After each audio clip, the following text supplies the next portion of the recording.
Welcome to the City Council's January 26th regular City Council meeting. This is a teleconference meeting with City Council, city staff, and members of the public participating remotely to ensure proper social distancing in this federal, state, and local emergency. We'll now move on to item B, the roll call. I'd like to introduce staff and City Council members present. My name is Drew Combs. There's Vice Mayor Betsy Nash, City Council members Ray Mueller, Cecilia Taylor, and Jen Willison. Staff present include City Manager Starla Jerome Robinson, Interim City Attorney Cara Silver, and City Clerk Judy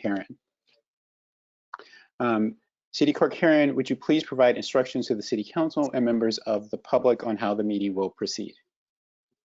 Thank you, Mayor Combs, and again echoing the welcome to the City Council meeting January 26th. Almost pushed us right into the budget season. Sorry about that. At this time, we do ask the City Council remain on screen for the duration of the meeting, engaging your own webcams and microphones.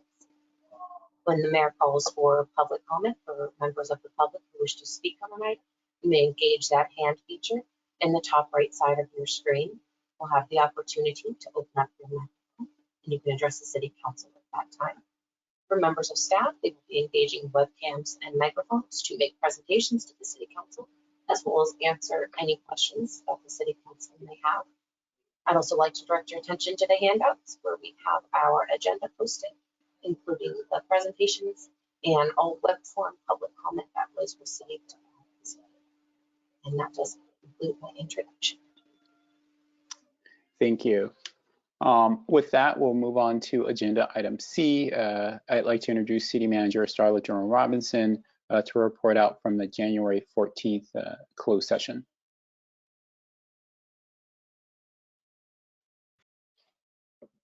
Thank you, Mayor Combs. There was no reportable action at that closed session. Thank you. Thank you. Moving on, agenda item D, public comment. Under public comment, the public may address the city on any subject not listed on the agenda. Each speaker may address the City Council once under public comment for a limit of 3 minutes. Please clearly state your name and address or political jurisdiction in which you live. The City Council cannot act on items not listed on the agenda, and therefore the City Council cannot respond to non-agenda issues brought up under public comment other than to provide general direction. And again, a reminder, so this is the comment period for agenda items or items that are not listed on the agenda. If you are here to discuss or provide public comment on an item on the agenda, there will be a separate public comment section for that specific item. With that, I'll turn to the City Clerk to see if there are any public comments. Thank you, Mayor Combs, and appreciate the clarification. Again, for members of the public who have general public comment for an item not on the agenda, please engage that hand feature in the top right side of your screen. I'll have the opportunity to open up your microphone and you may address the City Council at this time. Our first public commenter will be Sally Cole. Sally, if you'd like to unmute yourself, again, in the top right side of your screen, you'll see a little microphone. It should turn green when you click it, and you may address the City Council at this time. Thank you. Good evening, City Council members. Thank you for your time. My name is Sally Cole. I live on Santa Cruz Avenue, and I'm here today to urge the Council to take action to improve the safety of the steep and curvy portion of Valparaiso Avenue that runs between Hallmark Circle and Altschul Avenue. It's otherwise known as Valpo Hill or Sharon Hill. I know, as we're all aware, a terrible, tragic car accident occurred there last weekend, and I know all of our thoughts and prayers are with the victims and the families. As you also may know, after the accident, there was an outpouring of comments on Nextdoor from the Menlo Park community who expressed a lot of concerns about the conditions on Valpo Hill, both for drivers and pedestrians. First of all, for cars, it is a very tricky section of the road to navigate. The western end of Valparaiso at Hallmark Circle starts at an elevation of 300 feet, winds east through the park to reach Altschul at 144 feet, which is a drop of 156 feet on a very curvy, windy road of only 1,200 feet. Some people on Menlo Park next door also reported that there have been other accidents involving cars going downhill on Valpo Hill. Second, as you may know, Valpo Hill is shared by bikes, pedestrians, and cars. It's highly utilized. It's a very popular site for walkers of all ages and students who run cross country from our local schools. At the very bottom of the hill, it meets Altschul Avenue. And right there at that intersection, Altschul to Sharon Road is one way. And having walked there a lot, I'd say that that portion of Altschul is about as close as I've seen to a pedestrian walkway as I've ever seen in Menlo Park. It's just constantly crowded with families and kids walking, kids on bikes all the time. So the hill ends at a very, very dense family populated area with Las Lomitas Elementary School and Phillips Brooks School just a few blocks away. So all to say that this is a highly utilized steep and curvy portion of road that is shared by cars, pedestrians, runners, and bikes. Keeping this road safe should be an utmost priority for everyone. However, many people on Menlo Park next door and myself are clearly concerned about the conditions there. One idea that makes sense to me is to make Valpo Hill one way going up the hill and no longer allow cars to go down. When someone suggested that idea on Menlo Park next door, it received a lot of support. I urge the council to look into this and other options. Thank you. Thank you for your comment. Our next public commenter will be Rick Moen. Rick, if you'd like to unmute yourself, you may address the City Council at this time. Thank you. This is Rick Moen, Altschul Avenue, West Menlo. And I thank the council for its indulgence since I'm a neighbor rather than a constituent. Since Valparaiso's extension up Valpo Hill in, I believe, the 1980s, there have been numerous tragic car crashes on that short, steep, sinuous block. I believe all, or substantively all, have involved loss of control downhill. Simply, please do convert that dangerous long block to one-way travel uphill only. I can already hear the main objection. Sharon Heights drivers use it as an essential outbound route. Yes, they do use it, but Sharon Heights has no more cars now than it did in the 60s and 70s, so it is not essential, it's just convenient. And we've already learned repeatedly that the price of that convenience is tragically high. I yield back my time. Thank you. Thank you for your comment. So this will be the final call for general public comment for items not on the agenda.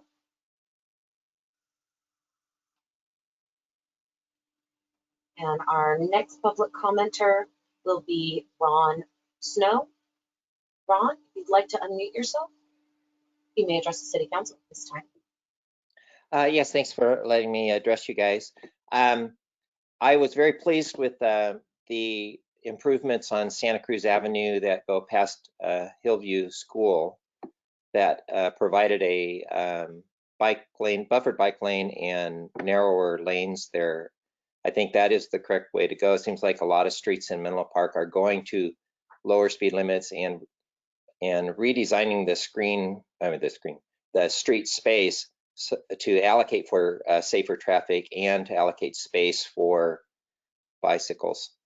So my point here is that I also know that Palo Alto and Menlo Park have been considering lowering the default speed from 30 miles an hour to 25 miles an hour. And I would really like to see that section of roadway be 25 miles an hour. And I hope transportation and the council will pick that up and accelerate it.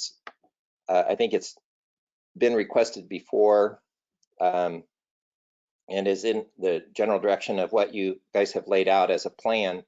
And doing it now would be much preferred than waiting until there's more accidents. I sent in an email showing an accident that had just occurred last night.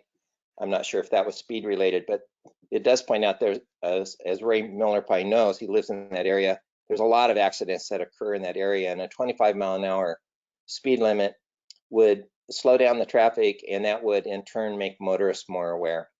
So hopefully you can, in the near future, accelerate the 25 mile an hour speed limit for Santa Cruz. Thank you.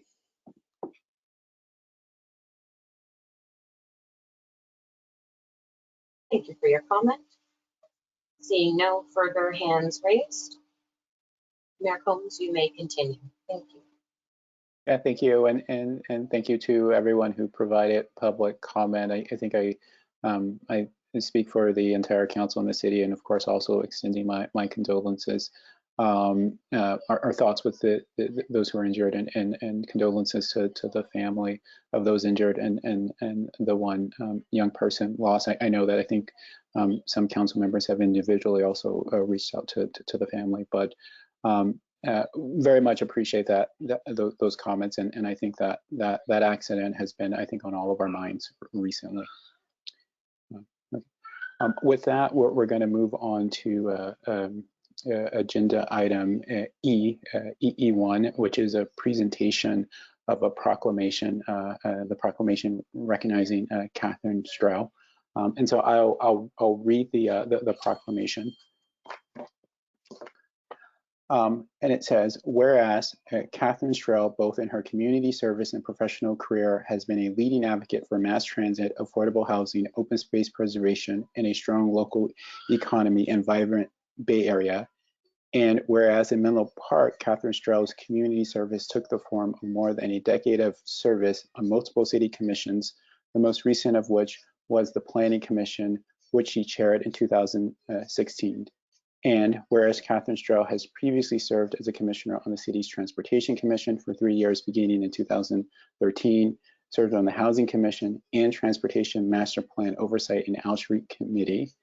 And whereas Catherine Stroh is a valued Menlo Park resident and beloved in her Willows neighborhood, where she has resided in her current home since 1993, for her neighborliness and commitment to local businesses. And whereas Catherine Stroh has been a foundational figure in the Menlo Park political firmament, often being sought out by city council members, commissioners, and candidates for her counsel on pressing issues, her sage guidance, and of course, her endorsement. And whereas in professional pursuits, Catherine Stroh was a senior vice president of Ogilvy Public Relations for the California High-Speed Rail Authority in the Bay Area, and eventually opened her own consulting firm, KS Public Affairs, to continue her work with the California High-Speed Rail Authority. And whereas Catherine Stroh was executive manager of external affairs for the Bay Area Rapid Transit District BARD, and whereas Catherine Stroh's professional accomplishments also include 16 years in government relations and public affairs at Lockheed Martin Missiles and Space, and whereas during the earlier part of her career, Catherine Stroh's community involvement included involvement with the Santa Clara County Manufacturing Group, now known as the Silicon Valley Leadership Group. And now, therefore, be it proclaimed that I, Drew Combs, Mayor of the City of Menlo Park, on behalf of the City Council and City, do hereby recognize and gratefully acknowledge Catherine Stroh for both her commitment to addressing some of our region's most challenging issues and for being an all-around great neighbor. Catherine passed away Friday night. But I was able to present this to her and her husband on Tuesday. And so I just like to, sorry, I promised myself I wouldn't do this. I'd like to thank the city staff for providing me the opportunity to be able to present this to her directly. I know it meant a lot to her and a lot to her family, and especially her husband Bill. And I just want to say, as someone who has sought her counsel and her advice, I will miss her and recognize that she was a really sort of a great member of this community. And one of the things that, you know, when you think of Menlo Park and when you think of Menlo Park, she's one of those people that makes this community special. And so it was a life well lived, and I applaud her and congratulate you know, her contributions to our community specifically, and to the larger Bay Area community. I know that others on the council had their own relationship with Catherine, and so would certainly, if anyone wants to share, certainly no pressure, but if anyone wanted to share some comments, they're welcome to at this time. Councilmember Mueller. First off, thank you, Mayor Combs, for that beautiful proclamation and for those thoughts. I just have something brief to share that was said today that I sent to the Board of Supervisors, who also acknowledged and honored Catherine's memory today.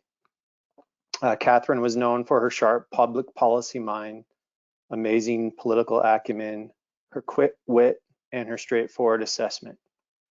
She had the class and grace to build deep, meaningful friendships that bridged the divide of policy disagreement and kept those around her focused on the question of what served the public best. She was a fiercely loyal friend. She served her city up until the moment she couldn't, and even then stayed engaged with notes of advice and phone calls. She loved her husband Bill deeply, and she will be missed profoundly. And on a personal note, he was one of my dearest friends in the city. And it's hard to stomach she's gone.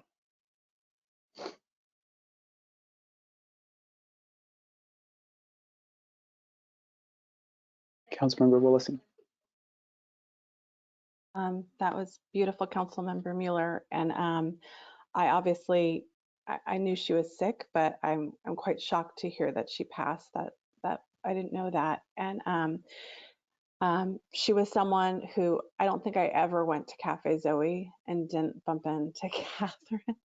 So she looms large, and I know her presence will be felt, especially at Cafe Zoe and in the Willows. And she's just someone that she's Menlo Park. So she will be missed, and my deepest condolences go out to her family. And I'm glad I got to know her. Thank you.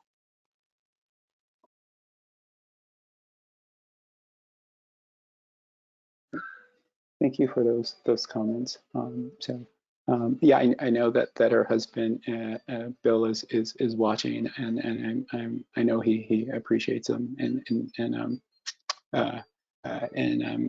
understands that he had to share her with the city, but it left a lasting mark on all of us who have been committed to this community's local government. As Catherine would want, there's much city business to do, and so we will move on. But thank you all for those comments, and for indulging me. I am sorry for getting emotional. We'll move on to the consent calendar. Item D. Under the consent calendar, the City Council may take action to approve routine business items in one motion unless a City Council member, city staff member, or a member of the public requests that an item be discussed or continued to a later date. With that, I'll turn to the City Clerk to see if we have any public comments with regards to the consent calendar items. Thank you, Mayor Combs. So for any member of the public wishing to speak on our consent calendar, items F1 through F3, please engage that hand feature in the top right side of your screen. I'll have the opportunity to open up your microphone, and you may address the City Council at this time.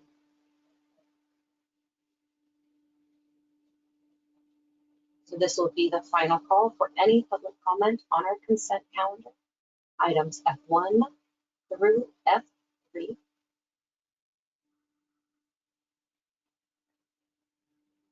And seeing no hands raised, Mayor Combs, you may continue. Thank you.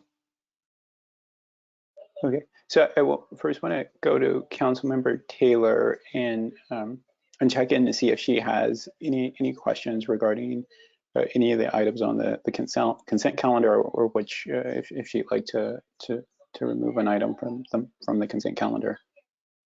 Thank you, Mayor Combs. I actually just have one comment, and that is on item F3. And if I could proceed, it's a simple comment, and it's just when this comes back to the council, if the engineering report can include a discussion around citywide standards so that all areas in Menlo Park look the same. Thank you for that comment. Any other comments or actions with regards to Vice Mayor Nash? Thank you. I have one comment, a minor edit for the draft minutes. And this is for January 12th, 2021, item G1.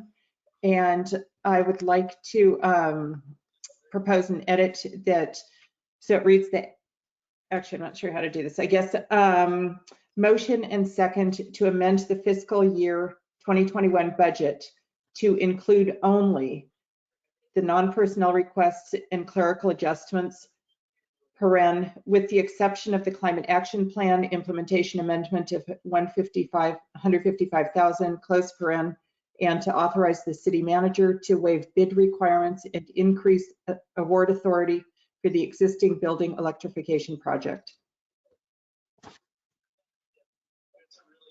And I've previously given those comments to the city clerk.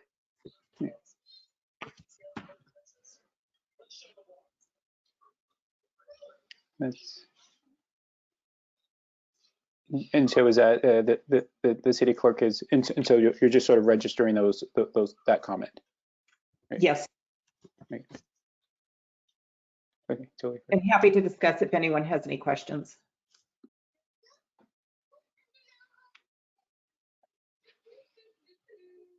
I don't have any questions. City Clerk Sharon, do you understand the comment? I do. Thank you. Okay. Okay. Vice Mayor. I move to pass the items on the consent calendar. I'll second that. Okay. We have a first and a second. So I have a motion on the floor by Vice Mayor Nash and a second by City Councilmember Wilson to approve the consent calendar. By roll call vote, City Councilmember Mueller. Yes. City Councilmember Taylor. Yes. City Councilmember Willison. Yes. Vice Mayor Nash. Yes. Mayor Combs. Yes. And the motion passes unanimously. Thank you. Thank you, City Clerk Sharon. Okay, with that, we'll move on to regular business and item G1. Under regular business, the City Council considers recommendations from city staff on policy matters or administrative actions that require City Council approval. G1, the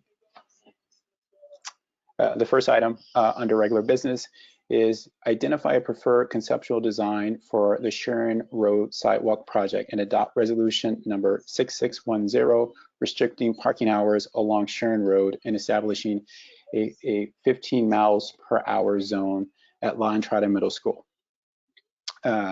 So we're gonna go to the staff presentation on this, which will be given by Chris Lamb with the city. But so I just want to make the comment because obviously it appears as though this is a subject that has resulted in lots of comments, emails to the city council email alias. And we expect that there'll be a number of public comments around this item. So in an effort to ensure we capture all public comments on this item, I will ask any member of the public wishing to speak on this item to engage the hand feature now. We will take public comment following the staff presentation. The hand feature can be found in the top right-hand side of the screen. And so as is standard, public comments will be limited to 3 minutes per individual. And we will allow for the donation of time from one other individual. So the max amount of time that will be allotted to any one person under public comment will be 6 minutes. And again, that's only in a situation where someone else who is already in queue has agreed to donate that time. And that person should be identified if a person is receiving that donation. Before we'll go to the staff presentation, and then we'll have the city clerk come back on to reiterate the instructions and to make sure that we're all clear. Okay, with that, I'll turn it over to Mr. Lamb. Good evening, council members, Mayor Pro Tem and Mayor. Chris Lamb, Assistant Public Works Director, and I will be sharing my screen here in a second for the presentation.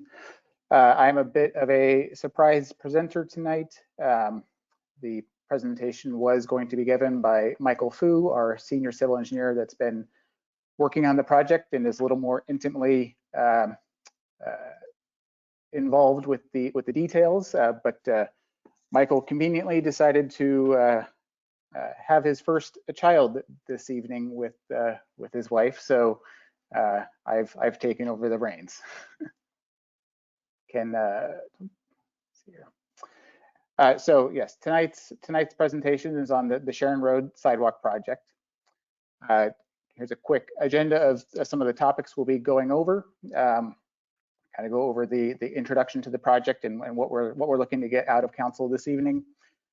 Go over the existing conditions on Sharon Road, the public outreach efforts to date, some of the design options that we were considered, and then some conclusions and actions again, just to finish it up. So the Sharon Road project was implemented as part of the capital improvement program. It was determined to be a city priority, I believe in 2016 or 2017, and funded in 2018. The project proposes a walking path from Alameda de las Pulgas up to Altschul Avenue, in addition to some drainage and traffic improvements. The presentation tonight will provide a narrative of some of the design and outreach efforts to date. So what we're trying to get from council this evening is to identify the preferred conceptual design for Sharon Road. Option A is an asphalt strip design with restricted daytime parking. Excuse me, I had part of my screen blocked. Along the north side of Sharon Road from Alameda de las Pulgas to Altschul Avenue. Option B is in a similar alignment, a raised concrete sidewalk with the restricted parking along the north side of Sharon Road. In addition, we're looking to adopt Resolution 6610 to establish those no parking zones and also a 15-mile-per-hour school speed zone limit at La Entrada Middle School. So the kind of the existing conditions out at Sharon Road, it's a narrow two-lane residential street with no continuous walking paths on either side. There's a shared parking and walking path that's kind of used along the north side with residential frontages beyond the edge of that unimproved shoulder. From a traffic collision point of view, the last traffic collision that's been recorded was in 2008, resulting in minor injuries. Down at Alameda de las Pulgas, the intersections lack features such as curb ramps and ADA compliant walkways. So we are going to be working with San Mateo County in terms of making improvements down at Alameda de las Pulgas as part of this project. And then the street has also been known to have quite a bit of ponding after rain events due to some low points or sagging in the street and inefficient drainage features. So through the design development, staff developed two design alternatives to solicit feedback from the public on. The first alternative, as mentioned, is an asphalt strip. It includes a 2-foot valley gutter and offers the ability to retain some restricted parking. The option B is a concrete sidewalk, which includes a 6-inch curb and would require the complete elimination of parking. Both of these designs are common features in Menlo Park neighborhoods and both are adopted city standards. Some of the criteria that were assessed during the design development, obviously public safety, impacts to parking, and impacts to existing site features, particularly amongst the frontages of the homes where the pathway would be constructed. We also evaluated the project cost, drainage improvements, and intersection upgrades. Some of the common features between both options A and B, they both follow a northern alignment of the roadway. So staff did evaluate the southern edge of Sharon Road and deemed that to be a more complicated design. There's quite a few utility poles and some significant trees that are directly in the alignment of where the sidewalk or pathway would need to go.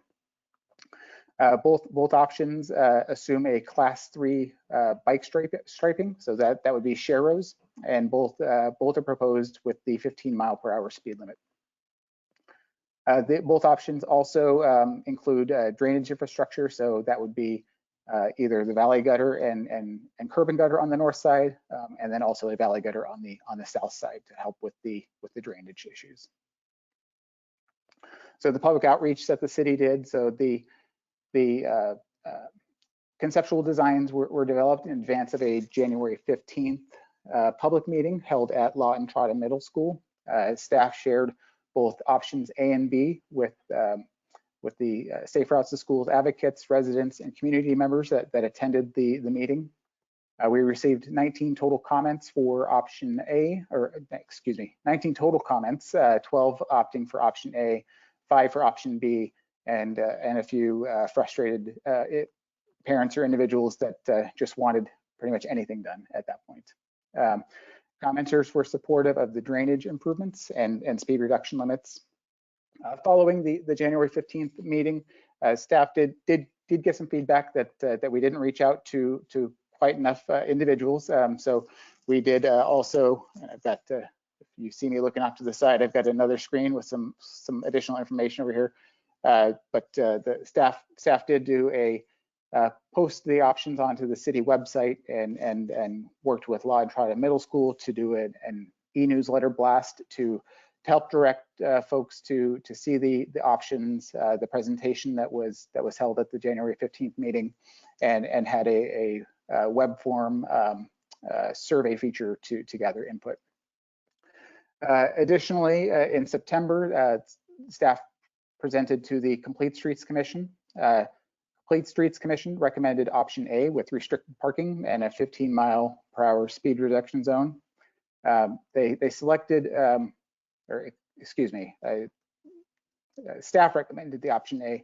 The Complete Streets preferred option B based on the raised curb and citing concerns that vehicles parked over the asphalt pathway would impede travel.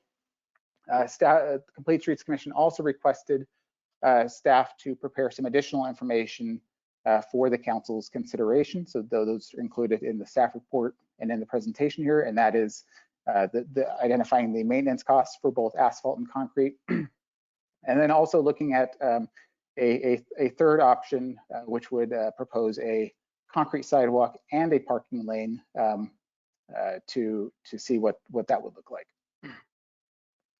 So the design option A, which is the asphalt strip, some of the key features is that this primarily paves the existing unimproved shoulder along Sharon Road. The pathway would vary from 4 feet to 8 feet. It would be flush with the pavement, but with a 24-inch valley gutter separating the travel lane from the pedestrian area. It would allow parking in select areas with time restrictions during the school commute hours. It's least impactful probably to site features in that it's constructed at the same elevation as the kind of the existing unimproved shoulder, and it also somewhat mimics the existing look of Sharon Road.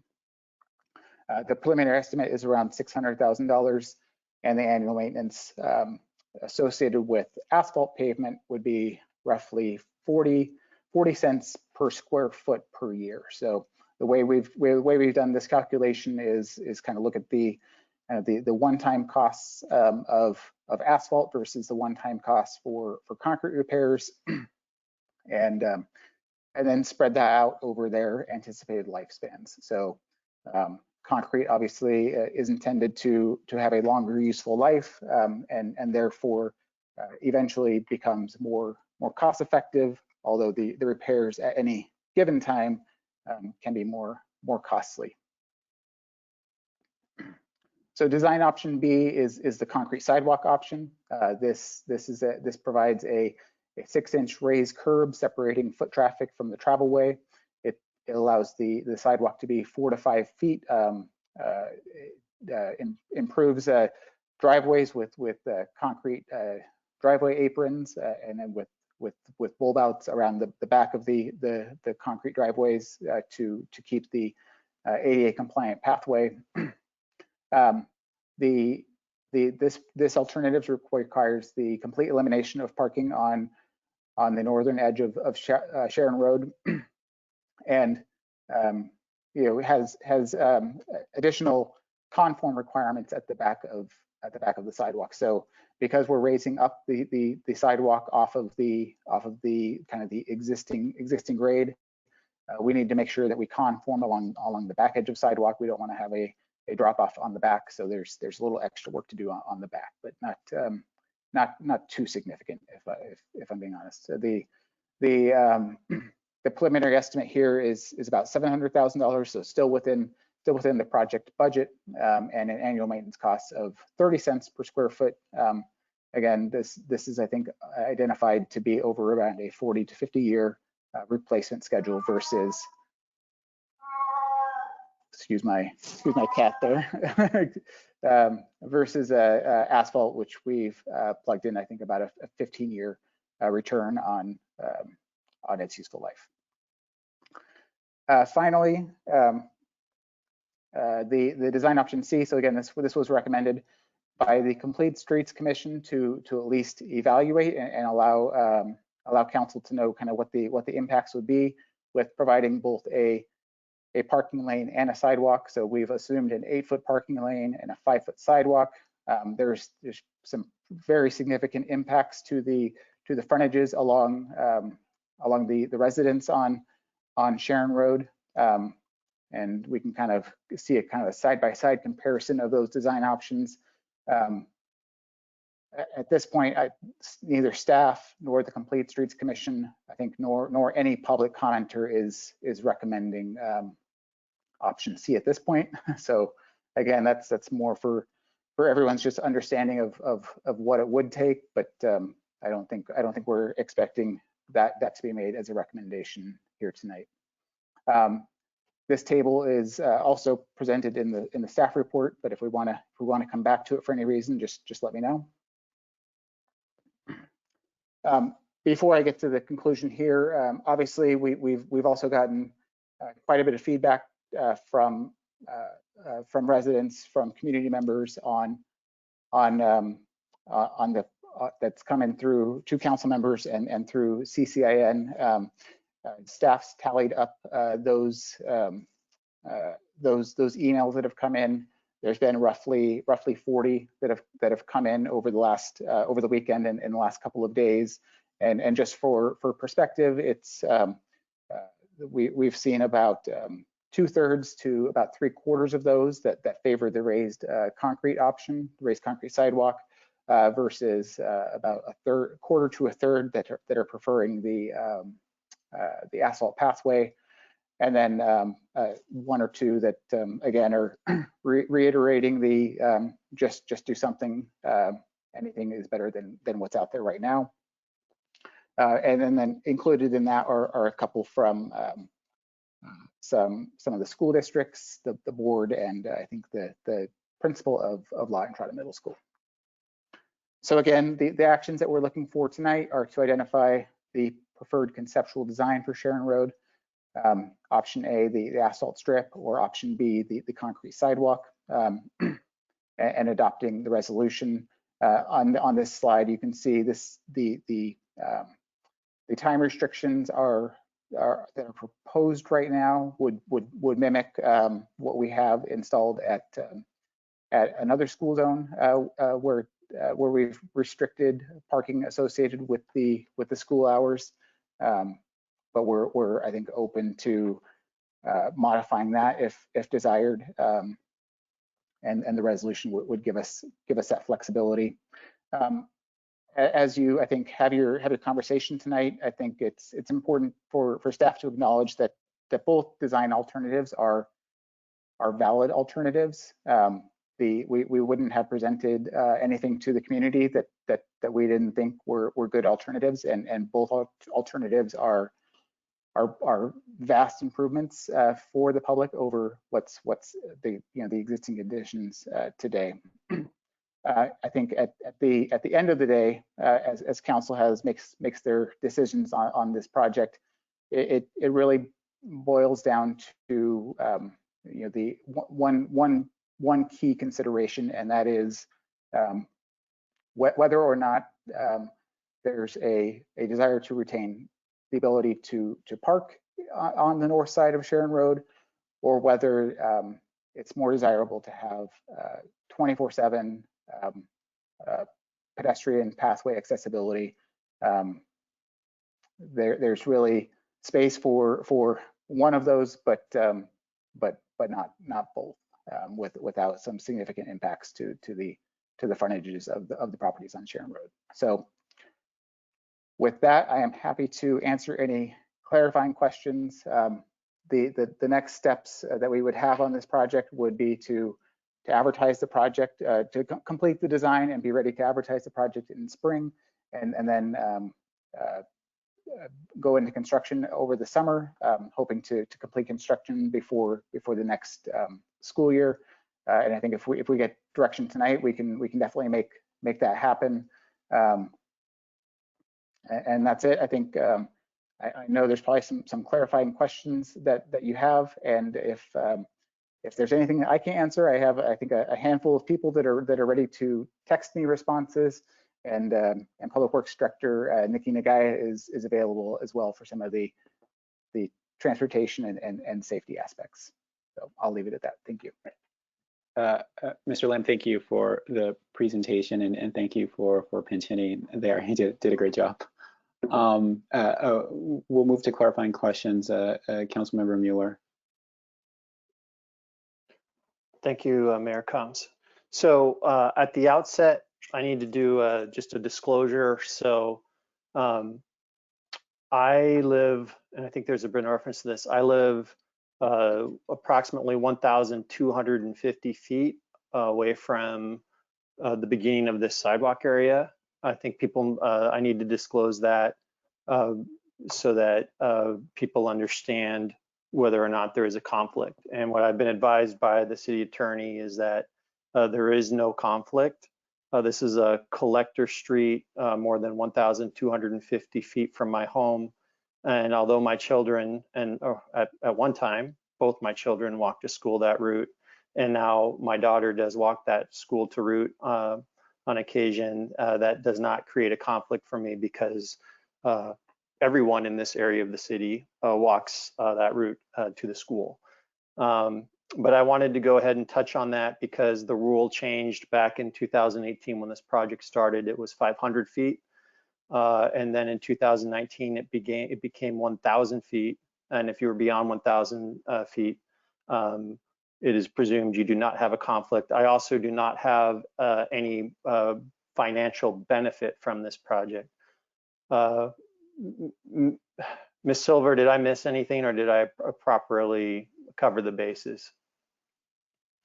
Yes, thank you, Councilmember Mueller. We did confer, and there is not a conflict here because of the current FPPC rules that govern real property interests. Thank you. Okay.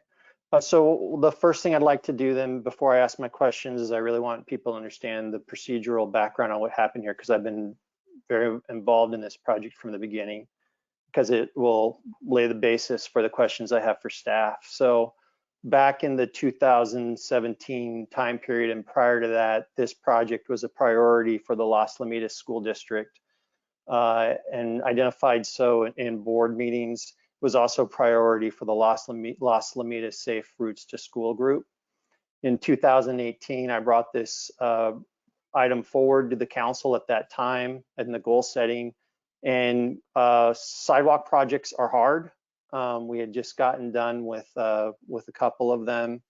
Councilmember Nash knows very well the pain of the Santa Cruz Avenue sidewalk that we worked real hard to get done.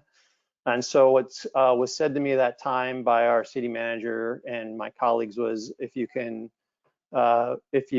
start to build some momentum in the community that we can actually get this done, we'll look at it, but without that, we have other priorities. So in 2018, worked with stakeholders in the Safe Routes to School group, and then went out myself personally and knocked on doors and talked to residents on the street and asked them if they would be willing to be part of a process to consider the installation of sidewalks. And people were willing to consider it at that time. And so in the budget process that year, I brought that paperwork back to the city. I showed that to them and the city manager. And then there was money left over in the budget that year. We had a surplus and was able to get my colleagues at that time to set aside close to $1 million for this project. So things were moving along pretty well. And then in 2019, February 2019, we had a new council. The council changed over, 3 new council members, and we were, I was trying to move things along to get the sidewalk study started, and then a controversy broke out. And I'm just going to read this article, and it's not to put anyone on the spot for what's in the article, but it lays the groundwork for what happened next. Because in 2019, a controversy was brewing. This is a Daily Post article from February 2019. Controversy beginning to brew over proposal to build sidewalks along Sharon Road and Menlo Park leading to La Entrada Middle School. Some residents think the city shouldn't build sidewalks on the street, while others say the city ought to have a process to prioritize which streets get new or improved sidewalks. Another group of residents would be pleased to see the sidewalks on the street. The city's plan would be to put sidewalks along Sharon Road between Alameda de las Pulgas and Altschul Avenue, which leads to La Entrada Middle School. The city has $935,000 set aside to design the sidewalks, according to a February 1st report by Public Works Director Justin Murphy. The issue is servicing because the council may put the project on the city's to-do list of projects for this year at a meeting February 26. Mayor Ray Mueller said that adding the sidewalks along Sharon Road was discussed at last year's priority setting meeting, and the project was later added to the budget. However, the project does not appear individually on the city's 2018 priority list. Some residents, such as Jen Willison, the chair of the group Parents for Safe Routes, point out that this year's goal setting is different from last year because 3 of the 5 council members were elected last fall to represent geographical districts in the city, the role of new council districts. Previously, all 5 council members were elected citywide. The switch to district elections has raised concerns that council members will only worry about projects in their districts in order to win re-election. Willison, in an email to council, urges council to look at the big picture of safe routes and not focus on one-off projects. Sharon Road and La Entrada are located in Council District 5, where both Mueller and Councilwoman Catherine Carlton live. District 5 encompasses part of the West Menlo Park, Stamford Hills, and Sharon Heights neighborhoods. Both Carlton and Mueller were elected before the switch to council districts. Mueller said that since the previous city council reviewed the project twice and set money aside for it, it is a citywide project. At the end of the day, it's a street next to a middle school with 800 students and no sidewalks, Mueller said. He called the sidewalks a matter of safety. Mueller also pointed out that similar projects have been constructed throughout the city. Sidewalks have been built along Chico and Santa Cruz Avenue, and a bicycle lane was installed along Oak Grove. Willison in her email agreed that Sharon Roads needs to become a proper safe route and listed 20 other streets and intersections that also needed to be improved.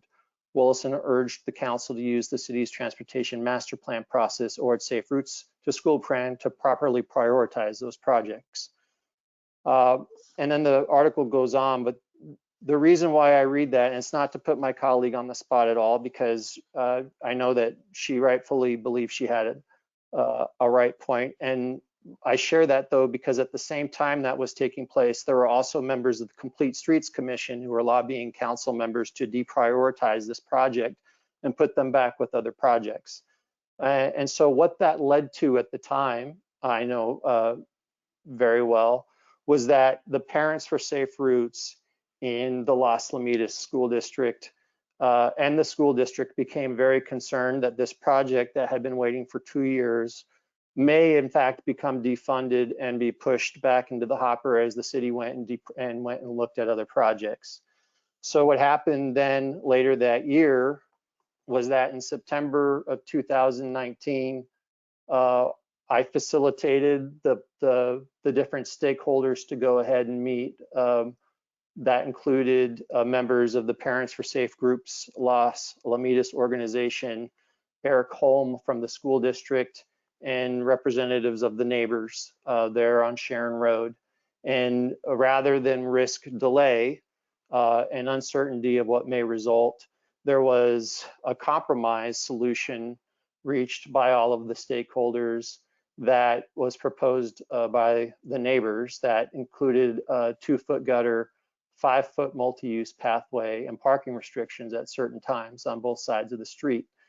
It was represented at that time that all of the stakeholders agreed to it, including the school districts and Parents for Safe Routes Los Alamitos, but the Parents for Safe Routes did still prefer a sidewalk. That compromise solution was then given. They sent it to me, and to be clear, I did not create it, I did not craft it.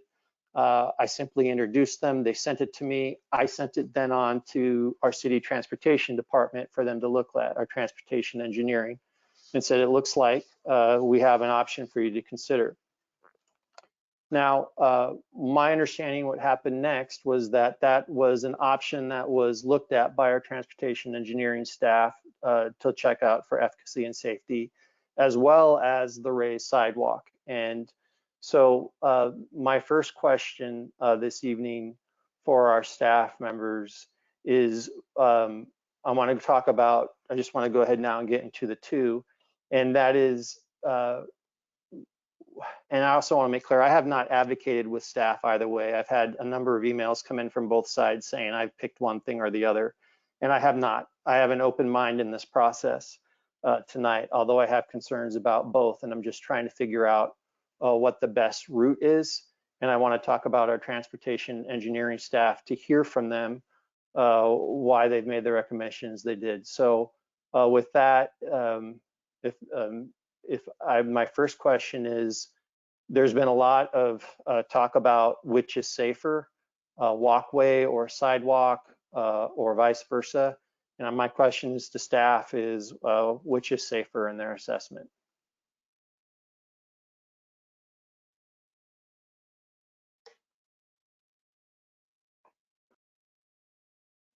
Good evening, Mayor Combs and members of the council. I'm Nikki Nagaya, Public Works Director. Do you want me to answer that question at this point? I'd really appreciate Ms. Nagaya. Sure. So I think generally, we've spent a lot of time looking at pedestrian safety research, and generally the two options that are presented, which I'll just generally I'm referring to option A and B, the asphalt strip and the concrete sidewalk, both meet kind of all the minimum safety standards that the city has. And from a research perspective, both options provide, a dedicated space for people to walk, with particularly around the time when the parking restrictions would be in place. And so from a research perspective, both options are viewed equally in terms of their ability to provide safety for people traversing the street. So that I have not seen in my career, a difference between having a raised curb or the valley gutter. And we have both options throughout neighborhoods in the city today. So from that perspective, we think both are viable options, looking at all the engineering requirements of the two options. But really, I think, as Mr. Lamb said in concluding his presentation, one of the big distinguishing factors is whether you're looking for the pathway to serve, kids getting to and from La Entrada school during, arrival and dismissal times, or if you're looking for the area to serve people on a longer time scale over the course of the day, whether it's an extended period of time or 24/7. Okay. And so for a moment, I just want to take the time element out of it. So for these questions, let's just assume the time element is that there's no parking there until after 5 in the evening. So throughout the day, kids using it, pedestrians using it until it's starting to get dark. And so my next question for you is, a curb safer for a car than the walkway with the 2-foot gutter for interactions with cars? In terms of protecting a pedestrian from the vehicle. Yeah. So the valley gutter that's proposed in option A is mountable, so you can traverse a vehicle over it more easily. But a raised curb alone is, so if you have a vehicle that's trying to get off the side of the road, or is speeding and is going to veer off the road, it can jump a 6-inch curb as well. It's what's proposed in option B. So it's not a barrier in the sense of being able to protect everyone 100% of the time. But that said, it does provide a little bit of a cushion that somebody could bump the curb and not jump on it. You could also have a situation where vehicles may be more inclined to pull over and park on the asphalt pathway. So there's pros and cons, but there is not necessarily a fundamental safety difference between options A and B. Okay, and then if we were to go ahead and install the raised sidewalk, if the council want that route, would it be possible to narrow the lane on Sharon Road so that speeds would be able to drop? So yes, we've received that question from a number of sources over the last couple of days, and we've been looking at whether we can narrow the lanes further. There's a couple of considerations that we're still working through, particularly around emergency vehicle access and what will work for fire engines along Sharon Road. But I think if the council desires, as part of the feedback tonight, we could definitely look further as we go into detailed design at narrowing the lanes as narrow as 10 feet, which is about a foot narrower than what's proposed. And if we were to do the pathway, would we also be able to narrow the lane? We could look at that for either option. Okay. Now, we've received two different emails from people regarding individuals with disabilities. We have one from a person who lives on the street who has indicated it's easier for them, for a family member or partner with a wheelchair if it's a pathway.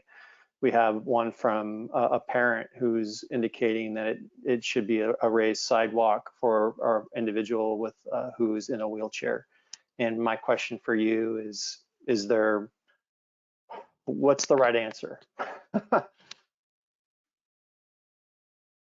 Yeah, so we do look at requirements for meeting the standards that are set by the Americans with Disabilities Act requirements. So these are federal legislation requirements that dictate how we design facilities to make sure that they're accessible for people, whether you're in a wheelchair or not. And so both the options do provide and meet all the requirements for slopes and cross slopes and being able to traverse an area so that it's flat enough to be able to move a wheelchair across it.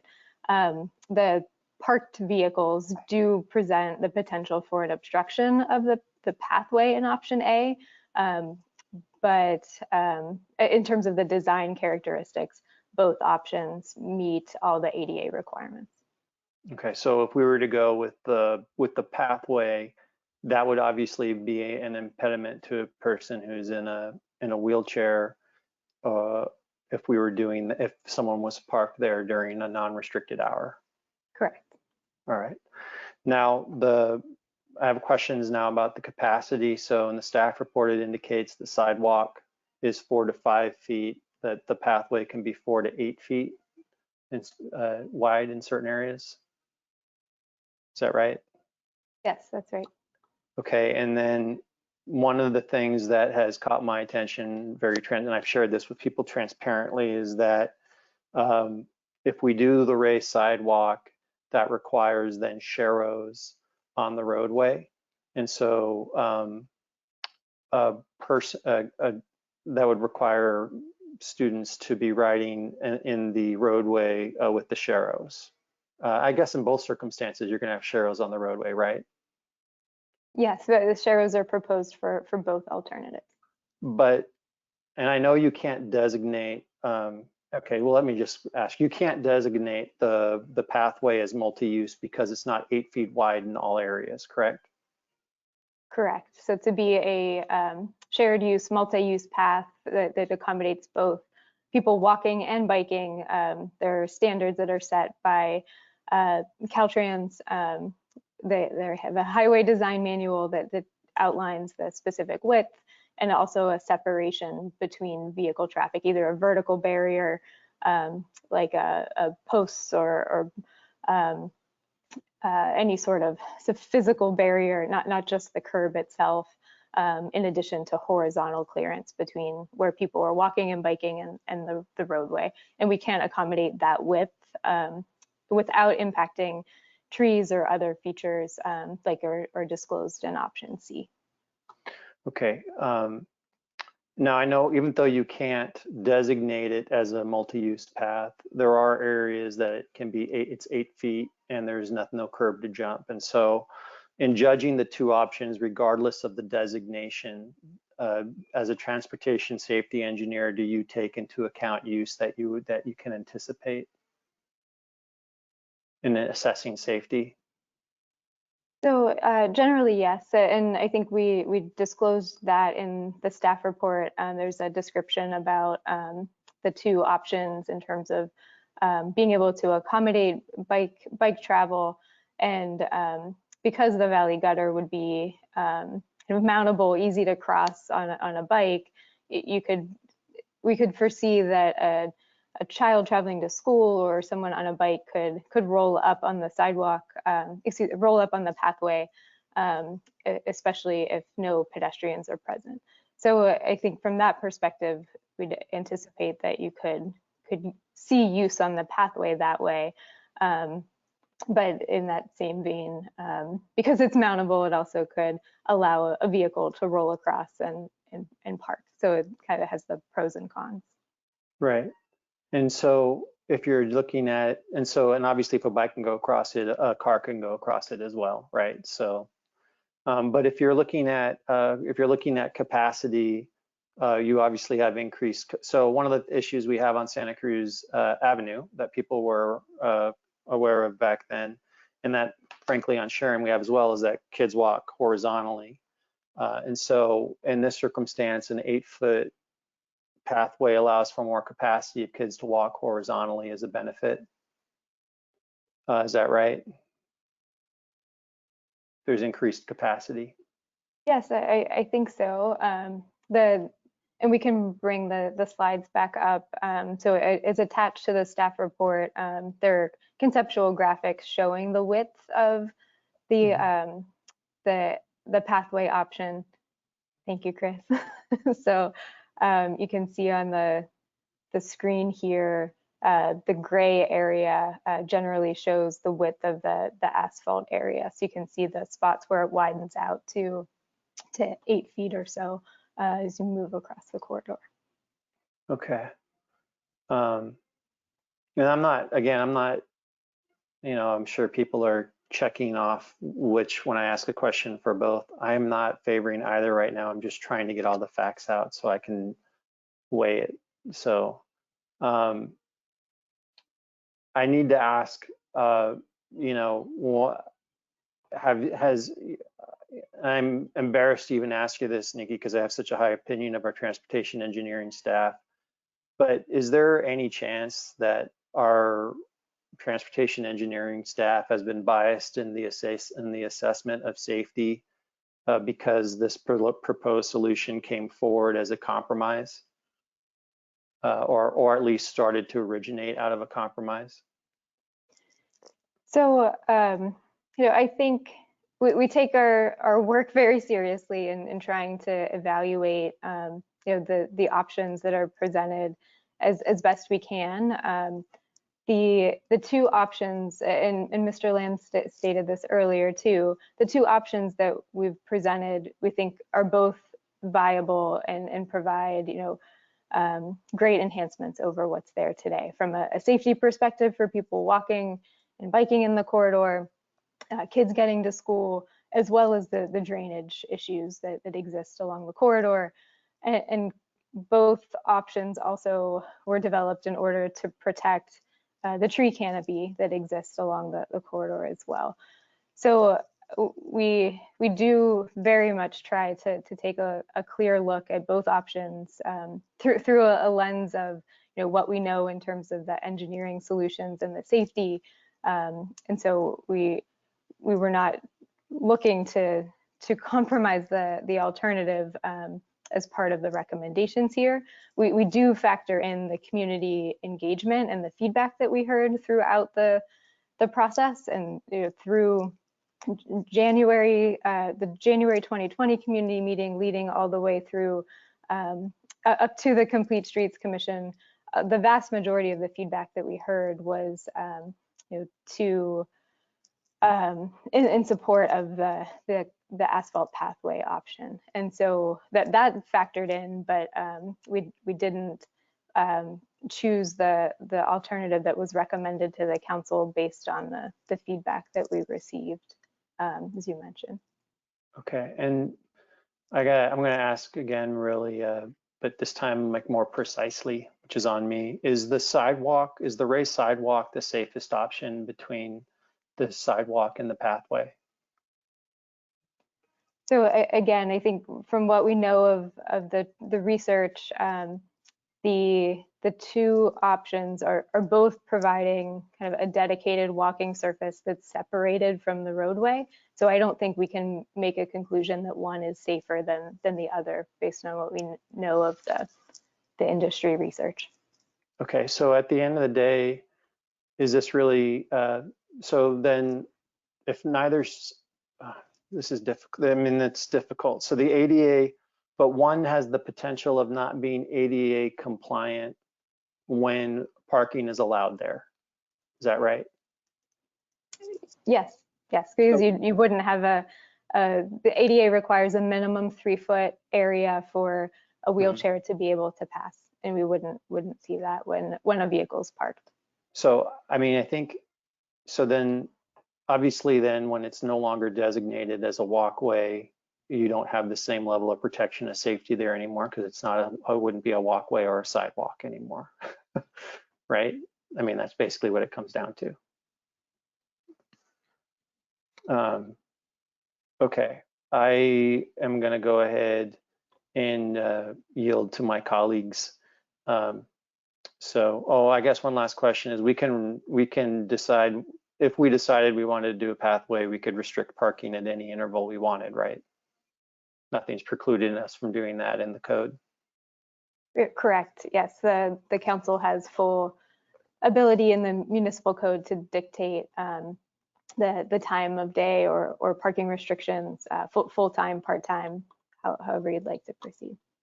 Okay, now I can ask this question of you, but I think it's a question for the city manager, and that's that if tonight we decide to go ahead and proceed with the raised sidewalk because we want to make sure this area is designated as a walkway at all times so people cannot park there into that travel way. Is there budget left over that we can go ahead and use to assist residents in making modifications that they need to do as a result of a sidewalk going in? So I know on Santa Cruz Avenue there were a number of residents who had sewer line replacements that they wanted to go ahead and make at that time.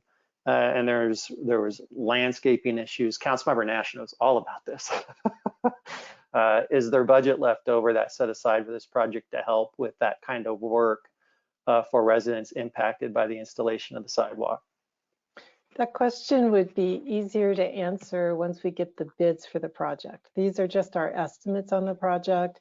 There is some money in the project right now that could be available, and certainly if the council wanted to authorize additional funding for the project, that could be a consideration.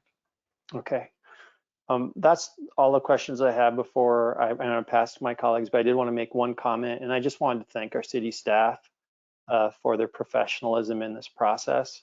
When we embarked on this, we knew it was going to be hard, And that was one of the reasons why we wanted to make sure that we went out and talked to people, because sidewalk projects are not fun.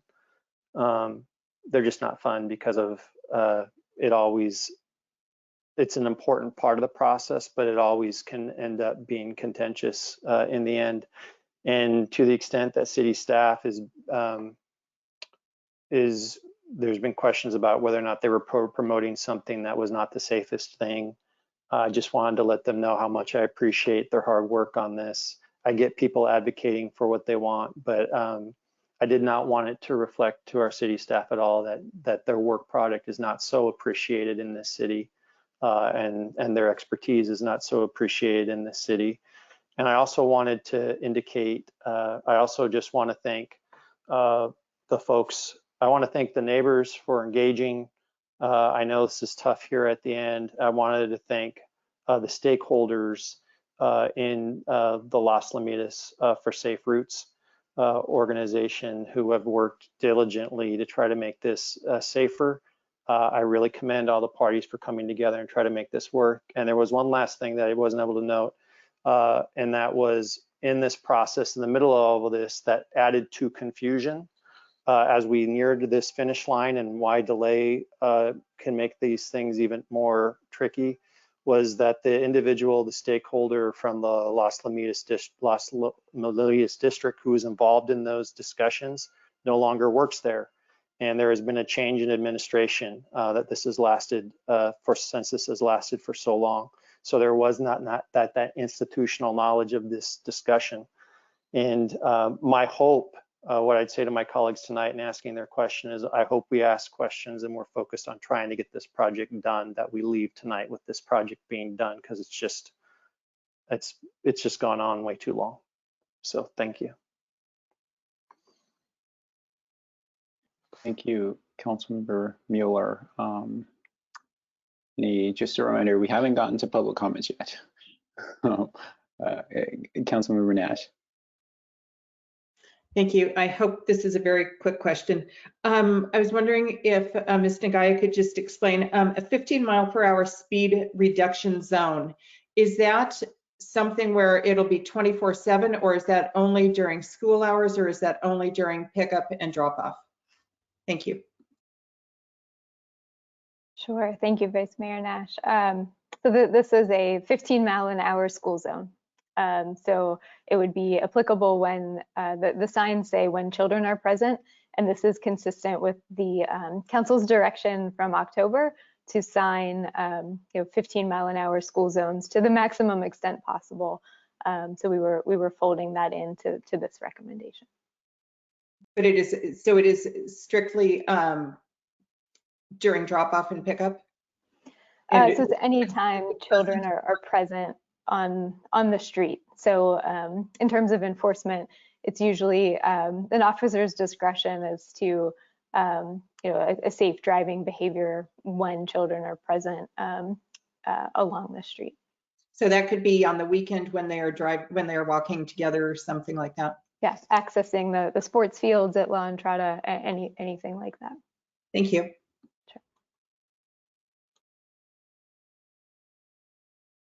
Councilmember Willison.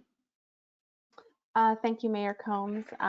Ms. Nagaya, thank you. And I have some questions as well to ask.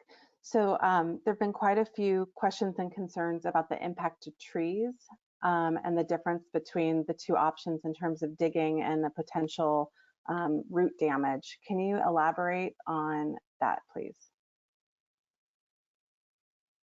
Sure. So at this point in time, the two options between A and B, the alternatives are pretty conceptual in nature, but we designed them in order to try and preserve the heritage tree canopy along the corridor. So we met today with the city arborist in order to review the corridor in a little bit more detail and make sure that we could answer any questions that came up around trees tonight.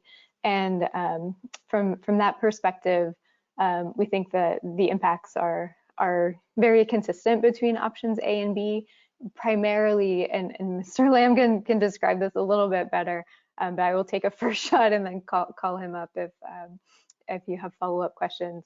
but essentially the depth of excavation that's needed for option B, the concrete sidewalks, because they're built kind of above the existing grade, is minimal. So we don't have to dig down, even though the depth of the sidewalk is more than what you would typically see on an asphalt pathway. We received some correspondence from a consulting arborist today that said something similar. If you were to build an asphalt pathway and a concrete sidewalk along the same elevation, you need to dig down deeper for a concrete sidewalk. But in this particular case, what we'd propose is to build the sidewalks up from the existing grade, so you don't have to dig down as far. And for that reason, we're hopeful that the tree impacts are minimized, is what was shown in the staff report. And if the council desires heritage tree preservation to be, a key objective of either option, you could further direct us to, preserve heritage trees with design options during the design phase. And there's an example we can point you to on Santa Cruz Avenue. It's part of the most recent construction work where we installed a DG pathway around in a grove of existing trees in order to keep them and preserve them for as long as we can. So we worked kind of through that in order to preserve the tree canopy as part of the options. Thank you, that's helpful. So regarding room for walkers, strollers, wheelchairs, both options provide a smooth and flat surface for all ages and abilities to get their way through there. Is that true? Yes, that's true. Okay, thank you. And I know Mr. Lamb discussed the lifespan of concrete versus asphalt. I've seen some pictures and seen some areas around town that have damaged, pathways and sidewalks. And just in terms of kind of the erosion and the need to repair often, is there a difference in that sense? So the bulk of what we see in terms of impacts to walkways or streets over time is typically related to tree root uplift. And so the council earlier tonight approved moving forward with this engineering report for the landscape assessment district. And that's one of the sources that we use to be able to repair damage that's caused by city street trees. So that's something that we work on as part of the sidewalk repair program. I wouldn't say that one of the two options necessarily is worse in terms of maintenance, but as we noted in the presentation, the asphalt pathway does have a shorter lifespan, so it would need to be replaced sooner than concrete sidewalks. And in terms of like the type of damage, because I've heard people talk about bumps with asphalt and lips with sidewalks, is there any commentary on which is harder to repair or mobility issues with either type of damage? So for that one, it's getting a little bit beyond my particular expertise, so let me see if Chris can come back to answer that question. Thank you. Bumps and lips. Bumps and lips. So typically, I think what you see in terms of the lips on concrete sidewalks is where one of the panels has maybe lifted up as a result of trees pushing up from below the sidewalk. So typically the sidewalks are doweled together to the panels to try and prevent this, but it does happen eventually, and we do have a lot of mature trees on the Sharon Road corridor that likely down the road in some future year we'll start to experience that. We do have some options that we utilize to mitigate that.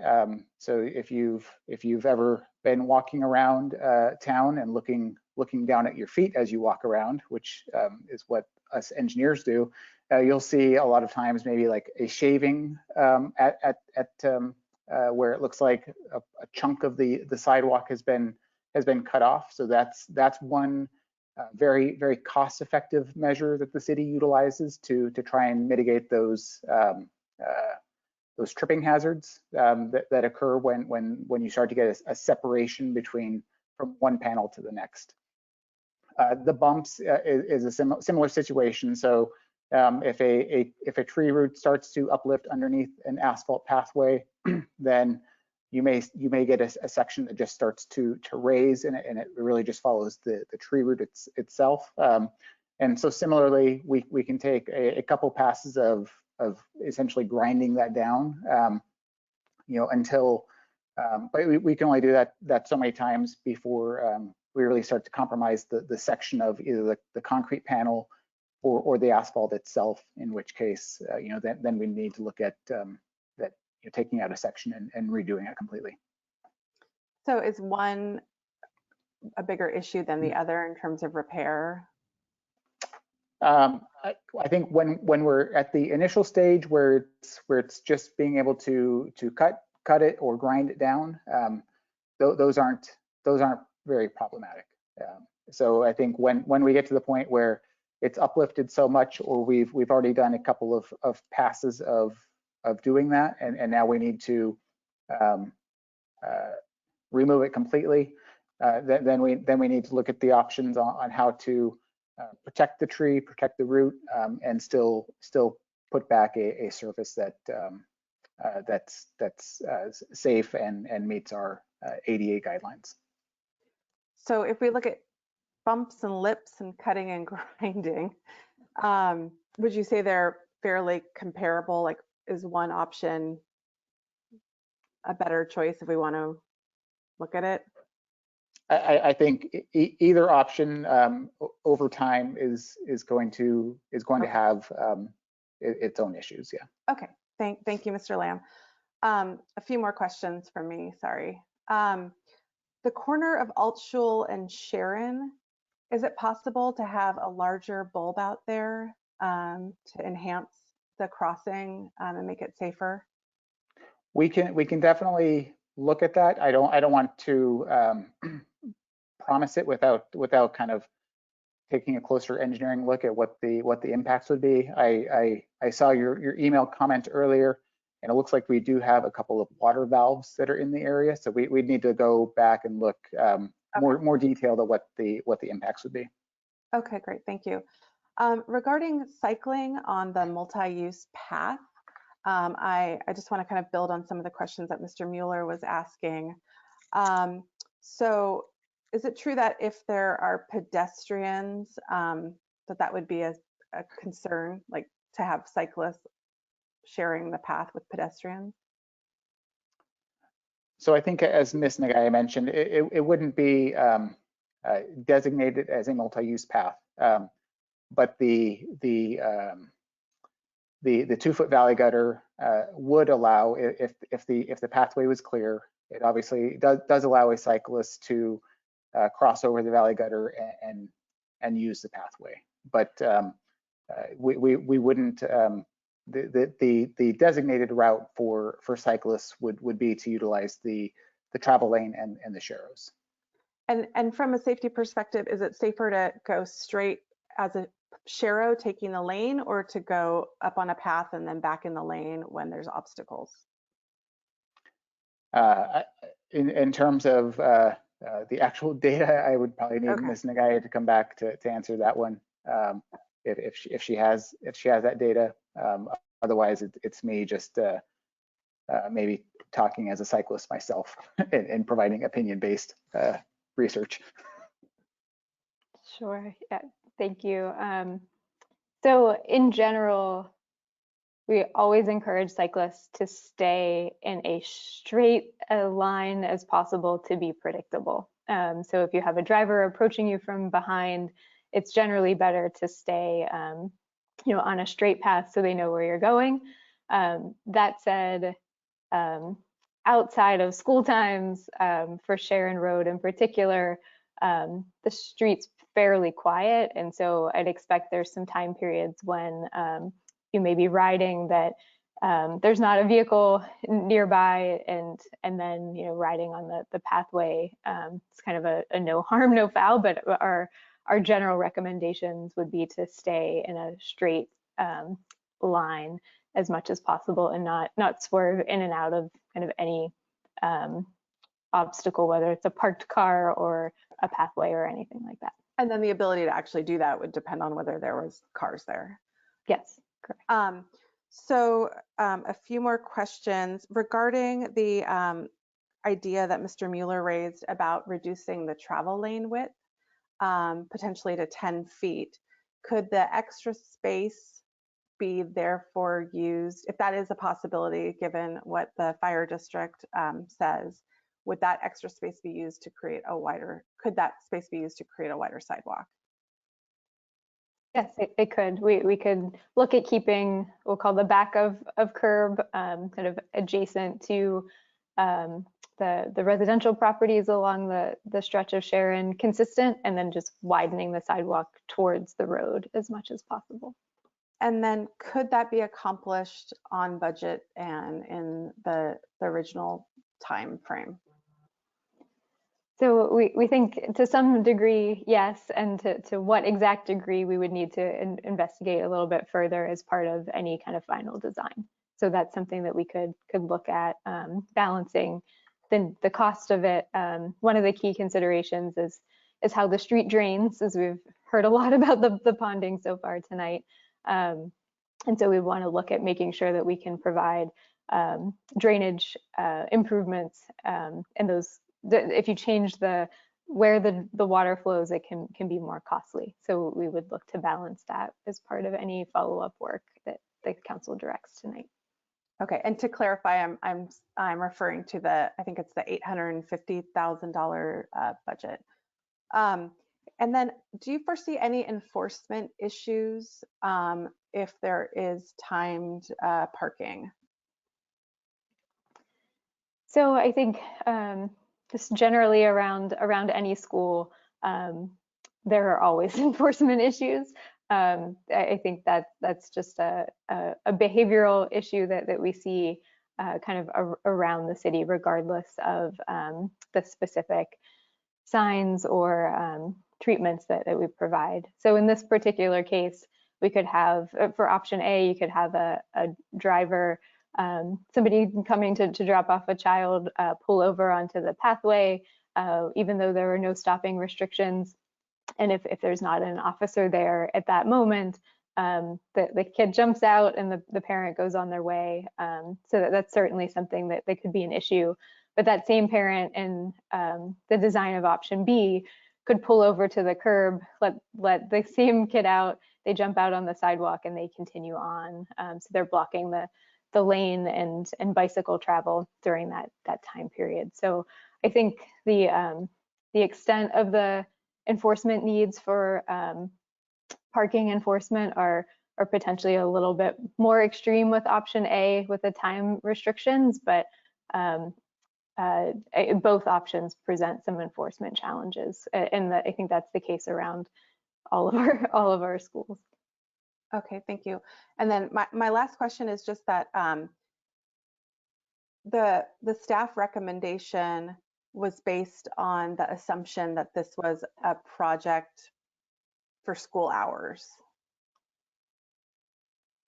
and that if this was a project that council wanted to expand for all times of day and kind of all ages and abilities, that there could have been a different recommendation made in the staff report. It's possible. Yes, I think so. The option A recommendations was with a time of day parking restrictions was meant for serving kids to get to La Entrada. That was the bulk of the purpose that we had heard as the project was scoped early on. But I think if the council wants to expand the user demographic options to extend the time of day parking restrictions beyond school hours, or looking at option B are two viable options as well. Okay, thank you very much, Ms. Nagaya. Thank you, Mayor Combs. Thank you for your questions. I'll just check in. Councilmember Taylor, do you have any clarifying questions? No, thank you, Mayor Combs. I'll wait until after public comment. Great, thanks. I think I'll follow your motto and also wait until after public comments. And so let's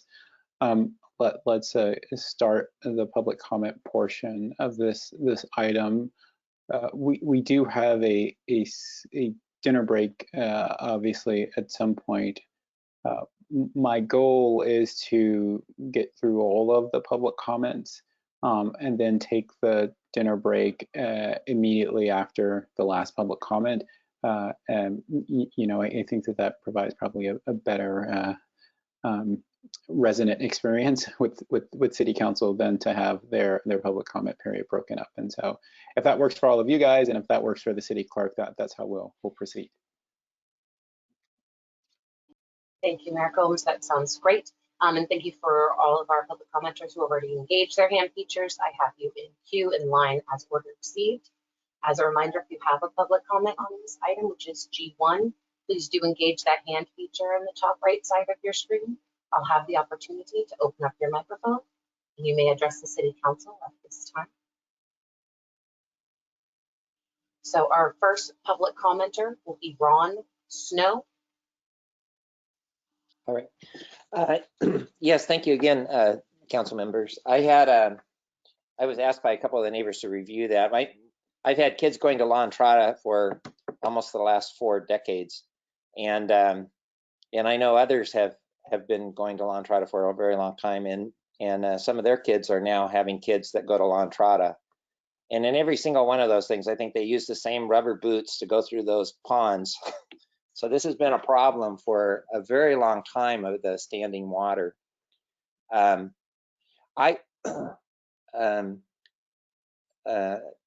had sent you guys an animated GIF, and hopefully transportation people got that too, which was just simply taking the drawings that were from the A and B proposals and reallocating just the lines, the traffic lines, to be something that's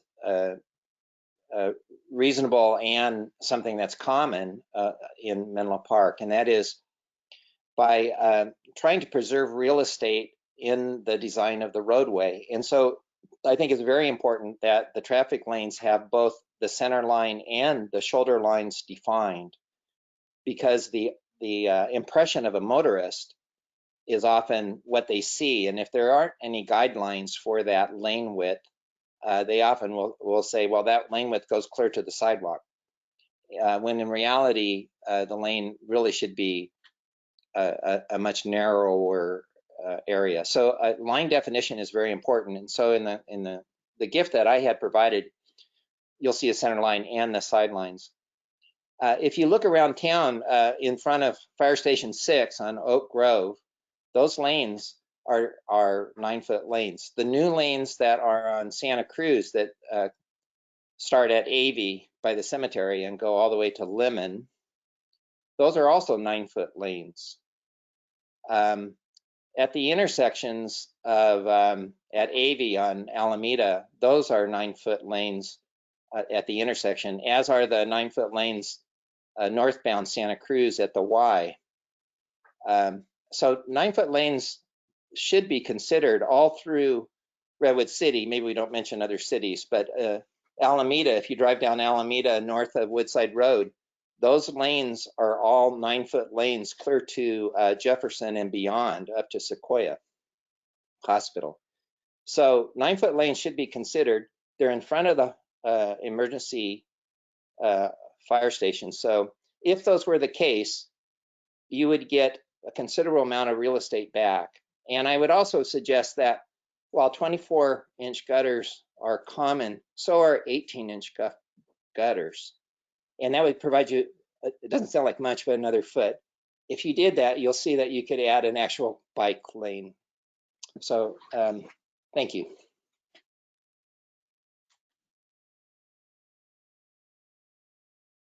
Thank you for your comment.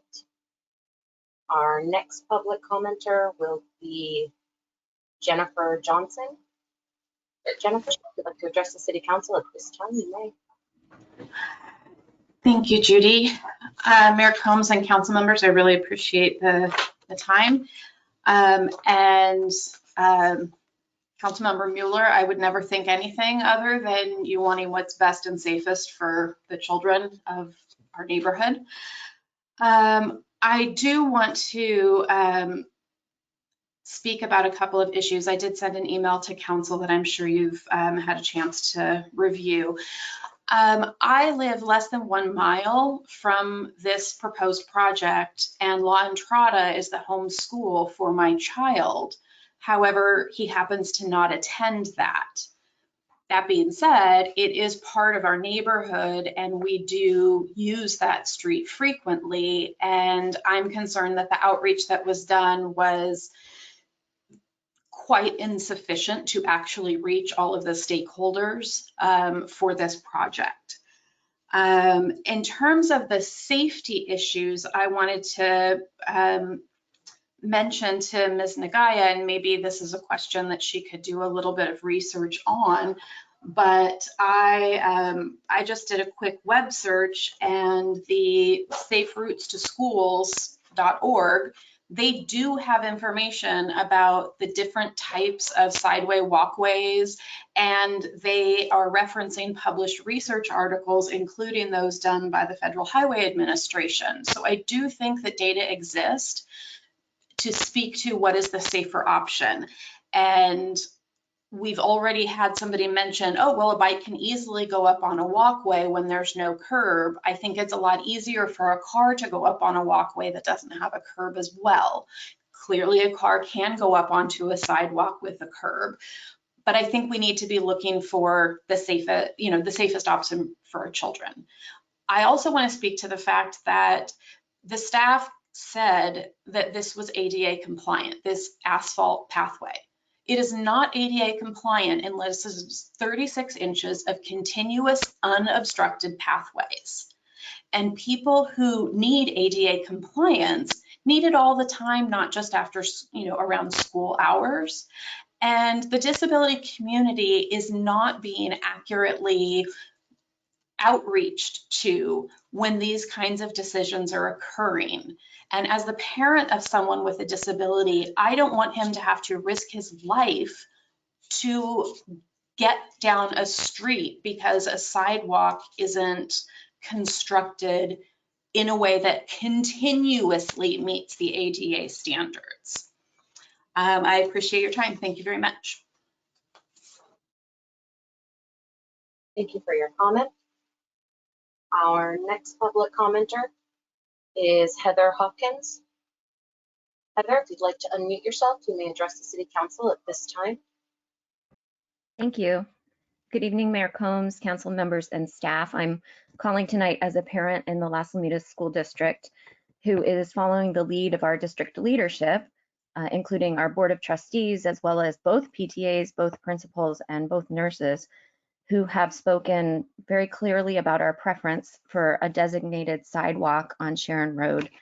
And they have based this on their lived experience of seeing firsthand what happens when there is an asphalt pathway rather than a sidewalk, which is the case right near Las Lomitas. As a community, I know that you all care deeply about the safety of all Menlo Park's children, and I really appreciate the time and energy on this project. I hope that you will. I hope that you'll install a raised sidewalk. Thanks so much.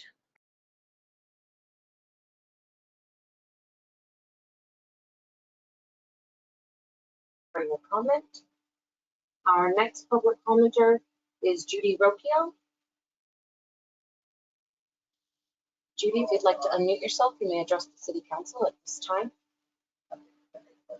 Hello, yes, this is Judy Rocchio. Thank you very much for taking my comments. I'm a resident of Menlo Park. I live in the Willows neighborhood, but I'm here tonight to support those folks that live on Sharon Road. I know that the majority of those folks are really hoping that you'll pick the alternative A solution. It's also what the staff recommends, and in my experience in these things, I was like, oh, listen, the staff recommended A, you've got no problem. The staff always looks at the best alternative. It looks at things like safety. It looks at things like, economics. It looks at long-term, short-term. And so if staff said alternative A, you've got no problem. And they're like, well, Judy, thanks for the optimism, but. And so I'm on the phone tonight to say one or two things. Let me just say the first thing, I'm supporting the residents that live on the street, and the majority of those residents would like to keep the current aesthetic of Sharon Road, which does not have raised sidewalks. Okay, that said, I'd also like to say there are other ways, and I appreciate the reducing the speed limit during school commute time, but there are also other alternatives you can look at to, reduce the safety problem. You can look at putting barriers up during certain times of day. You can look at changing that to a one-way street. I know that changes a lot of traffic and whatnot, but there are other ways to look at this besides A and B if you're really concerned about the safety problem. But A is a good alternative. I first got involved in this when I thought alternative C was going to get some support. Alternative C proposed cutting down 5 heritage trees. So thank goodness no one has brought up alternative C tonight, because that was a travesty. But thank you for looking at A and B. I do have a question. There's one tree still slated for removal with both alternatives A and B, and that is on the south side of the street where there isn't a sidewalk. So I'm wondering, is that really true? Is there still one tree that's planning to be cut down? Because that would be a shame if it comes down for no good reason. Okay, now further trying to give you some, good reason to choose A. Think of climate change. Asphalt, while it does emit greenhouse gases, does not emit near as many as concrete sidewalks. I just looked it up and came up with a kilometer of concrete. I don't know how many, how wide, but 1 kilometer, 8,215 tons. If we look at 600 feet, I think that was the total length. How many feet in this? Anyway, it's a lot of tons of carbon dioxide equivalent for greenhouse gases. So think of that. Also think of the length of time that construction will be going on.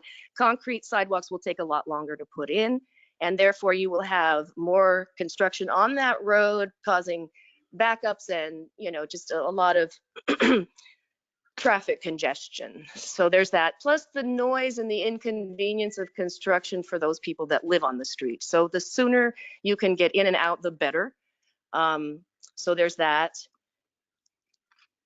And let's see, was there something else I wanted to say? I was all ready to talk about alternative C, but I don't have to say anything about that. So in other words, I'll go ahead and yield the rest of my time. Okay, you don't have any more left, but thank you, Judy, for the comment. Thank you for your comment. Our next public commenter will be Bridget Roberts. Bridget, if you'd like to unmute yourself, you may address the City Council at this time. Hi, good evening, council members. Thank you. My name is Bridget Roberts. I am a Menlo Park resident and the chair of Parents for Safe Routes. I'm calling in to express my support for the raised concrete sidewalk. When council recently voted to approve the Transportation Master Plan, you expressed a commitment to improving and prioritizing pedestrian and bicyclist safety. I ask that you please follow through on this commitment by approving the concrete sidewalk option that prioritizes students and community members and adheres to the stated ADA requirements. Thank you so much. Thank you for your comment. Our next public commenter will be Peter Edmonds. Peter, if you'd like to unmute yourself, you may address the City Council at this time.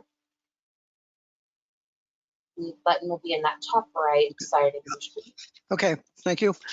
Good evening, Mayor Coombs, commissioners. Excuse me, council members. As most of you know, I'm Peter Edmonds, a resident of District 3. So I don't have personal experience of using Sharon Road, but I was approached by residents on this road for their support of option A. And I've found their description of the situation convincing. So I'm sympathetic to their requests. However, I must admit that I was not aware of the long history that has been referred to this evening, and how much consideration has been given to some of the topics that I wrote about in a rather long email that I sent to you. That may seem to be overwrought in some places. So let me pick something out of it. First of all, I asked specifically how option C came to be included on the agenda tonight on the staff report. It is not referred to in the September 9, 2000 meeting minutes of the Complete Streets Commission, although the report says that its inclusion was requested by CSC. I asked that as a question to staff. Second, I am concerned that there should be no consideration of option C, since it requires the destruction of large 5 heritage trees and other valuable trees in this good example of an urban forest. I think that there is probably an underappreciation of the requirements for the heritage tree ordinance, and if it's possible to read the introductory paragraph on intent and purposes into the minutes of this meeting from the heritage tree ordinance, I'd like to do so. That includes public education, which I think is definitely needed, and a commitment to preservation wherever possible of heritage trees. They were here first, and anything that humans build which interferes with their well-being should not be blamed on them, such as roots raising concrete panels. It's the fault of humans that they put them there when it was predictable that the panels would be raised. Thank you. Thank you for your comment. Our next public commenter will be Ingrid Rogers. Ingrid, Thank you. I live on 2140 Santa Cruz Avenue, so fairly close to the area under discussion. My husband and I are senior citizens, and we like to go for walks daily. And right now, obviously, it's unsafe for us to walk on the block on Sharon Road. I have a friend right nearby, and I do appreciate all the efforts to make this area more safe. Now, my husband and I strongly support the raised curb option B. In other words, the concrete sidewalk option without the parking, because we don't want to just be able to walk safely during specific hours. And as I was also wanting to add, in terms of the prospect of further climate change, and as California moves more and more toward 100% green energy, electric vehicles will become more common, and it will be advantageous for pedestrians to have a solid break between the sidewalk and the road, because it will be hard to hear vehicles approaching from behind, since electric vehicles are very quiet. So I would feel much safer on a concrete sidewalk where the difference between the space for pedestrians and the space for cars is more clearly marked. So I'm hoping that you will take that argument also into consideration. So my vote is for option B, and I'll yield the remaining time. Thank you. Thank you for your comment. Our next public commenter will be David Weiss. David, if you'd like to address the City Council at this time, you may. Sure. Thank you for the time. I live on Clayton Drive, just a block away from the affected area. I think I'm supportive of option B. It seems like madness to me that everything has to be presented in such a balanced and careful way that, like, clearly a sidewalk is safer. And it seemed like we had problems actually hearing people say those words. I have children walk in the area. I like to walk in the area. It gets dark at 5 o'clock. There are going to be a bunch of cars parked there. We're talking about something that is, right next to a school. So again, I'm supportive of option B. It seems really, really hard to hear an argument, that is not in support of option B, and just you can hear the emotion in my voice because my son gets hit by a car because we want to put in a gutter and preserve the aesthetic of that road. I'm gonna have a real problem with that. So anyway, thank you for the time. I'm supportive of a real sidewalk. Thank you for your comment. Our next public commenter will be Lori Sobel. Hi, good evening. Thank you for the time. I live on Altschul Avenue, and I'm a parent of 2 boys, a current 8th grader at La Entrada and a La Entrada graduate who's a current sophomore in high school. And I really appreciate all the work that so many people have done on this project. And I understand both from Ray's comments tonight as well as from other history that there was a compromise reached between residents and the community members involved at that time. And one result of this pandemic is that many more community members are able to engage by evidence of this meeting and many others. So I'm not sure if the council is giving any weight to this compromise, but in my opinion, you shouldn't. You're hearing from many more stakeholders tonight than were previously engaged.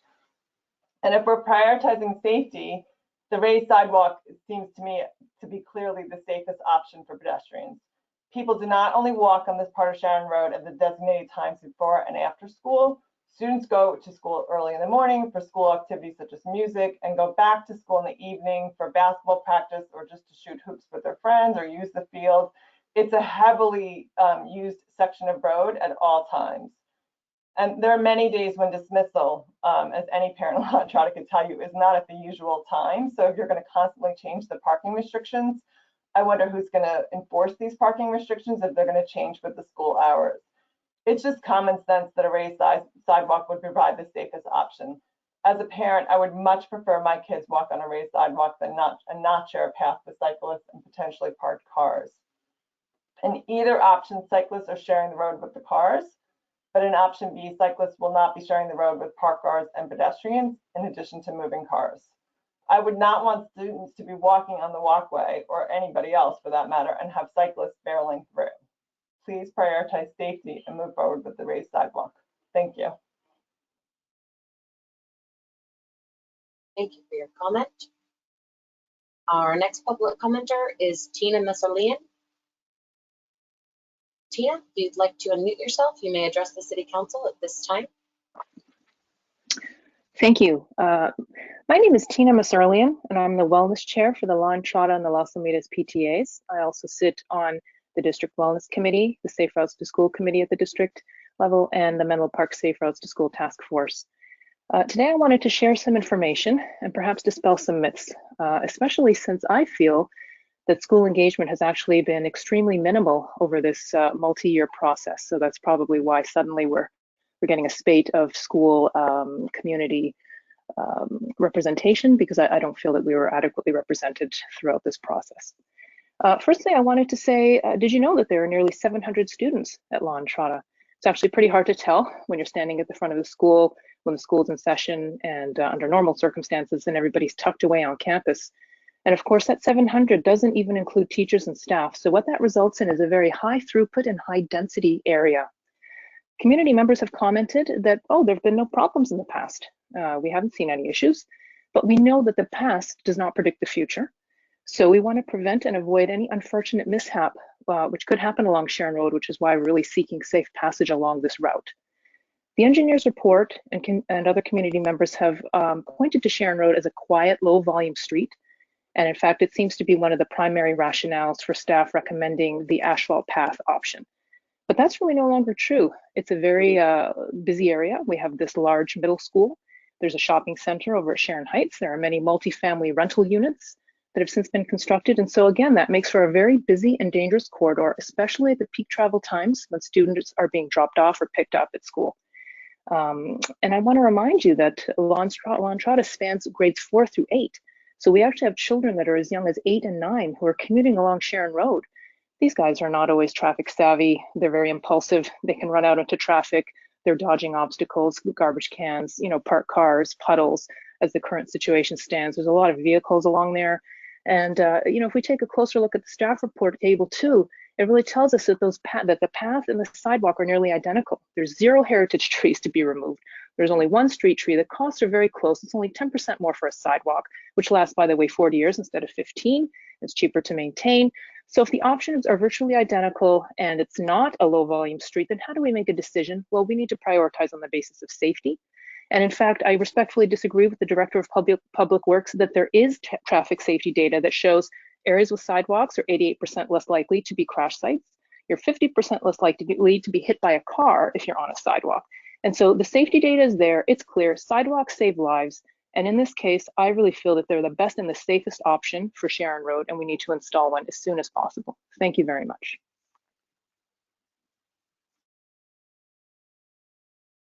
Thank you for your comment. Our next public commenter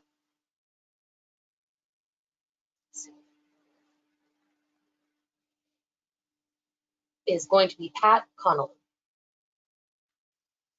Thank you. And my wife, Ginger, who has signed up tonight, has graciously given me her 3 minutes. So I have 6 minutes tonight. Thank you very much. We moved into the guest house at 2145 Sharon Road 48 years ago and later bought the property. And we've lived at the same address ever since. We raised our children here, and I now walk my 7, 5, and 2-year-old grandchildren on Sharon Road, which has only increased my support for making Sharon Road safe for the next 50 years. I have reviewed the published research of nationally awarded urban transportation planning firms, and what is consistent in their studies is the goal of reducing vehicle speed is the most significant variable in reducing serious vehicle pedestrian injuries. A car traveling at 30 miles an hour takes twice as long to stop as one traveling at 20 and raises the risk of a pedestrian injury from minor or moderate to serious. Sharon Road is what is referred to in urban transportation planning vernacular as a calm street.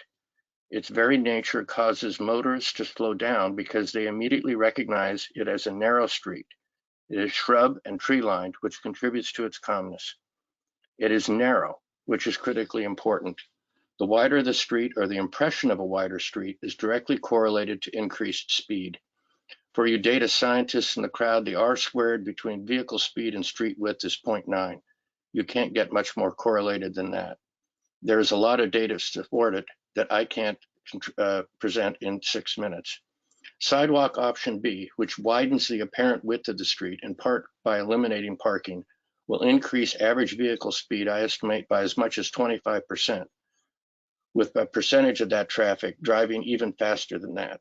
Cars will be driving faster under this option than they are now, and they will be doing so on the same side of the street that my grandchildren will be walking.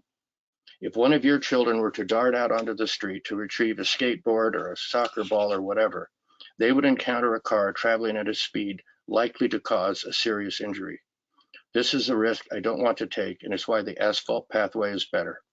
I also believe that this option with its raised concrete will detract from the residential feel and promote more cut-through traffic. It is the character of the street, its width and calming effect, that determines vehicle speed, not speed limit signs. Just go stand on the Alameda for 10 minutes.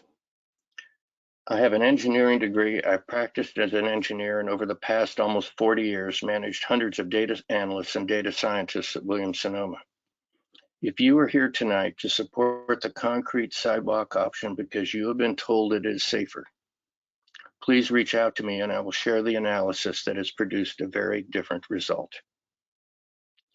The second thing I would like to comment on is the need to separate the political process from the engineering process. The Sharon Road project is the result of a political process. The fact that we have not had a pedestrian accident on the street in the last 50 years doesn't make any difference. It's part of the Safe Routes to School initiative, and if the council decides to go forward, we neighbors will support it. The CSC has done an excellent job of catalyzing community support for safe streets, lobbying the city for a master plan and the budget to support it. But that is where the political process should end and the engineering process should take over. But that's not what's happened. We find ourselves today in a highly politicized battle with pressure being put on our city engineering staff to make changes and create new options, and people flooding the city council with emails saying the asphalt path is not safe and the concrete sidewalk option should be selected. It has polarized our community, and it is pitting Lantrada parents against former Lantrada parents.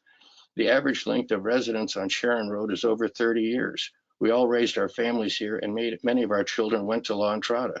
We are all former Lantrada parents. Does anyone really believe that we're not interested in safe routes to schools? Does anyone really believe that the city staff would recommend a solution that wasn't safe? What is happening here is that the current Lantrada parents and the former Lantrada parents are being caught up in a battle between two competing approaches. Some believe in a uniform standard approach. Let's pick a standard approach and use it everywhere, which is the case in concrete and sidewalks and raised curbs, which is used, highly recommended by the Complete Streets Commission. A uniform approach can work in a city's neighborhood that are uniform, but Menlo Park stretches from the Bay to Highway 280. The neighborhoods vary significantly. The history of this approach being applied in cities like Menlo Park is not pretty. It has resulted in scarred landscapes, irate residents, lawsuits, delays, and cost overruns. To address this problem, leaders of the Complete Streets movement have advanced an approach called the Context-Sensitive Solution Approach, CSS. The approach says that the solution must be safe, fit the context of the neighborhood, have support from residents, and impact and be cost efficient. The asphalt pathway alternative, designed and recommended by our city engineers, is this approach. It checks all the boxes. It is safe, actually safer. It fits the context of the neighborhood. It is supported by the residents of Sharon Road, and it is less costly, so the city budget can be stretched to undertake a complete streets project on another street. It is the right approach for our varied neighborhoods of Menlo Park, which is why our expert and professional city staff have recommended it. I have grown to respect them. Throughout this process, they have been steadfast in their recommendation. They are the experts and they know what is best. I encourage the City Council to support your staff and adopt the asphalt pathway option. Thank you very much. Thank you for your comment. Our next public commenter is Harry Bird.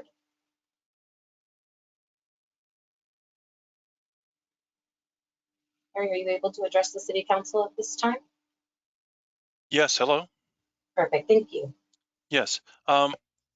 No injuries involving auto accidents with pedestrians, students, or bicyclists have occurred on Sharon Road on the 2100 block in more than 45 years. The people who have lived here and raised families here are eyewitnesses to this fact. This perfect safety history is confirmed by police records. Despite this fact, some school PTA members have characterized the street as extremely dangerous. Partially to assuage these concerns, the street's residents have agreed to the construction of a dedicated asphalt pathway that also has a 2-foot drainage. That drainage further separates the path from the street, adding extra safety. This is a design that is used all over West Menlo, including the streets of neighborhoods close to Oak Knoll and Hillview. Are the folks that want to make sure that this could only be a concrete sidewalk planning to change all the asphalt pathways all over West Menlo that are close to schools? Doesn't sound like a good idea to me. A cement sidewalk is another option presented to you. The cement construction can have negative effects on shallow root systems of the many heritage trees along this stretch. The cement sidewalk proposal also includes removal of any parking along the north side of the street at any time, period.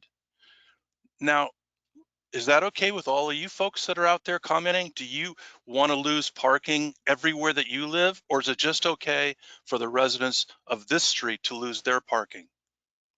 That's a good question, right? Cement sidewalks and removal of parking will give the street the look of a downtown street, which it's not, and widen the look of the street, which experts say can lead to higher traffic speed. This will reduce the street's safety. It's the opposite of the increased safety we should be looking for. This will negatively affect the safety of all who use this street 24 hours a day and 365 days a year, not just during scheduled school hours or during the school year. I asked the City Council to take the strong possibility of higher cut-through speeds as a serious negative aspect of the cement sidewalk proposal and as another reason to choose the safer asphalt pathway option. We residents have followed a long process of working in good faith with the city engineers and city officials. We and the engineers agreed upon a safer, dedicated asphalt pathway. Please approve it. Thanks for listening to me.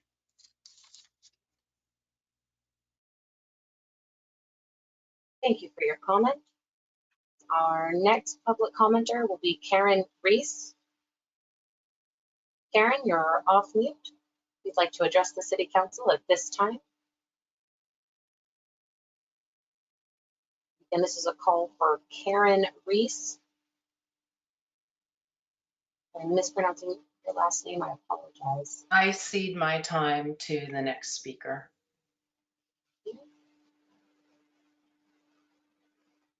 So our next speaker will be Tiffany Lee.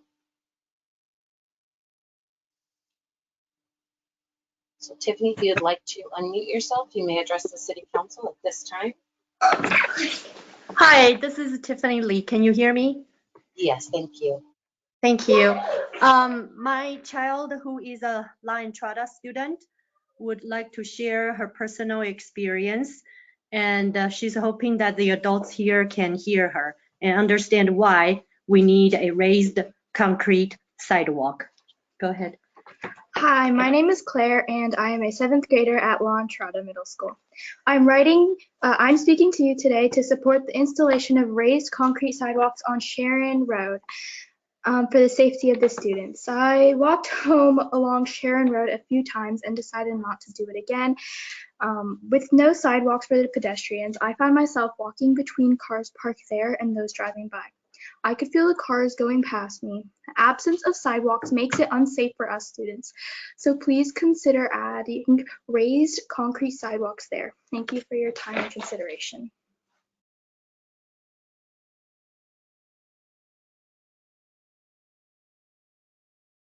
Thank you for your comment.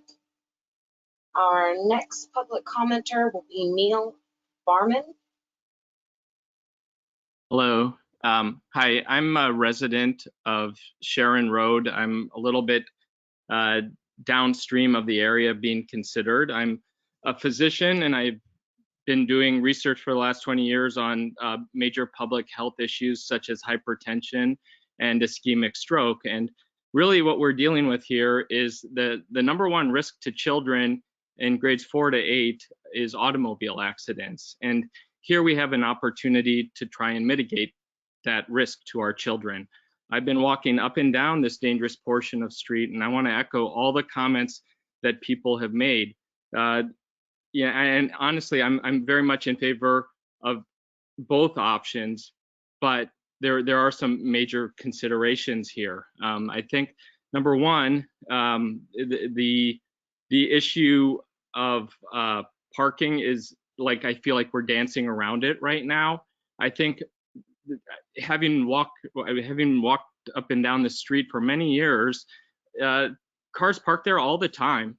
And I think this is a portion of street, because we go to Safeway sometimes, that may not just be only accessed during the hours of school or only during the high traffic hours. This is an area of public lands that people want to transverse to go shopping.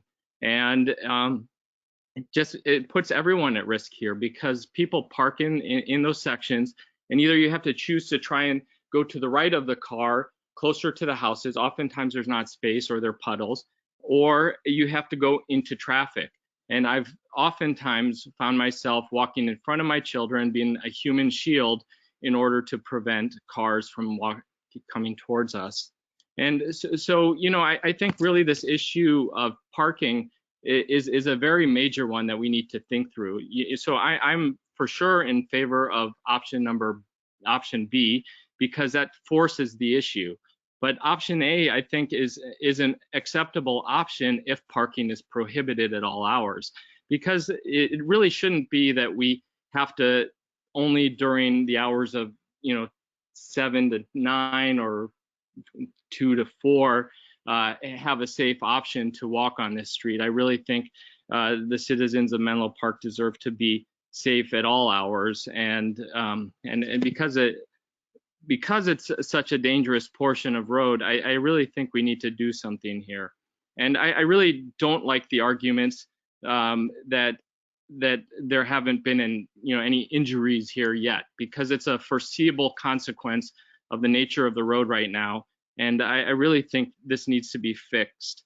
And I'm really also struck by the numerous neighbors or friends of the neighbors on that street who are not have no direct experience on that portion of the road, because I've been walking on this road for 10 years and it's not safe. And I just wish we would sort of talk more directly about the parking issue there, because that makes it unsafe really for option A at all hours.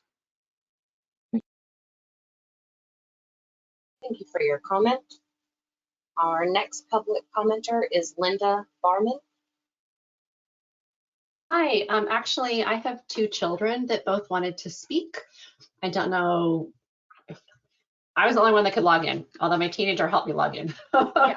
So first is going to be my older child, Nat Barman, is going to be talking. Yeah, so I am Nat. I recently graduated from La Entrada, and I have spent 5 years walking to and from school every day. I don't mean to sound arrogant when I say I know these roads better than any man here. And the roads, the sidewalks, the spots on the side, they are a problem. Okay, I get that during school hours or whatever, but there are people who will go early to school because they have band practice. There's cars parked then. They will have to go around the cars and they will have to go into the street. There are after school activities like sports or cooking classes. You have to walk to the school to get there, and there will be cars parked in the asphalt walkway.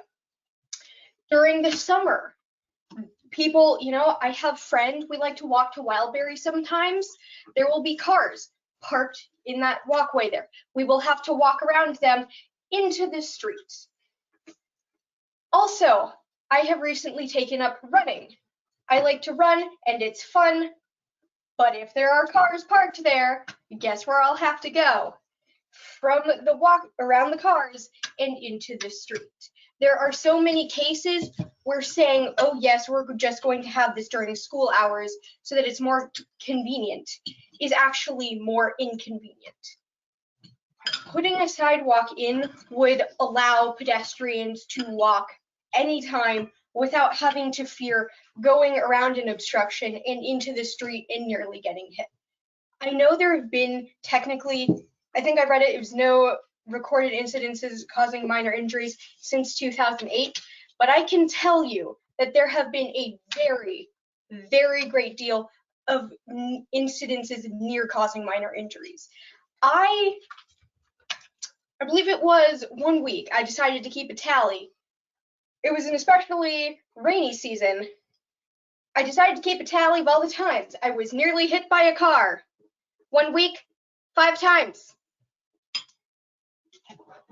Yeah, I'd like to cede my time to my sister, Annika Barman. Wait. So this is my second child, Annika Barman. I don't know if she gets additional time. I know we only were able to log on once. we'll give her her own 3 minutes. Annika, you have up to 3 minutes. Okay. So my name is Annika Barman, and I am a 5th grader at La Entrada. And so I've been walking to school for about 2 years now. And I don't want to tell you how many times I've been almost run over. My sibling has been almost run over. My dog's been like, it's scary. I don't want to die young. And there are big puddles that you want to go around to make sure you don't get your PE shoes get wet and you get into traffic. And it's really, really terrifying thinking about it because we don't know what's after death. And when I have to walk, and sometimes my parents can't pick me up or anything because they both work, I walk with a group of neighbor girls. And it's scary because we are all much shorter than an adult. And cars probably have less of a view. I know they have a view of us, but less of one.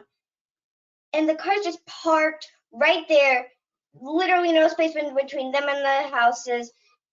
And then a lot of them are very big. Because they're families, you have to go all the way around, and it's not safe. And if I like to go to Wildberry, but my mom will only let me go if I walk with her and walk because I'm a child. I don't get enough exercise. So I have to walk, right? We're almost getting run over. It's just from school to just the pleasures of having something sweet. You can get like almost hit, and there have been incidents where I've been like an inch away from a car, an inch. And I can't tell you how much that terrifies me. It is very scary. And I don't feel comfortable bringing my dog on there because you can't see her from a car. I'm done. You're done? Mm-hmm. Okay.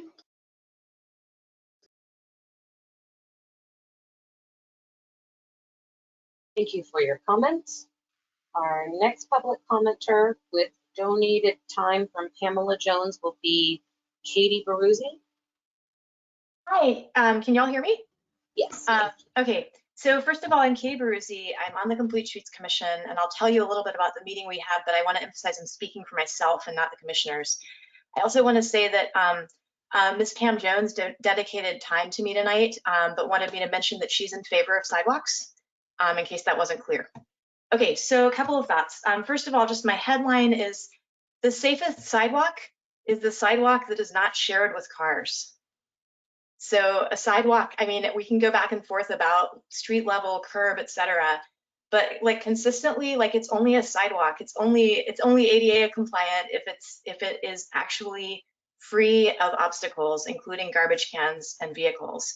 And so I think one of the reasons a lot of people, including the Complete Streets Commission, were recommending a raised curb is because that prevents people from leaving their vehicles and their garbage cans on that facility.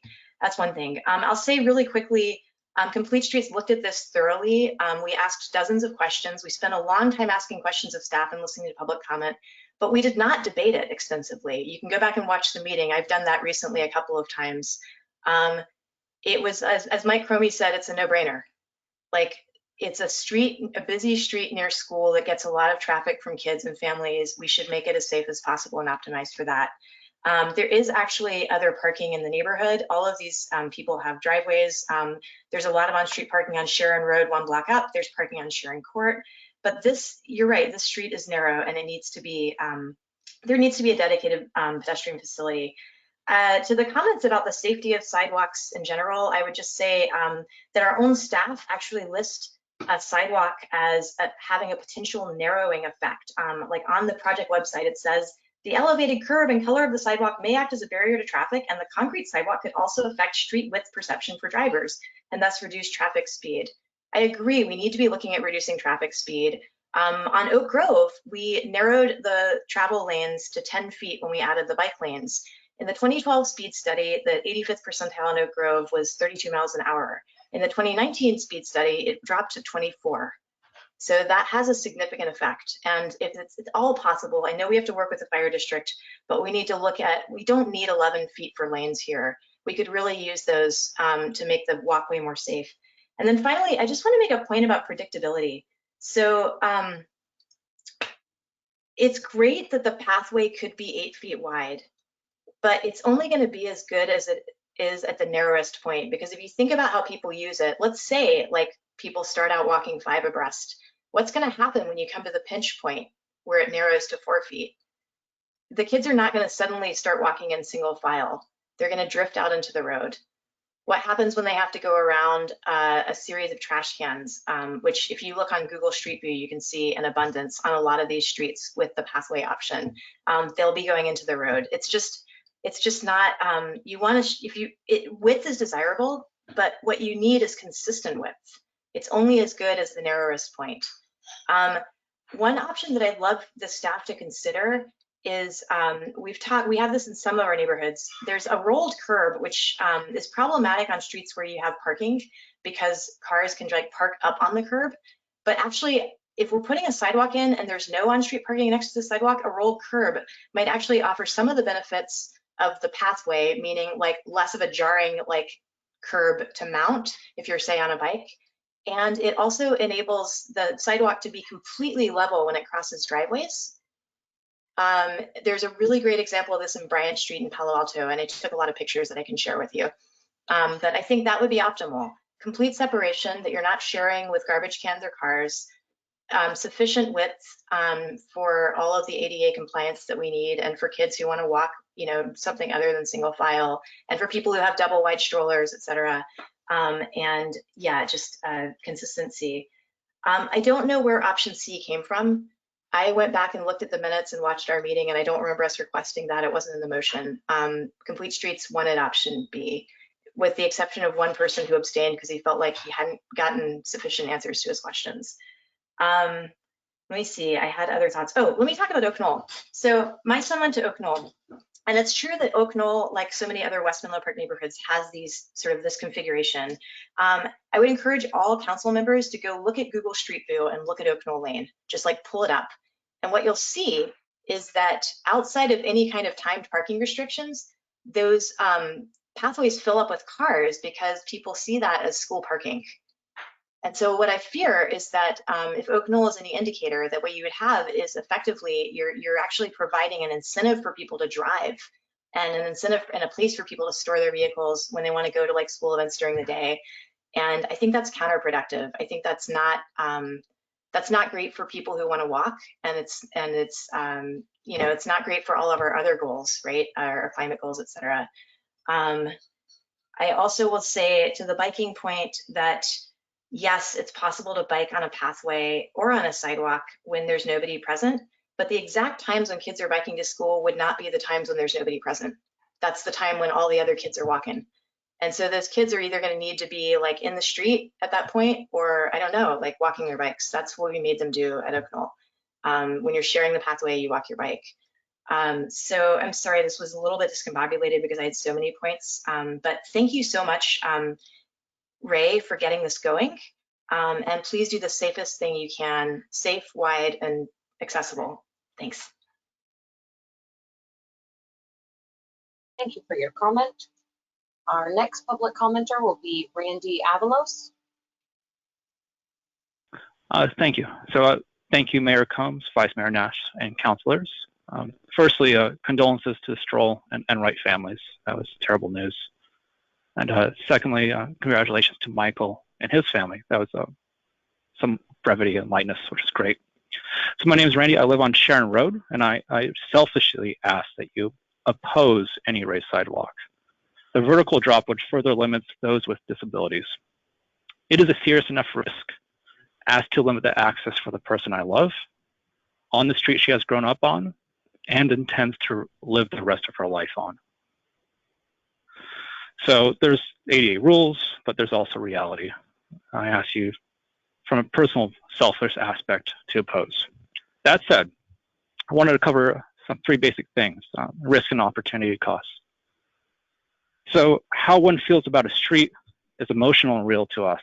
Personal experiences and conditions inherently bias our feelings about whether a place is safe or not. I grew up walking half mile in the snow and country roads, so I have different personal biases about what's safe or not. That is why we have professional staff. That's why I should listen to professional staff. Going off feelings will favor the loudest voice over the most humble, and many voices are not here with us tonight. So we should consider the evidence over emotion. And the evidence shows relatively this street compared to other streets in the city, downtown and major commute corridors, there are far more dangerous streets in the city. Now, opportunity. So the cost of this project are not in dollars. We're looking at $90,000 difference, but the real costs are what are the next best use of those dollars. If safety is equal, we're fundamentally paying $90,000 and taking it from somewhere else where we can use it. Fundamentally, we're making a trade-off between residents and students here in this part of the city versus residents and students in other parts of the city. If both are equal, we should choose the less cost option. I ask you not to invest limited resources in feelings, but rather invest them with the evidence shows where they're most needed. These little things will add up. And I ask you in these moments of silence to think of other residents not on this call, but other parts of the city who during a global pandemic has adverse effects on citizens in different manners, in different classes, to keep them in mind when you're making your choice. One last bit, if Mr. Lamb in the future would please pay the cat tax when his cat meows, then please show his cat, it'd be most welcome. Thank you for your time. Thank you for your comment. Our next public commenter will be Marcy Coggins. Marcy, unmute yourself. Hi, good evening, council members and staff. I join with my Sharon Road neighbors and urge the council to choose the asphalt strip option supported and recommended by your expert professional transportation staff.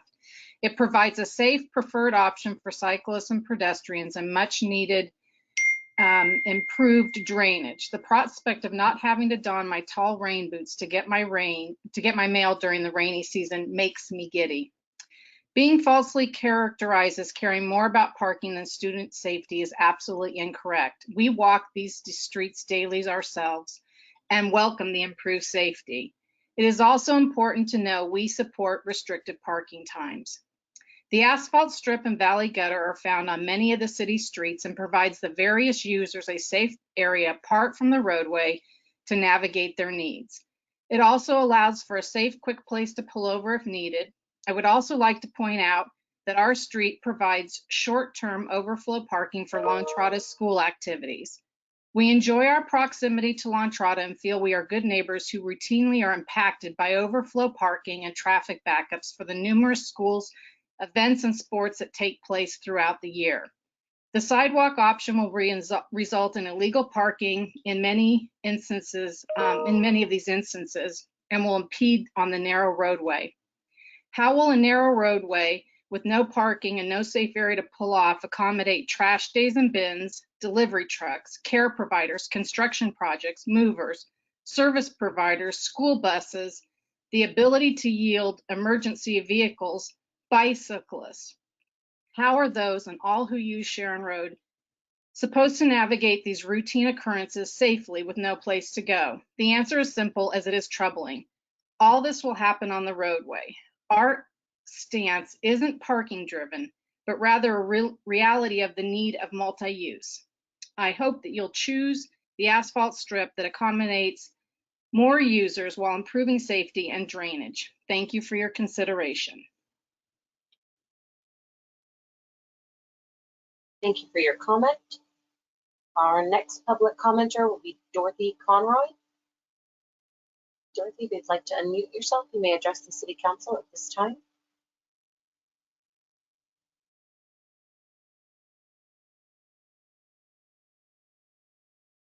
Good evening. I'm Dorothy Conroy, a District 5 resident. I feel like a victim of bait and switch. We were approached to gain support for a walkway, and our support was sought. We were assured our input would be important and respected. And in 2019, all the stakeholders agreed in good faith. Only 15% supported the sidewalk. We understood we had an agreement. Now, after much lobbying from the Complete Streets Commission to garner support for the sidewalk, the agreement's in danger. Was the agreement disingenuous? Speakers have exaggerated about all the cars parked. Not that many cars parked, but parking is needed for the vendors and others that Marcy just mentioned.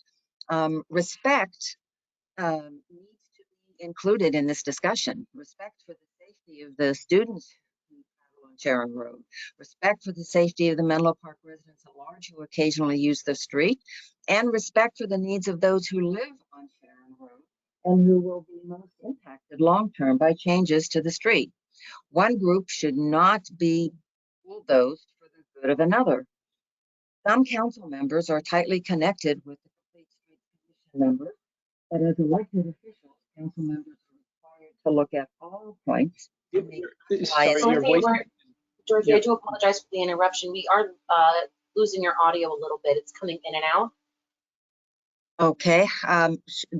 Shall I go back a little bit? Do I get a few extra seconds? Yeah, I will give you I'll give you some additional time, but yeah, if you want to back up maybe 15 seconds, that would be very helpful.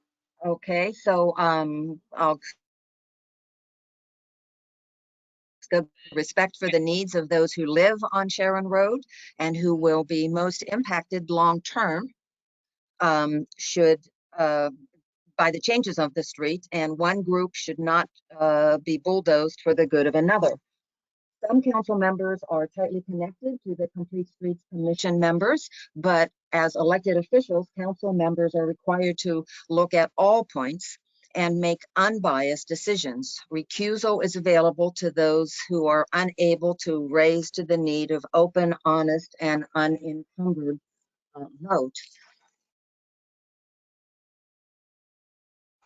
The Complete Streets Commission has advocated for its position. It's lobbied Lawn Trada. It has now exercised its advisory role to the city.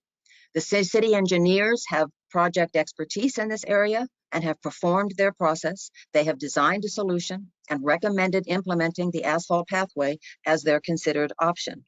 The pathway is safe at all hours. The traffic study that was done in 2019 saying that the street is low volume, it's not so busy.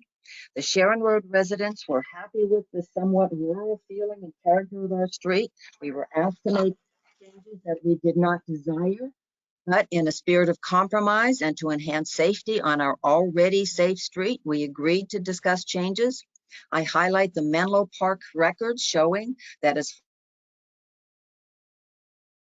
far back as their digital records go, 2000, no accidents have occurred on Sharon Road and only 2 on adjacent streets, naming Sharon as an intersection. Residents' oral history recall no injuries in 50 years. The street is safe.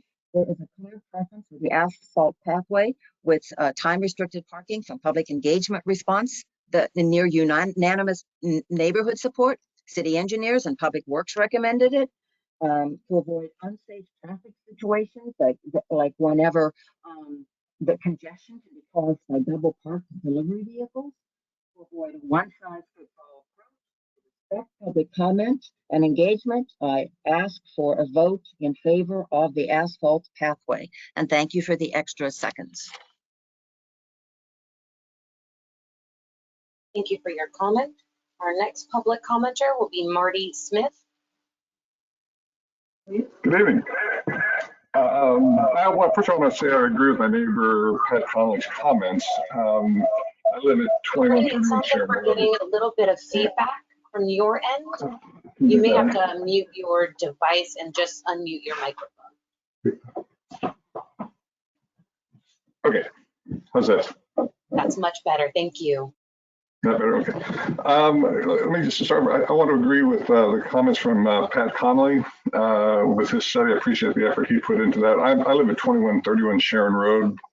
We raised our children on this road and they walked up Sharon Road to Lawn Trada, both of them for the 5 years they were at La Entrada. I've been here since '84, and I've been employed the entire time.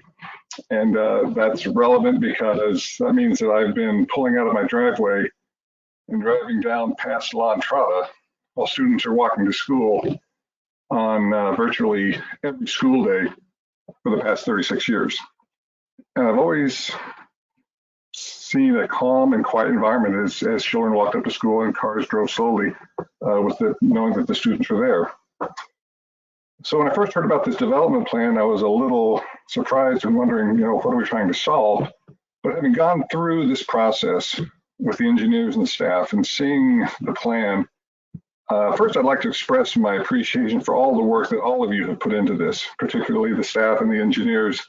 And I want to give my full support to the asphalt pathway that the professionals of the Public Works Department developed and are recommending for the street over the other option, which is the concrete sidewalk. And I got 3 reasons for that.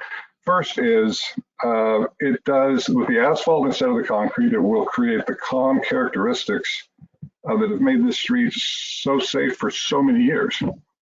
I think the smooth, consistent walkway without the driveway cuts help not only students, but it helps the elderly, it helps physically impaired, people with wheelchairs.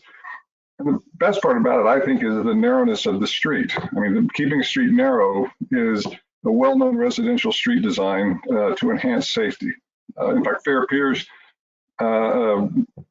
transportation planning and consulting firm in the Bay Area, published a report in 2016 showing the direct correlation between the narrowness of the street and the slower the automobile speed, resulting in reduced accidents, reduced both in terms of number of accidents and the severity. So one thing you may want to consider from this report is not so much to demonize parallel parking. Parallel parking was viewed in the report as one of the visual aids to create the narrowness of the street, reduce the speed, and reduce the number of accidents. So that's something that just I think you have to consider. In closing, I'll just say that I think the asphalt plan has my full support. I think it's the best design to maintain the calm, quiet environment that again has kept this street so safe for so many years. I think it will keep the auto speed down. It will create a safe pedestrian and cyclist roadway, I'm sure, for many years to come. Thanks for your time. Thank you for your comment. Our next public commenter will be Christine Tomomatsu. Christine, if you would like to unmute yourself, you may address the City Council at this time.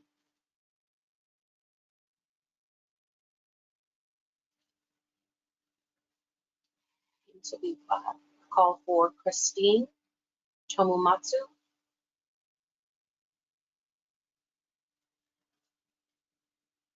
Okay, Christine, I will return to you. Our next public commenter will be Adina Levin. Adina, if you'd like to unmute yourself, you may address the City Council at this time.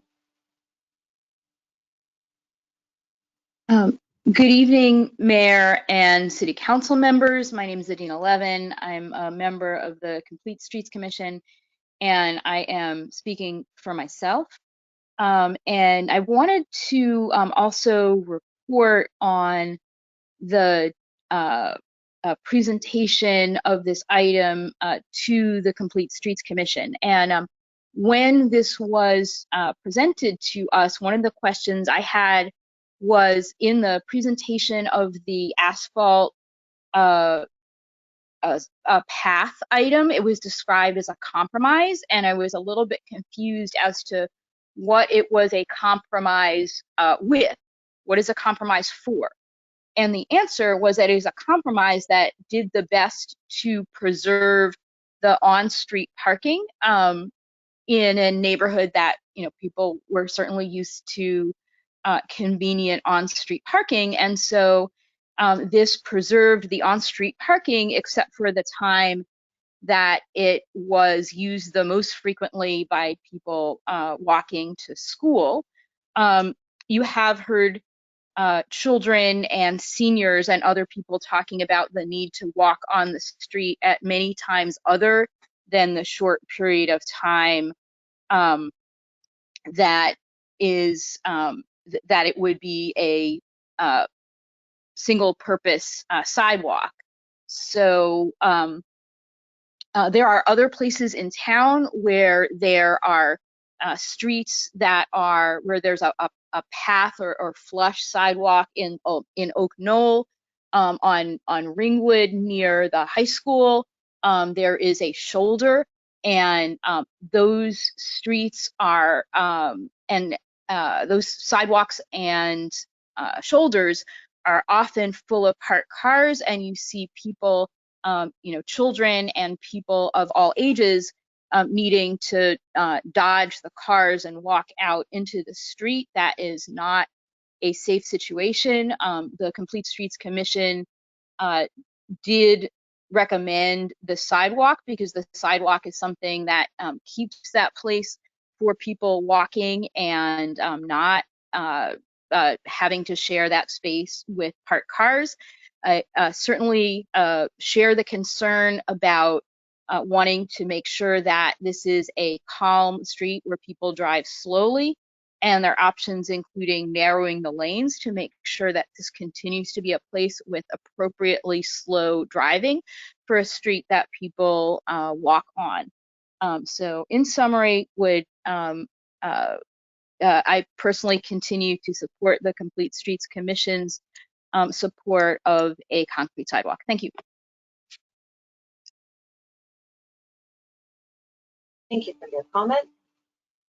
I am going to return to Christine Tamamatsu. Did that unmute? Perfect, thank Oh, you. good. Thank you. Sorry about that. Okay. I am a resident on Sharon Road, and I've lived here for over 20 years. I raised my son here. He walked with his friends for 5 years and walked on Sharon Road with his friends, going to basketball, going to sports, using the baseball field. And I talked to him and I said, how did you feel? How do you feel when you walked with your friends? Did you feel okay? And what do you think about an asphalt pathway versus a sidewalk? And he said, the asphalt pathway, he actually would feel safer at. He thinks that the concrete curb sidewalk is more limiting.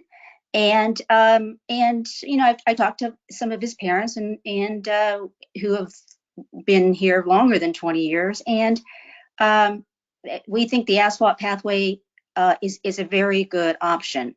As you can tell, I support the comments by Pat Connolly and Marty and the other folks who have given really very good data about the asphalt pathway and what the feel and the look of an asphalt pathway is compared to a cold concrete sidewalk, and what that does to the environment of Menlo Park, which we all just really love. We love our tree-lined streets. We like that feel of that rural community. That's why we live here in Menlo Park. And we want to keep that feel. But of course, we all care about our children's safety and our own safety. I walk my dog all the time, and I enjoy it here. I walk on pathways. We have asphalt pathways throughout Menlo Park, and I love it, that part of Menlo Park too. And so I just don't see why asphalt pathways are so safe through other parts of Menlo Park, but it can't work on our street. And frankly, I think our street, it's even harder because it is narrow than other streets. So I just wanted to just also feel very comfortable with the recommendations of the engineers. They spent so much time, so much analysis, so much talking to the community, and it's very professional. It's well thought out. I'm not an engineer. I trust their judgment, and I just don't see why we are opposing what the engineers have recommended to us, and we're just completely ignoring it. I'm guessing most of us are not engineers. Most of us have not spent all the time that they put into it. And so I don't see why we are just totally disregarding it. It really bothers me that we are just doing that. And I don't know if it's for political reasons. I don't know the reasons, but I just really don't understand that. So I really urge, I see I have 1 second, I really urge you to follow the city engineers and vote in favor of an asphalt pathway. Thank you, and thank you for coming back to me after I figured out my mic. Thank you for your comment. And at this time, Mayor Combs, I am seeing no further hands raised. You may, oh, we did have one more pop up. So this will be our final public commenter, Allison Bird. Allison, if you'd like to unmute yourself, you may address the City Council at this time. Thank you very much, Ms. Heron. And Kristen Smith, who is here on the call, and one of the neighbors has kindly donated her time to me so that I can address some disability issues that I wasn't going to get into, but I will now. I was born here and still live in this house in which I grew up. And I walked to school by myself for 6 years every day, even when I was years younger than the youngest students at La Entrada. Due to illness and injury, I had to walk at times with crutches and other times with a cane. I never had any problems navigating the route. I walked on the correct side of the street, faced oncoming traffic, looked both ways.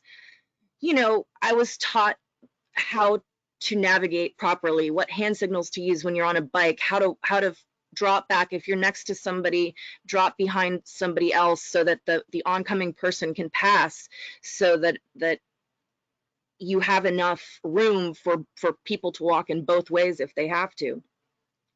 This was also during the time that we had to be aware of stranger danger and men popping out of vans trying to kidnap us. And, you know, everything was a threat, especially for a young girl. But despite that, I enjoyed walks and seeing the wildlife, hearing the breeze. I was not buried in a phone. I didn't have headphones in, you know, just some responsibility here, I think, is needed.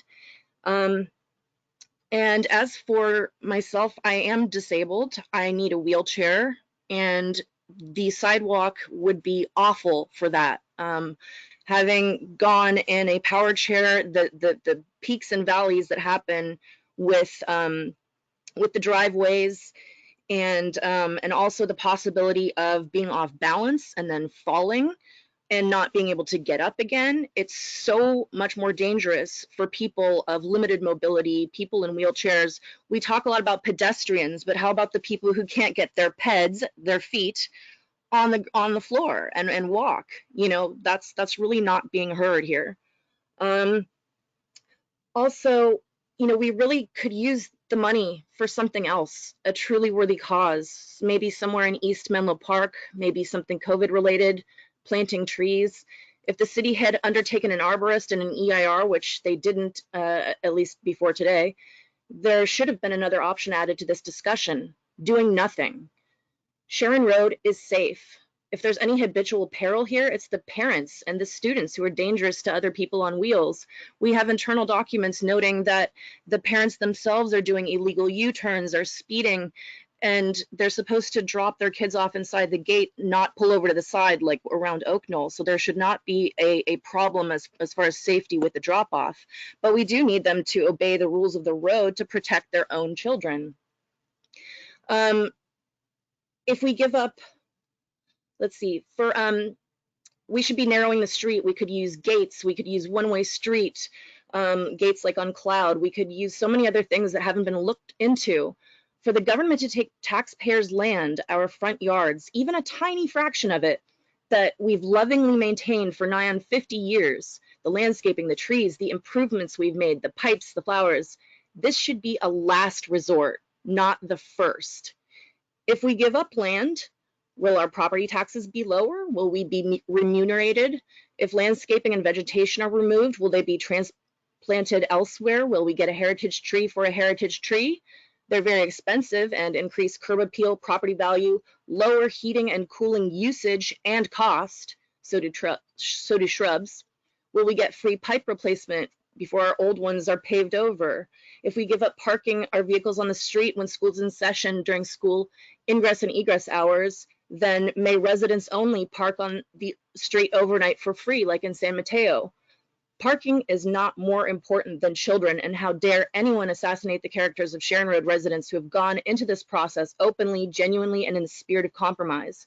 Should we therefore characterize our opposition as more concerned about sidewalks than the aged and infirm, concerned more about sidewalks than our economically disadvantaged fellow citizens of Menlo Park, concerned more about sidewalks than people from more ethnically diverse areas of Menlo Park, concerned more about sidewalks than those stricken with coronavirus.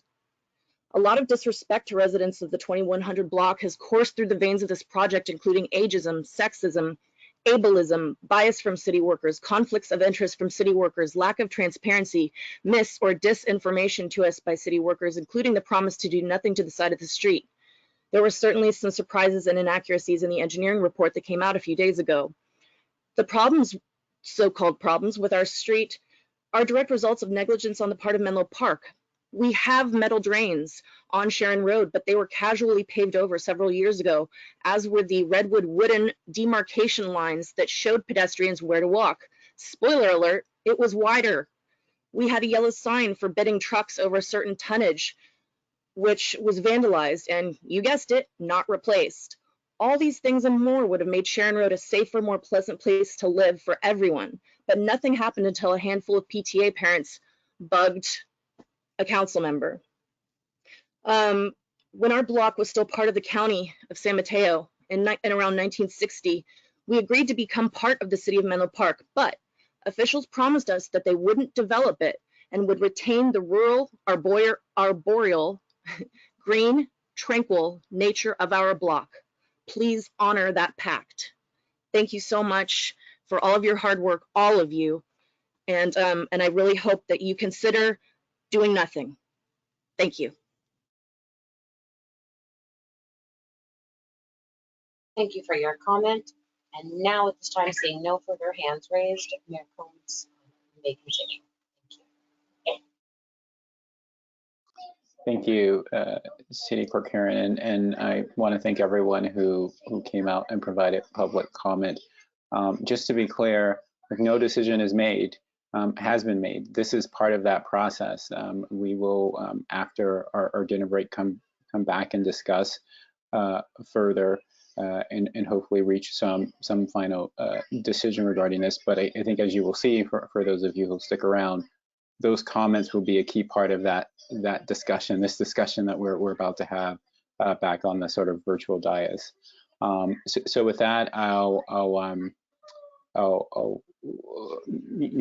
say we'll take us into break, and we can come back at 8:20. Does that work for you, City Clerk Sharon? Yes, thank you, Mayor Combs. So at this time, I just ask that the members of the City Council disengage webcams and microphones and only engage webcams when you return, and then we convene. Thank you.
Welcome back, Mayor, Vice Mayor, members of the City Council. Having all returned to our virtual dais, Mayor Combs, you may reconvene the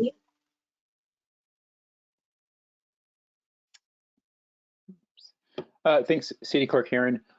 So before we sort of dive into the discussion on the virtual dais, I just want to again, say I appreciate everyone's comments. I know that there are lots of heartfelt and strong opinions, and I think someone sort of described it as former Law and Trada parents versus current Law and Trada parents. My hope is that in this discussion you can see that, like, again, there are lots of stakeholders. That what we're trying to do is get to a solution that really works for everyone, right? And so sometimes that's not completely possible, but that's certainly the goal, and our hope is that this isn't in this discussion we don't see a situation where we see it as a neighbor versus neighbor, but really an opportunity and a chance to make some portion of the community better for all that engage in that street. So with that, I want to say that let's sort of clean up any remaining clarifying questions for staff, and then sort of like as much as possible like kind of conclude that portion and very deliberately go into a portion of the discussion where we are sharing where we're at, so we can get some sense of where there is support. And again, of course, I know that even once we get into that more sort of that portion of the meeting where we're sharing our own thoughts, our own initial thoughts, that there might be a need to go back and clarify some things with staff. But as much as we can sort of stick to that, I think would help us in sort of framing this debate. So I'll kick it off with some, I guess, not really clarifying questions, but I had two questions. And if staff could tell, if someone on staff could remind me of when the last time we removed parking on a residential street, and what were the circumstances of that removal. What's coming to mind, I remember we removed some parking in the M2 recently, and that was a discussion, and so I just was hoping you could sort of recall, so I can, since at least with one of these options it is the removal of parking, I just want to make sure that we are looking at those scenarios when we are sort of removing parking on a residential street somewhat the same way. Okay, thank you, Mayor Combs. So I'm working off of memory, so I will do my best here to outline. But in the last 3 to 4 years, I think we've had a couple of projects that came forward that removed parking. Oak Grove comes to mind, and the entirety of Oak Grove is not residential in nature, but there are some sections that are, and that was to install bike lanes and some sections of walking path. The section of Santa Cruz that's been mentioned a couple of times tonight, the first phase from roughly Johnson to Olive removed parking in 2016 to install sidewalks and bike lanes. And then the second phase had the lesser parking removal, but that was just done over the last year, where some sections needed to enhance the bike lanes. So those are, I think, the three most recent examples that I can recall. And just so I'm understanding, when we those projects were sort of initially presented as ones that would remove parking, correct? Or was there some sense of where we backed into removing parking, and that wasn't initially what we started off with? Yeah, so Oak Grove, I think the initial proposal was to convert the space that was used for on-street parking to bicycle lanes. So I think that was kind of the initial proposal for Oak Grove.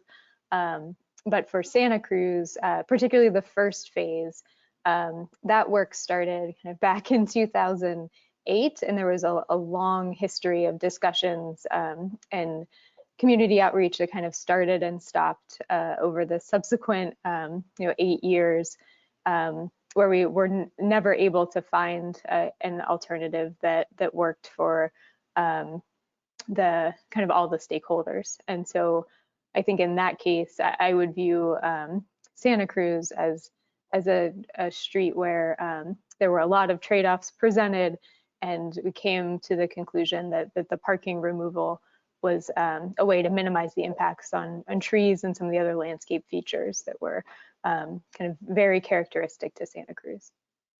Okay, cool. And then the other, I would just, because I know it's going to, though, Santa Cruz and Sharon Road, they are very different scenarios, right? Certainly there are houses on Santa Cruz, but we can appreciate that there is a distinction between them. And then I know, just one more question, Councilmember Nash, and I will let you chime in. And then one more question. There was there were some comments that mentioned this distinction between like the 11 feet and that could possibly be more narrow in the sense of 9 feet. Can you give me some sense of what is the staff perspective on that? Sure.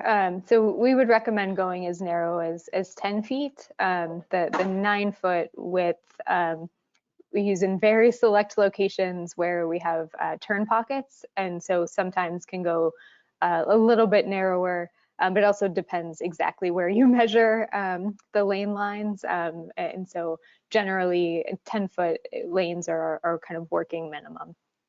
Anything narrower than that, like emergency vehicles, school buses, the mirrors will hang out over the actual width of the travel lane.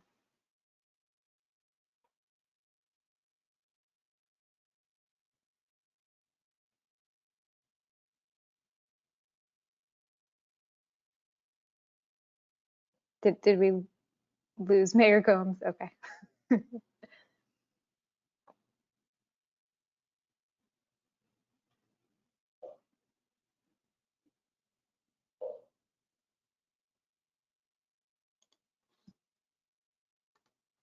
I will work to reestablish Mayor Combs' connection. Just give me a couple. Thank you.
Sorry, I lost power.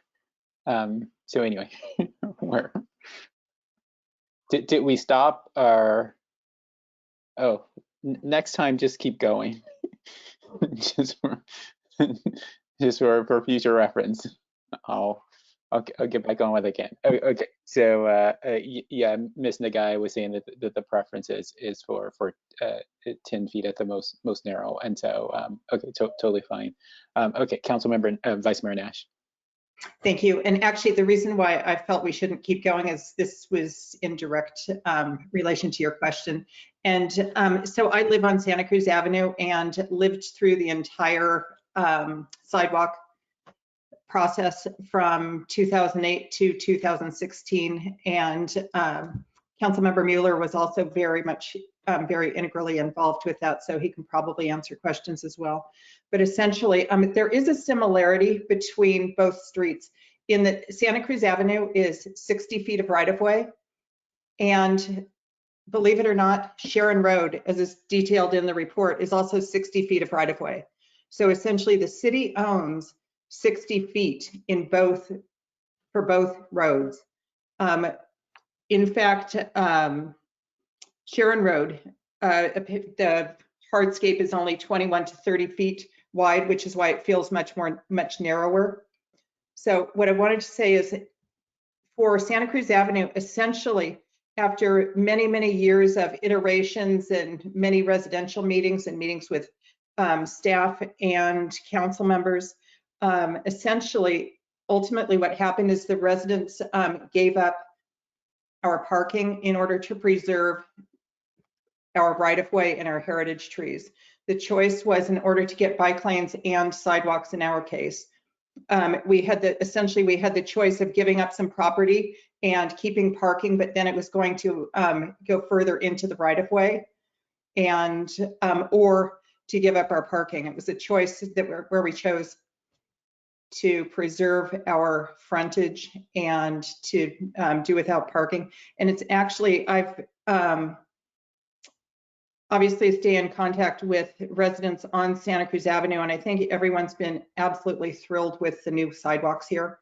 And in fact, has been very pleased with it's at times an inconvenience not to have parking in front of your house, but everyone makes do.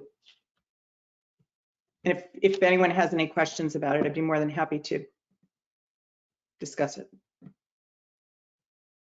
Yeah, I mean, totally fair, and I don't, you know, I would just say, like, if I'm, you know, looking at it from the perspective of a Sharon Road resident, right, they would say that there is, you know, from a sort of engineering feat, you could say that they're the same, but they would say that there is a difference. Yes. Okay, so totally, and that doesn't mean that difference means that we get different outcomes. We certainly could end up in the same place, but just to sort of, you know, because again, if the result of this discussion is one that removes parking, I think a lot of what people will be asking is like, well, when has the city done something like this in the past? And was it the same sort of motivating factor or factors? And was it the same process? And so that's just something I just want to make sure that we're sort of you know, have some clarity into. But Councilmember Vice Mayor Nash, and then to Councilmember Mueller.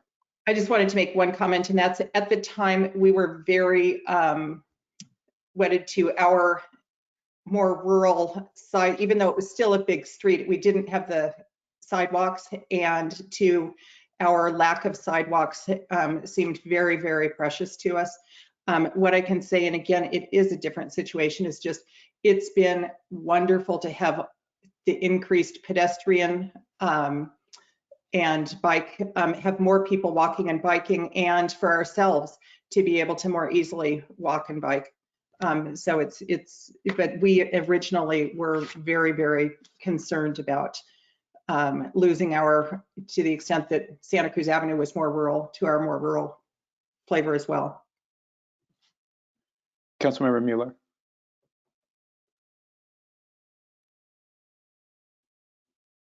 So my memory of Santa Cruz Avenue was that the sides were further apart at the beginning than where we are actually now, but it was no less passionate. So in this circumstance, what's different between Santa Cruz Avenue and what's happening here is that on Santa Cruz Avenue, both sides of the street were in play and there were bike lanes in play. That's not in play here. Parking will, if the difference between option B, I think I have this right, is that there would be still parking on one side of the street, but not on the other. But we were a lot further apart at this point on Santa Cruz.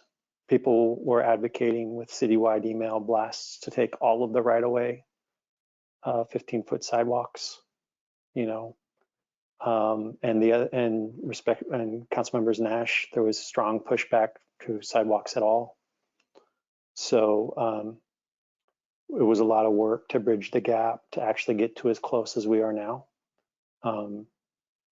But interestingly enough, I think the level of passion on both sides as we whittled down to that sort of lessened and lessened because everyone sort of started where we are now. Those passions are still real high. But nonetheless, I actually am really grateful that we are as close as we are to that end. So, but that's the key difference in terms of process. We actually had probably more stakeholder meetings on Santa Cruz. We had so many meetings in garages, and I remember sitting in Councilmember Nash's living room looking at her designs, and I remember the strong pushback for more, but we got there, and so anyway, that's my comment on that.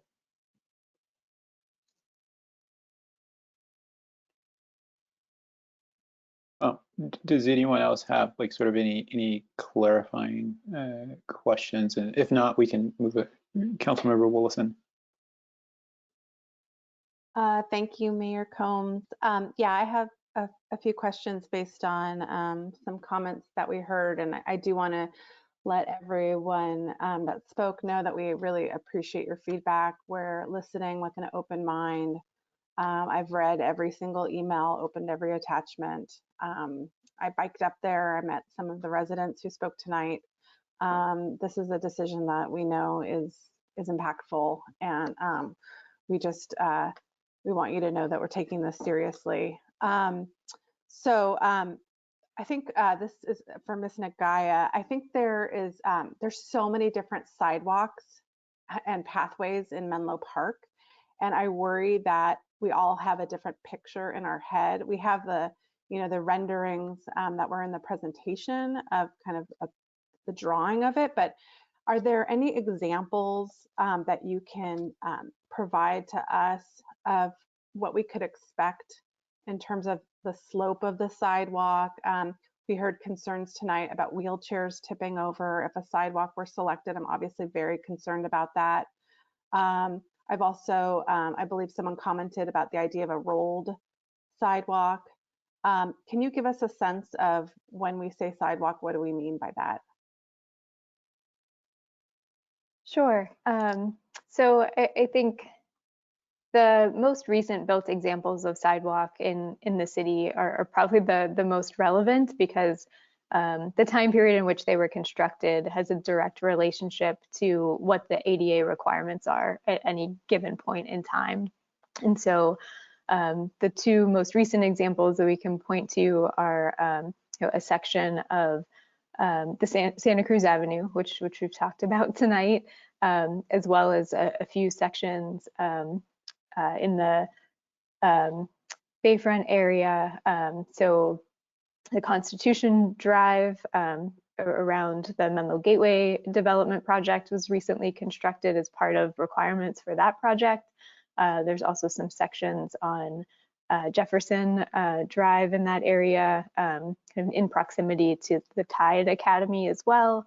And then there's also a section on Pierce Road in the Bellhaven neighborhood that was just about completed. It's in its final stages of construction.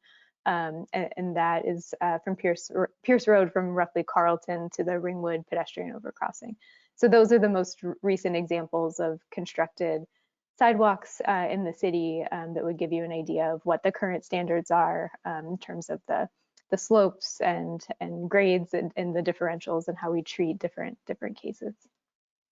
And regarding the idea of a wheelchair tipping over or kind of a lot of mobility issues, given the newest designs of these sidewalks, do you foresee that being an issue? So in terms of the sidewalk design, the place where you would potentially see the slope issues like that, where somebody in a wheelchair would kind of approach an area that's quickly sloping or unlevel, those areas are more typically seen on kind of older constructed sidewalks where you don't have the cross slope requirements, and what we're proposing here allows a pathway that's wider than 3 feet to navigate around kind of that driveway apron where there would be some slope differential between the height of the roadway and the top of the 6-foot curb. So we would not expect that there's like a tipping hazard with the sidewalk construction based on the standards we have today. Councilmember Vice Mayor Nash, do you have a follow-up question on that? If you don't mind, yes. Just again, living on Santa Cruz, one of the things which I do notice is people pull in their driveways, and when they have multiple cars, it sometimes sticks out into the sidewalk. And so I'm concerned about counting on being able to traverse on the driveway, go up closer toward the house in order to avoid any concern about falling, tipping over, because that may not always be there. Is there any other thoughts about? Sure. So there are other design options that we can look at for the driveway aprons, where you essentially slope the entirety of the sidewalk down to meet the driveway at the grade of the road. So you don't get a disconnection between the driveway apron and the rest of the walking path. The challenge with that is we may need to look at what's called the conform line, where the sidewalk elevation meets the rest of the resident's property. We may need to look at that being deeper in, but we still would expect that to be within the 60 feet of city right of way that we're working with here. So we could look at that more closely as we develop more detailed design options, and there are a couple examples of driveway crossings like that on various sections of Santa Cruz where the entire sidewalk slopes down to kind of roadway elevation as you cross the driveway. So we can look at that further. So are you saying that would require more frontage impact, like option C? No, not that extreme, but just the conform on the driveway itself. So we may need to look at how far back we regrade the driveway of the residents' homes that cross it. Okay, and then if we were able to narrow the travel lanes to 10 feet and gain 2 feet of sidewalk, that could potentially mitigate this issue as well? Possibly. I think we'd have to look at the specific layouts, but yeah, anytime we have more space to work with, it's easier to make the grades work generally. Okay, great. A lot has been said about kind of the engineering recommendations, and I just want to clarify a couple of things. That the assumptions that the staff was working on, kind of the direction that staff was operating under, had to do with retaining parking and only having this path during school hours. Is that correct? Yeah, so I think the scope of the purpose of the project, as we understood, definitely had an emphasis on children traveling to and from school. In terms of retaining parking, I don't know that that was necessarily a goal that the council had expressed as part of the scoping of the project and including it in the capital improvement program, but it was something that we heard through the early stages of community outreach as we began our outreach process with stakeholders.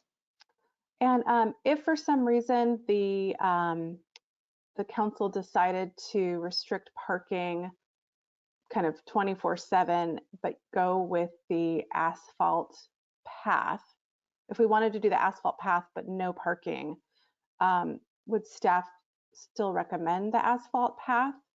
Or would then, if we weren't going to have parking anyway, would staff recommend the path or the sidewalk? I hope that question makes sense. It does make sense. So I think from a design detail perspective, I don't know that we have a strong preference between the two. We can definitely confer and follow up in a moment just to make sure that I'm not missing something about the design options. But all of our conversations leading up to prepare for tonight, we were open to either option, understanding that the parking concerns with the pathway. Great. And then one last question, and this might be more for City Attorney Cara Silver. On CCIN, the City Council's email log, the city received a letter about CEQA, and being a new council member, I'm not sure what I'm allowed to say and discuss. So can you comment at all about the legal risks that the city faces? Whatever's allowed. Sure. Yes, thank you, Councilmember Willison. So we did receive an email raising a CEQA issue with respect to the city's proposal to adopt an exemption, a categorical exemption for this project. And so I did review the staff report and review the correspondence and public comment, and listen to all of the verbal comments. And I think that the recommendation for the CEQA exemption is proper in light of the entire record. There is a specific categorical exemption in the CEQA guidelines that the city has used for these types of projects, that all cities use for these types of projects. It's called a category or a class 1 and a class 4 exemption that deals with minor modifications to existing street and sidewalk facilities. And it also mentions that is those types of improvements are anticipated to be for public safety purposes. So it seems to fall, this project seems to fall squarely within that particular exemption. The letter also raised concerns about impacts to heritage trees as a result of primarily option B.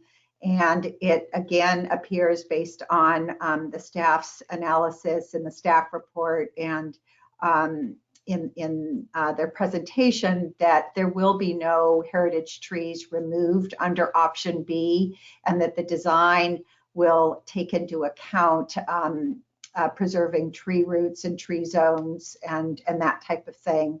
And so there doesn't appear to be any evidence in the record that would suggest that heritage trees would be impacted at all. So I think that the CEQA exemption that's proposed by staff is appropriate either under option A or B. And one follow-up, and please correct me if I'm overstepping here. Would a legal challenge cause delays to the project?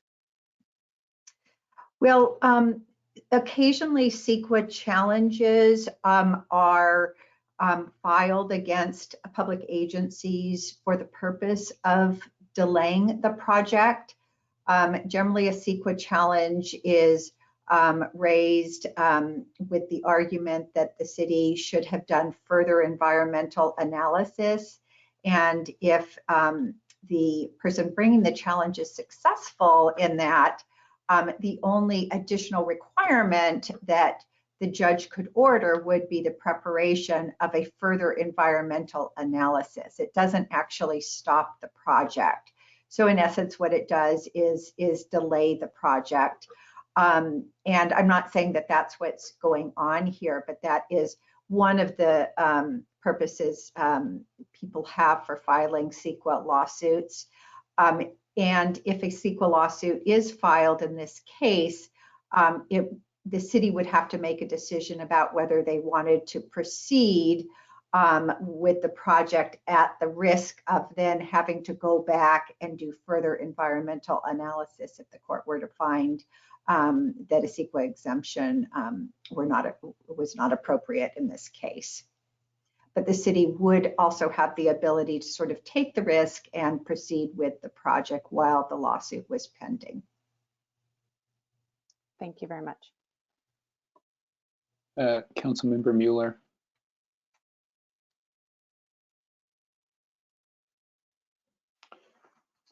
So I guess this is so the first thing I want to address is the issue. I think there was an issue raised about a 1959 annexation term. And I'm not sure if this is an appropriate question for open session, but it seems like a annexation term, even if it existed from 70 years ago, or yeah, I guess 70 years ago, no, 60 years ago. At what point does an annexation term become moot? I mean, it's, you know, I mean, assumably you've been in good faith and compliance, and cities need to change over some extraordinary length of time. Yes, so we have heard a statement that in 1969, when the property was annexed to the city from the county, that the city stated that they would not require the property owners to install sidewalks or asphalt paths in order to annex the property. Generally, that is a standard requirement. When you want to bring all of your annexed property up to existing code so that the city does not take on extra expenses in installing that sidewalk and curb and gutter, et cetera. So we had heard that this was discussed back in 1969. We tracked down the original annexation ordinance. The ordinance does not have a condition attached to it.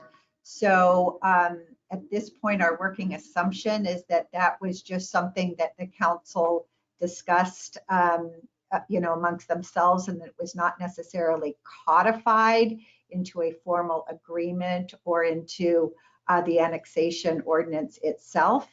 But we have not been able to locate the actual staff report and minutes dating back to 1969 as this issue just popped up. Yeah, so we're not sure if that discussion took place, and we're not also in Menlo Park, and I heard this has come up in the number of sidewalk projects. There's been an actual process by which the city's required people to pay for the sidewalk installation in front of their home. So we don't know if it was in reference to that either during the annexation. Okay. That's correct. Now, in terms of the heritage CEQA issue, my understanding is that the CEQA issue related to the heritage trees has to do with the potential damaging of roots, potentially impacting those trees. If in the decision of council tonight, we reclaimed 2 feet, but only took 1 foot more for sidewalk and gave back 1 foot of right of way to the property owners, that would probably negate some elephants a bit more, that CEQA claim, because those roots would be less impacted. Is that fair to think, if that claim is even actionable to begin with? So Again, this is partially an engineering question. My understanding is that there are two concerns about the routes. One is the excavation that would be caused by the actual asphalt or the sidewalk. And then the second concern is once you put in this sidewalk, that there might be a drop off. And so you would want to lay some additional soil to smooth the surface. Mm-hmm. And so there's still, even if you get back 2 feet, there may be some residual grading issues. But my understanding is that the design will take into account all of those issues on a tree by tree basis, and there will be design solutions to prevent any root disturbance. Yeah. On the yeah, I mean, to my colleagues, and thank you, Ms. Silver. To my colleagues, I think this really comes down to me is, do we want this to be a sidewalk that is able to be used at all times, or do we want this to be a pathway that closes between 5 and 12 p.m. because there's no nighttime parking, right? There's no overnight parking. So the question is, do we, is there a time period that you would want to be able to open up for parking? And does that balance out against the other concerns during the day or on the issues of safety? So I'm very curious to hear all of your thoughts on that. If we're headed toward that it's going to be a sidewalk, I really want to start to talk about how we can, similar to where we got with on Santa Cruz Avenue, figure out how we mitigate those impacts and costs. If it's going to be a pathway, then I really want to talk about how we're going to deal with those parking restrictions, because I think, I candidly, I know many people who walk all of Sharon Heights, and there's a time of day when people are walking all over. It's their route all through it. But after the sun goes down, not so much. So, so the question, that's really the question in my mind. Are we trying to create a route for all hours? In which case, if we're creating a route for all hours and we want to create a route for all hours for everyone of all abilities, then that sidewalk makes sense. If we want to retain that ability to park, and the school district does use that area for parking at night from 5 to 12. I admit that I considered that, but we've heard so much from the school district that they don't care about that parking anymore. It'll be interesting to see what happens the first time there's a back to school night and that parking's no longer there, which we'll think. But as of right now, the school district's indicated that they don't want that ability. So very interested to hear all of yours. I do myself lend credibility to the fact that, look, I ride bikes with my kids. I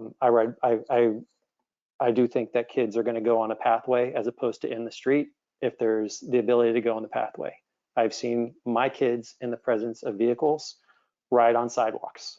And so I think if that pathway is open and a kid's on a bike, they're going on that pathway, and they're going on the 4-foot section as opposed to the 8. Like, they're just staying off the road. But at the same time, I do take into credence the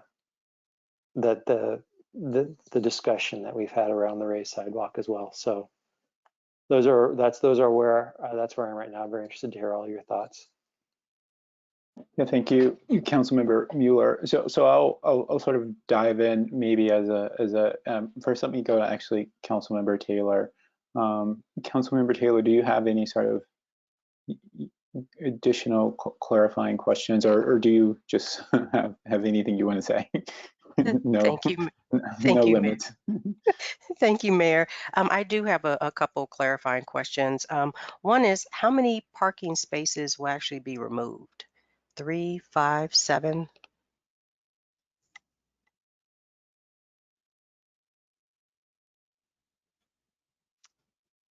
Yeah, is there someone on staff that I honestly don't know? Mr. Yeah, I'll need to. I can probably pop back on in a little bit to try and get that for you. Since I'm not as intimately involved in the project, I don't have that number off the top of my head. That works Yeah. well for me. I have two additional questions. The next is, are there any other areas in the city that has the same safety concerns around schools, students getting to school? And by the way, I really appreciate the students that spoke during public comment. It helps to get the students' perspective of what they feel that they need. And my third question is about the project with the county. Are we coordinating the time with this project on Sharon Road with the county's project on Alameda de las Pocas? Those are my three clarifying questions.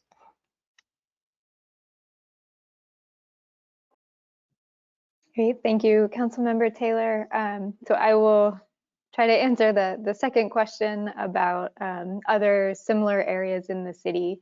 So I think a couple of schools that serve Menlo Park students do have similar types of issues. So a couple that come to mind, although they're not within the city boundaries of the city of Menlo Park, are Encinal School and Lower Laurel Elementary, where there are kind of time of day parking restrictions that support the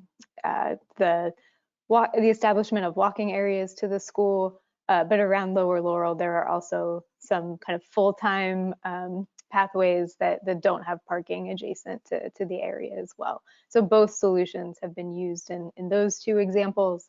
One of the other examples that we've processed kind of most recently within the city of Menlo Park is the Upper Laurel campus, which was just constructed in the Willows a few years ago.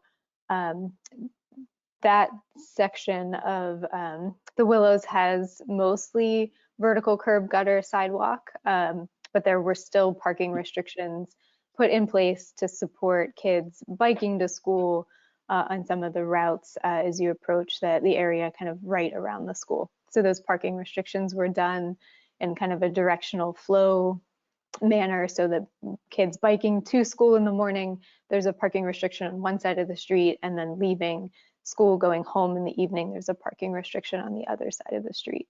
So I think that's why, frankly, this is a difficult decision before you tonight, because we've used all of these tools in our toolbox around different schools in the city and that serve kids within the city. So I think there's precedent for both options. And then, sorry, you may need to remind me about your third question. The third question was, once the Sharon Road project begins, will it coordinate with the project with the county? I think Chris Lamb's, a part of his presentation, talked about it, but it didn't say that the projects would happen simultaneously, or Sharon Road project would happen first or the county's project would happen. So I just want to find out how much coordination is happening. Will it happen at the same time? Great, thank you for the refresher. So the coordination with the county, we would need to work through that in order to construct improvements at the corner of Alameda and Sharon. And at this point in time, I don't believe the county yet has full funding in order to move forward with construction of their preferred alternative. We can definitely verify that, but the last I heard, they were seeking grant funds to support construction, and I don't know that they've received those grant funds from the last pursuits that they put in. So I would expect, if we stay on the construction timeline that we were looking to, that's outlined in the staff report, we would be in construction this summer in order to have a facility open before school resumes in the fall of 2021. So I think we would likely be first, but we would want to coordinate the design so that there's no conflict or anything that would preclude the county from coming back in later and doing additional work kind of outside of the Sharon and Alameda intersection. Thank you. Thanks for your patience and repeating the question. Yeah. Yeah, thanks for those questions, Councilmember Taylor, and the response, Ms. Nagaya. So I'll sort of maybe dive in as a transition, possibly to getting some sense of where people are with regards to this. And I'm going to go out on a limb and say I could be supportive of either option. But this is how I see it, is like I've understood this project as being about safe routes to school, specifically about a route to kids during hours in which they're getting to school and getting away from school. If the project is something else, if it's about just providing general sort of a different pedestrian experience, of which some have argued, and with certainly some validity, is more safe, then which comes with the raised concrete option, then I don't know how I have a sense of why then this street versus other streets in the area. And if it is about sort of providing 24-hour or pedestrian pathway, then how does this look into a larger look with regards to a larger network within that area? And like, how have we then, would this then be a priority? And so for me, that's where I get the concern. I understand it if it's something that's about a providing a safer route to school, but then when it becomes a discussion about that being answered simply with a concrete sidewalk and the removal of parking, for me that's a different project, and I want to see like how that fits into what else exists in this neighborhood, and so that's again, that is where sort of my concern about option B lies. As I said, a concern about like, have we been as forthright in engaging into this discussion about like what this project is? Because again, starting off in someone asked a question about, well, why was option A sort of the compromise, and what was it a compromise between? And certainly it was a compromise between the status quo, between nothing, which some people have advocated for, and again, something else, which is the concrete sidewalks. So again, I could be supportive of the concrete sidewalks, but my concern is that that's not how it seems as though we first approached this project. And I do understand some residents' concern that this seems to be not what they thought that they were sort of engaging in a discussion about. And so, Councilman, and so those are my thoughts. Councilmember Mueller. Yeah, so what I'll note, though, I think it is fair to note that in continuity speaking, as you go further up Sharon, on both sides of the street, there are sidewalks on both sides. So on the other side of the school. I also think it's fair to note that when the city council when we first put this into the CIP, and when we first budgeted money toward it, there was no direction to retain parking. That was something that did come out, though, of the stakeholders working together and out of those stakeholder meetings. And that's fair that it came out of those stakeholder meetings. As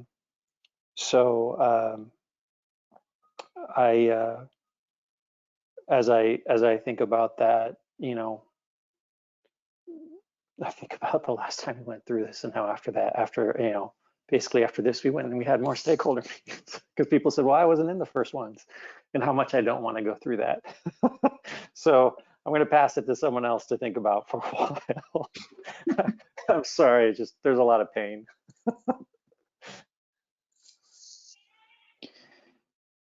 Is there, so we've gotten to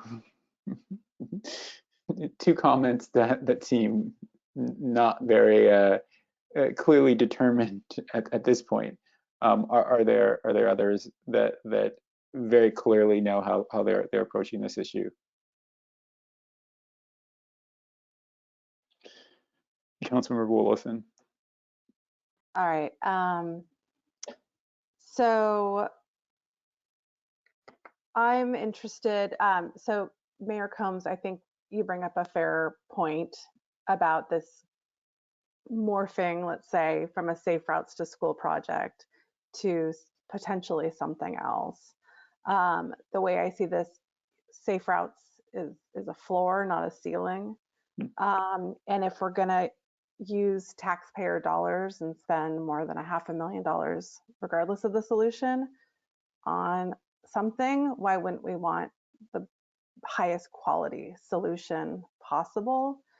And there's obviously been a lot of changes, both on council regarding the county's work on Alameda de las Pulgas, and the level of outreach and engagement since the origin of this project. So I think the fact that it's changed, that it might feel like it's changed scope a little, is a valid point, but I don't think that makes it any less legitimate to look at the scope of this project with fresh eyes and making sure that we're being the best stewards of our community resources and this opportunity to do something. I'm interested in creating the safest, most comfortable, most inviting pedestrian experience that's always there for people of all ages and abilities. And I also am very sympathetic to the residents and their desire to have slower speeds on the road. I'm very much aware of the graph that was mentioned about speeds and from 20 to 30 and 30 to 40 and the impact of injury and death. And I appreciate them looking out for that. I do think that the sidewalk accomplishes that, especially if we can narrow the travel lanes to 10 feet, seeing if that's feasible. And I also think that we are considering the needs of the neighbors.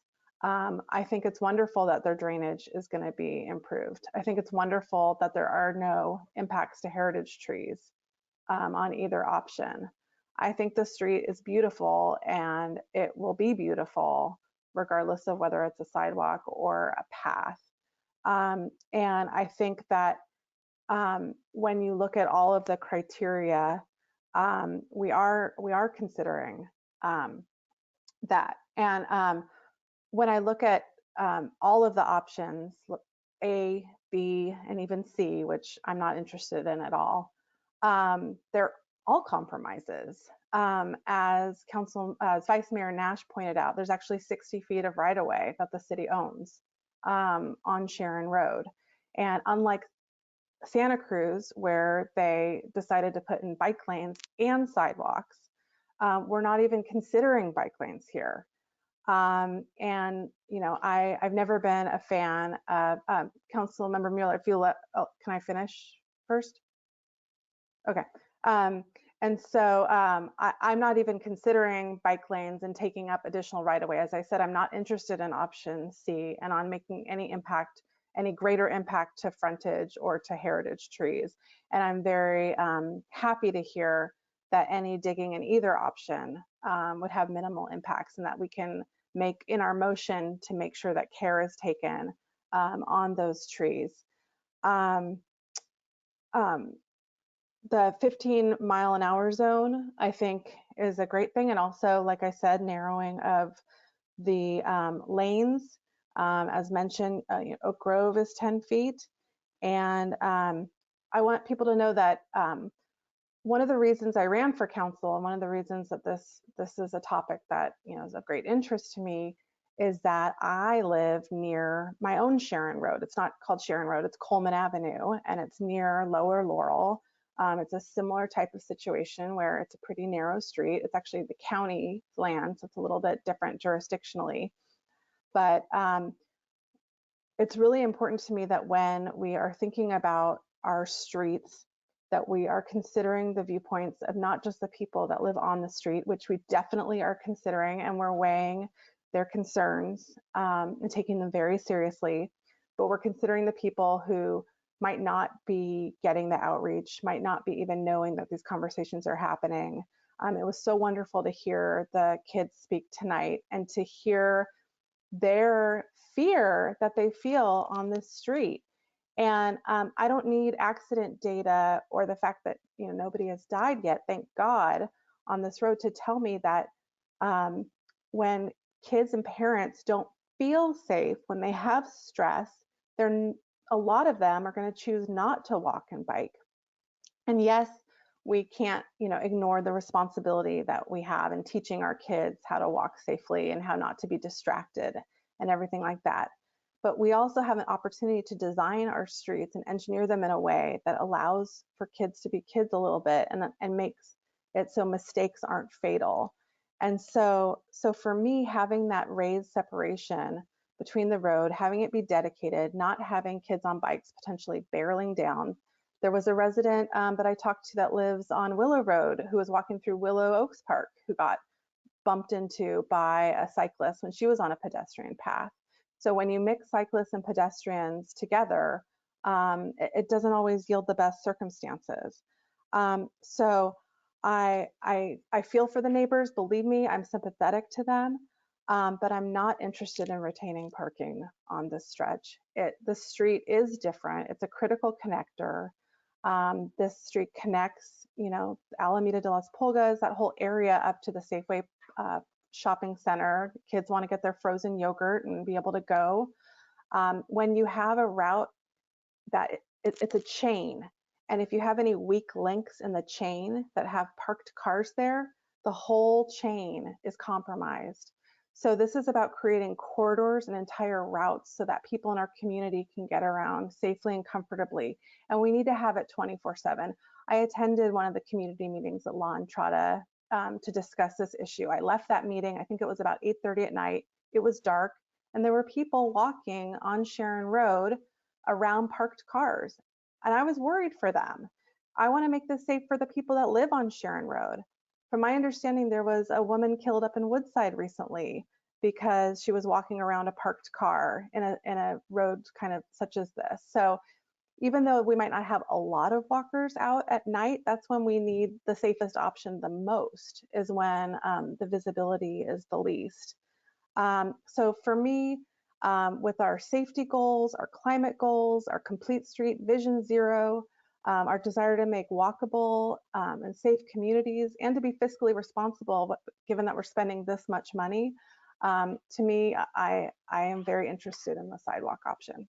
Thank you. Thank you, Councilmember Willison, and thank you for also sort of going first with a very specific opinion. I know that's hard to do, and I appreciate it and I recognize it. Councilmember Mueller. Yeah, I just wanted to correct something. The scope on this project never changed. We never got to a scoping. And I tried to set that forth in the beginning of my comments. The truth of the matter was, before the scoping occurred in this project, there was an attempt to take the funding back and reprioritize a different street by the Safe Routes to School organization and by members of the Complete Streets Commission in 2019. And what that led to was the stakeholders, the school and the leadership for Safe Routes to School La Entrada actually lessening the scope themselves with the neighbors. So there wasn't a change in scope from the city perspective. There was an attempt from people to take this funding away from this project. And so that scoping project got changed. And then the city had this, and then so we kind of skipped a scoping project. The city studied this and studied the sidewalk, and that's why we're here now. They did this outreach around both of these proposals. But there was never a time that we sat in a city council chamber meeting and talked about this project and gave a scoping. Because candidly, there was an attempt to try to just move this project as fast as it can, because there was a fear if it didn't get moved, that attempt to take away that funding would be successful at a later time. So, and I just want to correct that because the scoping hasn't changed. We never had a city's council scoping. Thank you for that comment, Councilmember Mueller. What I'll say is that, so like for me then, I think to the point you made, Councilmember Willison, about sort of like the network, right, and not having sort of weak links. It's like, I don't know, it's totally fine if we said that, like, let's put a raised concrete path here,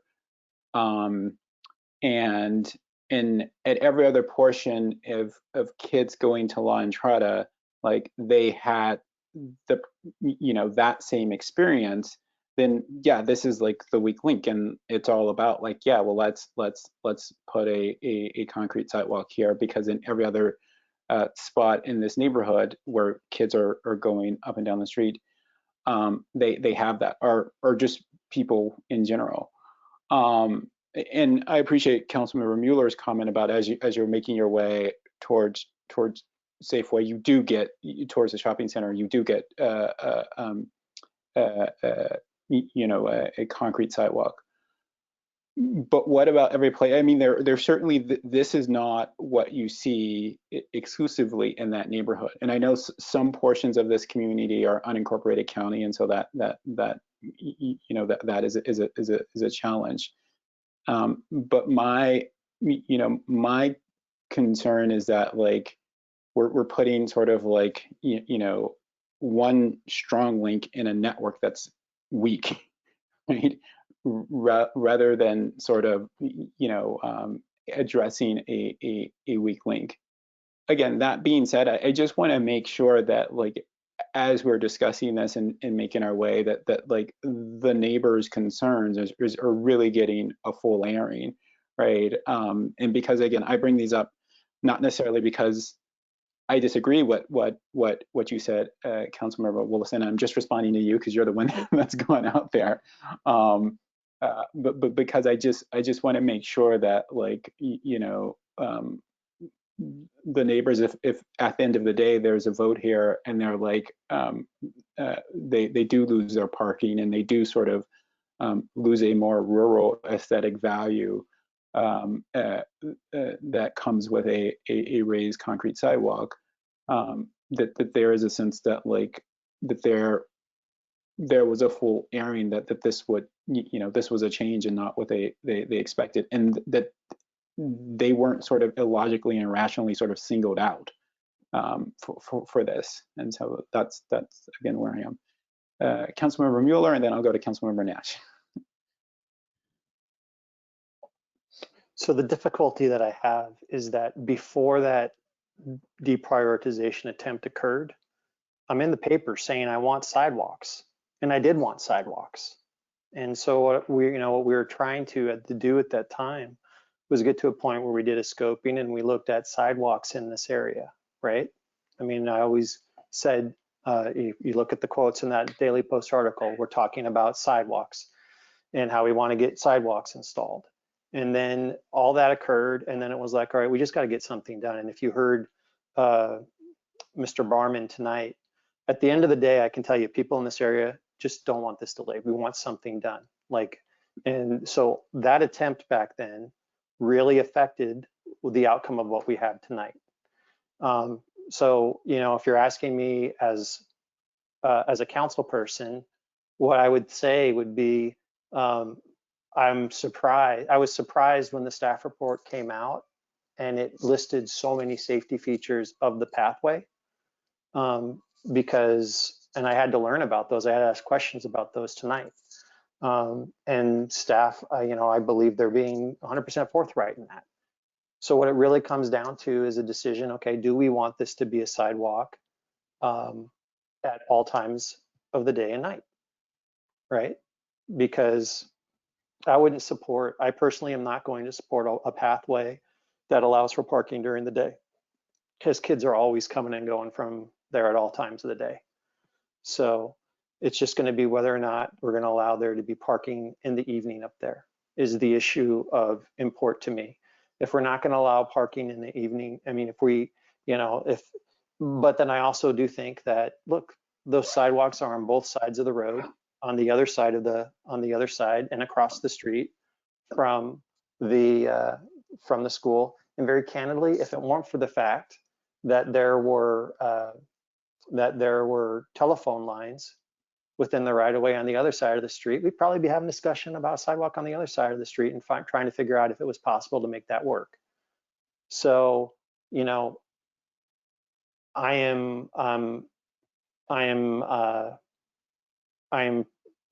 really want to hear from my colleagues about their idea about the path. But I can tell you the direction it felt like we were going. The big worry back then in this process was whether or not people were going to push for option C, which was like option C was like that was the thing that was hanging out there. That in my mind that I was like, well, option C is like the nuclear option for everyone here, right? Like that's the option. And you've been through the nuclear option, Betsy, because it was on the table with you, right? Councilmember Nash. We don't have a nuclear option here. Like there's not a nuclear option facing people. It's just a question of do you want it at different, you know, do you want it at night as well as during the day? I'm convinced that the difference between the path and the sidewalk is somewhat negligible based on what staff has said with no parking. So it just comes down to, do we want it at night or do we want it at the day? And my personal, I do actually think that the discussion of the ADA path still has me thinking in terms of what that looks like. And it goes back to when we did Santa Cruz Avenue and the discussion about the ADA path there.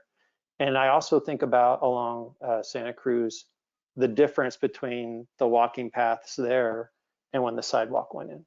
So I'm really interested to hear what Councilmember Nash has to say. Yeah, I'll just, though, if I could just sort of put you on something, Councilmember Mueller, I mean, there is a difference between the path and no parking, you know, during the day path and the sidewalk, and then in that, like, you know, if there's no parking, there's a sign, and you have the option to park and take a ticket if you want, if you get one. If you have that sidewalk, then you just can't park. It's like not an option. Right? No, that's not true. Where I live in the city, people have sidewalks on the strip and people park on the sidewalk. Like they just go up the curb and sit on it. So okay. If people are not gonna follow enforcement, they're not gonna follow enforcement. Like I know people who just go up on the curb, right? So, but I see your point. Like there is a difference. It is harder to go up on the curb of the sidewalk. Yeah, Councilmember Nash. Thank you. So I've been finding both all the public comment and then this discussion just really interesting and beneficial. And I sort of keep doing some loops, but bottom line is whatever we do is going to be around for decades. So I think that we need to do, I personally am looking at something that's designed for the safety of all users, all ages, all abilities. And I think it needs to be 24/7, again, because I don't think we're going to do this over. And I am concerned about accessibility and people of all abilities being able to use a walkway or a pathway. I actually have become concerned about the pathway in part by what one of the commenters said, and that was at night, well, as we get more electric vehicles, which are very silent, and especially at night, just that it seems like it really, it's a dangerous option. I drive an electric vehicle and I will be driving along a street and people will not hear me, even though we've got it set so that there's a slight buzz. And I do think that because of that, if we can design a sidewalk that is accessible, that is the route that I would go. But I do want I want to make sure that it's not just ADA approved, but that it actually works for the users. And it may not, or at least that we know upfront what the trade-offs are and make a deliberate decision on that. But I think that we do need to do something that is for all users, not just for the school community. And because I think that they will also be using it all the time, and the neighbors will be. And several neighbors have reached out to me, and we've had some long discussions, and people are interested in aging in place. They're foreseeing times when they won't be driving anymore, and they want to be able to walk. Thank you. If I'm sort of, so it seems as though, like, if I'm sort of surveying the virtual dais, I think we have at least sort of two strongly supporting or a sidewalk option, right, and restricted the sidewalk. I'll just leave it at that. Correct me if I'm wrong. I just want to sort of, yeah, I'm going to go to Councilmember Taylor and next, and I just want to sort of make sure that there's some sense of where we're at, but certainly don't want to misrepresent anyone. Councilmember Taylor. Yes, Mayor Combs, where I'm struggling with, honestly, is the dollar amount. Is spending nearly $1 million. I am supportive of the sidewalk. I'm supportive of removal of parking. I'm just struggling with the dollar amount right now. So it's been helpful to actually hear everyone speak. It's definitely been helpful to be reminded to look at this through the lens of folks who live on Sharon Road. And so that's where I'm at the moment. Councilmember Willison. Oh, I don't know who I don't know if Willison or Mueller was first, because Mueller was hidden on my screen. So someone jump in. Sure. So what I'm going to say is that I'm just going to throw it over the top then and say the sidewalk's fine, because the dollar amount to me is not an issue. Like, the dollar amount to me is that and this goes back to the discussion we had in 2019. There have been safe route to school projects done and pedestrian improvement projects done all over the city during my term on city council over the last 8 years. And there have not been any done in this part of the city. And so this is a priority for the district. And so I don't have any reservations in spending money on this project. And the fact that the pathway is similar in cost to the sidewalk is just, so if we're going to make the improvement there, this is what it costs.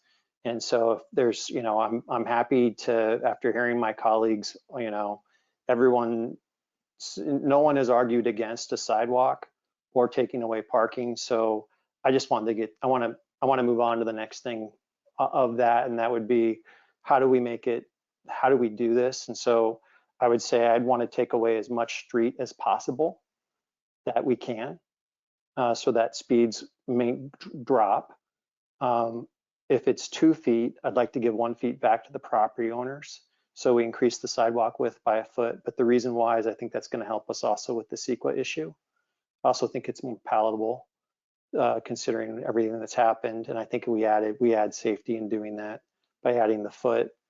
And I want the city to be helping our property owners here and get in front of the issues that came up with on Santa Cruz Avenue that had to do with the pipe, the sewer cement pipe, and the foliage, and all of those things that the city learned in the middle of that process that they needed to do in order to go ahead and make the project successful for those residents.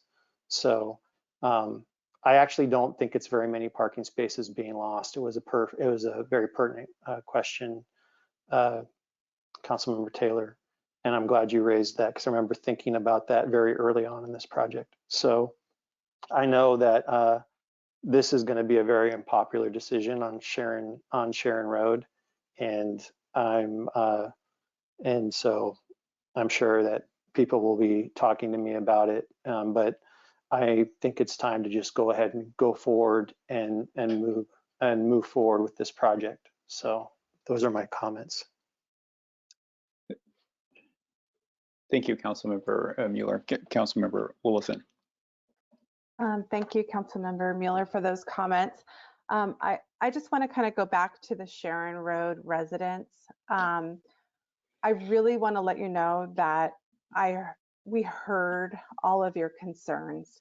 I made a list. So there's a lot of concerns about trees and heritage trees, and I think we've heard tonight that there's a lot of great care, and that the risk to that isn't any different between the two options. We've heard a lot about mobility and wheelchair users, and I think that has also been addressed tonight. We've heard a lot about safety and speed, and I think we've addressed that tonight. I've heard about kind of the history of the street and the lack of major collisions. And I think what I have to say about that is that we shouldn't wait for a tragedy until we act. I think we all feel that, and that there's more distractions today than yesterday.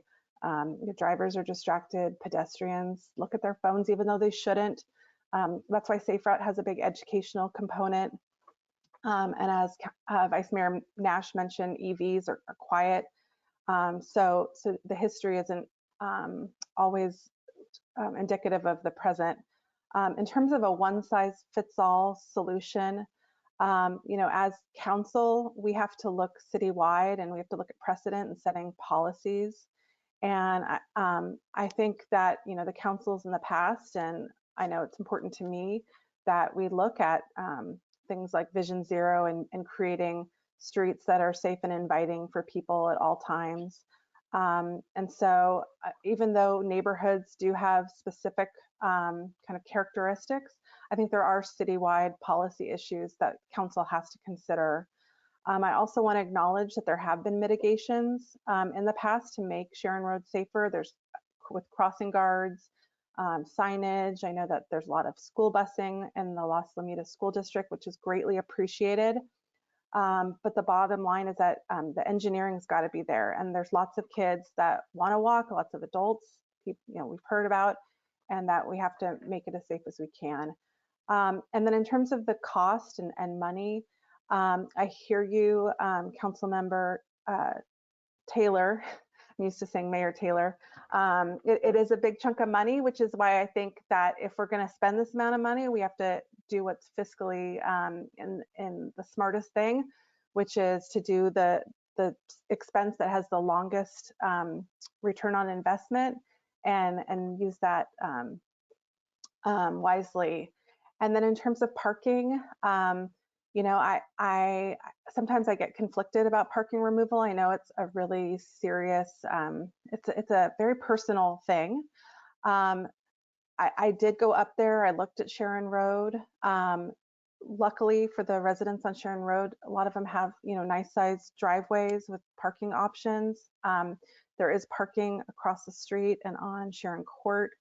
It might not be the perfect solution, but given all the other criteria that we're weighing, it kind of, when all things are looked at in totality, for me, to justify not having this project be the highest quality that I think it could be, I just don't see that as the biggest factor.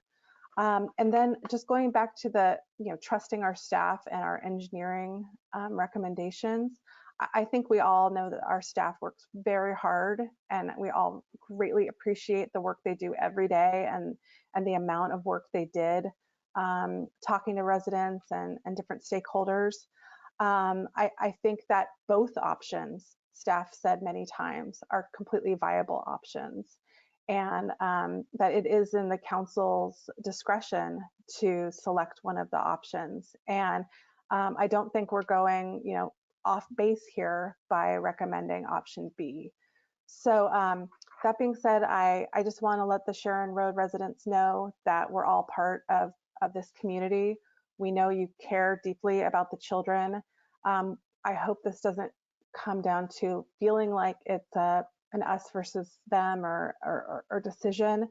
I think as Vice Mayor Nash said, with some perspective and time, it sounds like the Santa Cruz Avenue residents have come to appreciate their sidewalks, and kind of the worst case feeling didn't come to pass. And I'm ready to make a motion unless anyone else has any other comments to make. Please make your motion, and we'll go to other comments, but make the motion if you want to make one. Okay, so I move to move forward with option B with the following conditions. To make the travel lane as close to 10 feet as possible, pending the fire district's sign off. And I'm fine with Councilmember Mueller's recommendation to split the excess space that we gain from narrowing the travel lane, to have 1 foot go toward the sidewalk and 1 foot go towards the property owners, to potentially mitigate some of this impact. And I would authorize staff to use all available budget funds up to the $850,000 that is remaining in this project budget to accomplish that kind of additional ask, because we do realize it might involve some regrading of the street. I also want to say that when staff puts in any kind of poles in the sidewalk, to make sure they're on either end of the sidewalk, so we have a continuous walkway. I want to make sure that parking is restricted 24/7. I also would like staff to look at the bulb out, to extending a bulb out at Sharon and Altschul, to make that crossing safer per one of the public commenters' suggestions, if feasible and if within budget, and to prioritize ADA plus, to make sure it has the best mobility slope for those in wheelchairs and with mobility issues, and also to preserve heritage trees when digging, and to see if there's any kind of workarounds that need to be made, and to establish the 15-mile-per-hour zone as proposed. So that is my motion. Councilmember Mueller. I have one friendly amendment, and Councilmember Nash, if I could second the motion, if that would be okay. So the friendly amendment I would add is also to ask staff to meet and confer with residents on the street to see how we can go ahead and mitigate impacts as such we talked about as related to sewer pipe replacement and foliage and all of those nitty gritty things that I think built a ton of goodwill during what happened on Santa Cruz Avenue. If that friendly amendment's accepted, I'll second the motion. Can I ask a clarifying question on your friendly amendment? Sure. I want to make sure that the project goes forward and that there aren't any unnecessary delays. So I'm comfortable with that additional outreach, as long as it stays on the proposed timeline. Yeah, it has to stay on the absolute. That's absolutely okay. The intent. It's just that it didn't hold up anything last time. It just kept things moving. But to have people actively meeting will stop. It'll actually stop the project from being delayed. So yes, I will accept that friendly amendment. Okay. So with that, I'll second the motion. Right. Judy, before we go into vote, I just wanted to sort of clear the dais and give Councilmember Nash a chance if she wants to make a comment, and then Councilmember Taylor an opportunity.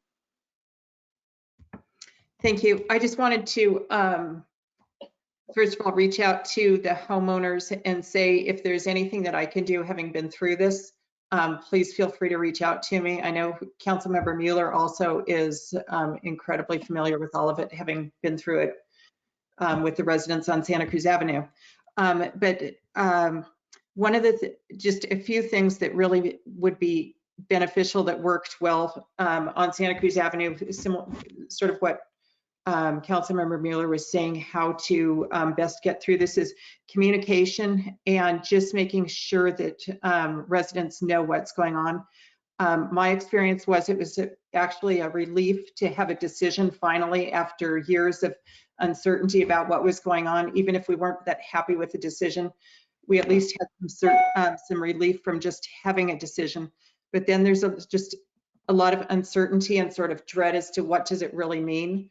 And the more communication about what's happening, the more heads up ahead of time, it's really beneficial. Something the city did that worked really well for residents was because the street's going to be torn up, as Councilmember Mueller was saying, we had an opportunity to do our sewer laterals and replace laterals that were really old.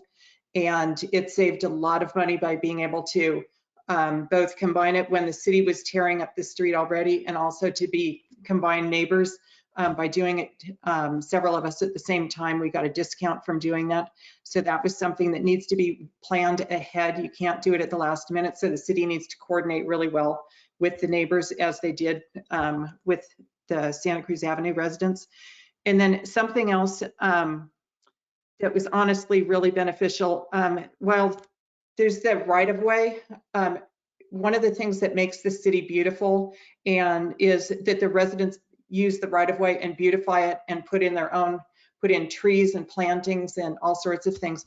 And one of the things that the city did is that wherever plumbing was torn up, they actually not just paid for it, but they actually redid it. And that was fantastic because it just sort of healed a wound there. It is hard to see places that you've worked so hard to beautify get torn up, and plumbing that's always a pain. And the fact that the city actually did that and repaired it was really wonderful. So if that is possible, I don't want to promise it, but just to see if the city can look into it, just repairing any plumbing that's irrigation, not really plumbing, any irrigation lines that are and irrigation sprinkler heads and things that are torn up in the process. Trying to replace those, that would be great. And then definitely whatever we can do to help with the heritage trees. That was something when on Santa Cruz Avenue was just really concerning to many of us residents. And I personally have several redwood trees and a big old oak tree that was right in the line of construction, and they've fared beautifully. The city did a wonderful job with the sidewalks, and they've come through it beautifully. So again, just special attention to the heritage trees, as has been called out. But ours did, and all the ones on Santa Cruz Avenue that I have done beautifully with, even with the sidewalks. So that was it. Thank you, Councilmember Nash, for those comments. Councilmember Taylor, do you have anything additional you want to add? And I just want to, say that I hear you on the cost. There is a sticker shock there. It's a lot of money, and it might be a different debate if this money had not already been set aside. But it's not coming out of general funds, and so that's how I'm looking at it. But I certainly hear you when you make a comment about the cost. But is there anything additional you want to add? At this time, Mayor Combs, no, there isn't anything else. Okay, thanks. I'll just before Judy comes back on, I'll say that again, I am supportive of the direction we're going in. But it's hard. It is one of which will, again, provide for a path, a sidewalk for kids going to school. It's hard for me not to get a sense that there will be some sort of loss of trust with regards to residents, specifically there on Sharon Road, because of the way that this we have approached this, and maybe it is. It seems like. We just can't quite seem to get these sidewalk projects right, or seem to get them through without lots of sort of disagreement and confrontation. And maybe that's just the nature of them, and maybe there's just no solution to that. But I do think we should sort of pause at the fact that, residents did engage in a process of which they thought was resulted in a project of which everyone sort of gave up something, and that's not what they're getting in this in what we're voting on tonight. And so I do think that their disappointment or even anger is legitimate.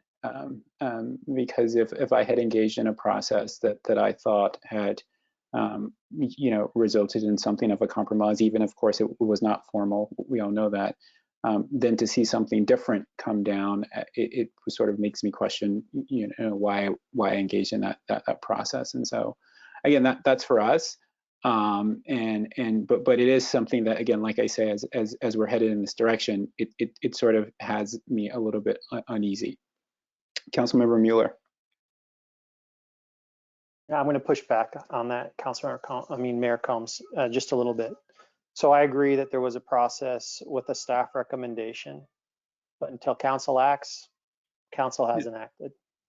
And so, and candidly, the nuclear option was the one that was really out there hanging out there. I really don't think where we ended up is a huge degree different from what the staff recommendation was. I know it feels like it to everyone right now, but I think it really comes down to, well, is there parking at night in the area? So I push back a little bit on that. I also think that candidly, this process, although, and I'm Councilmember Taylor, if I responded too quickly to the discussion about the dollar amount, I apologize, but it's reflexive because feel like I've been defending this project for a number of years. So it's just like, no, I'm not going to that again. So I apologize. It is a big dollar amount for certain, but public works projects are big dollar amounts. But I think that where we ended up is just, I think that it could have been a much more pronounced debate with bigger risks to both sides. And I think that work of people trying to get together made that risk of what could happen to both sides much smaller. So I don't think it was lost at all during that process. I don't think that was something that was lost upon that, because it ended up being actually a pretty narrow debate at the end of what it was. And it may have been a much bigger debate otherwise, but it's always important to know that until council acts, council hasn't acted. If we had acted on this and then if there had been a council vote and then council reconsidered, we still have that option too. It's not finished until reconsideration time passes. And I've been part of those discussions, and those are very painful as well. So I push back just a little bit, but I appreciate where you're coming from, Mayor Combs. Totally. I think the city attorney might push back too. she's going away. So. Oh, thank you. I just wanted to make one clarification on the motion, and then I think Mr. Lamb is going to come on and repeat the whole motion. I know that the motion directed staff to preserve the heritage trees when digging. I would expand that to say the design should preserve and protect the heritage trees. And then also I would recommend that the motion include a finding that the project is exempt under Class 1 and Class 4 CEQA exemptions. That works for me. You too, Councilmember Mueller. Cool. So now, Mr. Lamb or the city, I'm sorry, Councilmember Nash or Vice Mayor Nash. Excuse me, I just wanted to say one thing to the about the last discussion, and that was as a resident, the difference between asphalt and sidewalk, I think, is huge. And so I think that is where we ended up, but I do just want to acknowledge that I think it feels very different as a resident sitting on a street that has not had sidewalks to all of a sudden have sidewalks.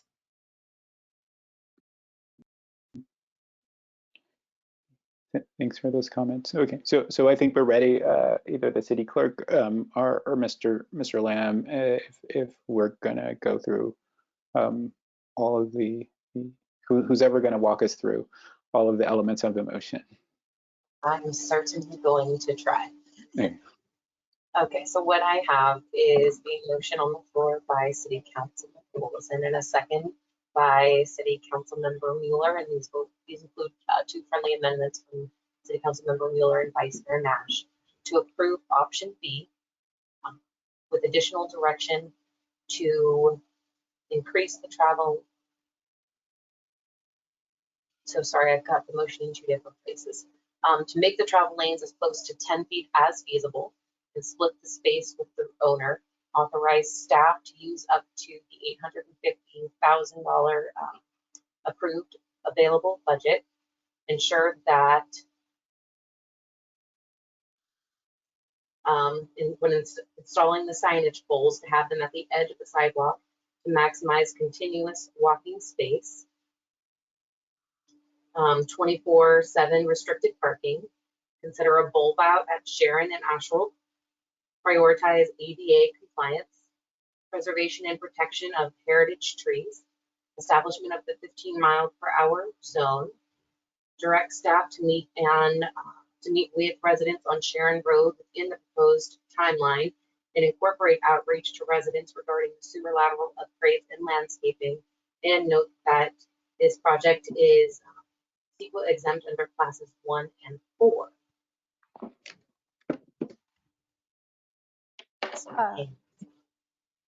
Councilmember Willison. Thank you, Ms. Heron. I think to clarify, the additional space gained from reducing the travel lane should be split between the property owners and additional sidewalk space. I think you only had half of that. And then when you spoke about ADA compliance, I think the ADA compliance is an assumed, but kind of a plus, like making it as even, it has to be ADA compliant. So looking at ways to improve the ADA experience beyond what's required by regulation. So increase ADA compliance where feasible. Comfort, you could say comfort for mobility for wheelchairs and strollers, and or like accessibility, right? Yeah. To maximize accessibility. Fabulous, thank you.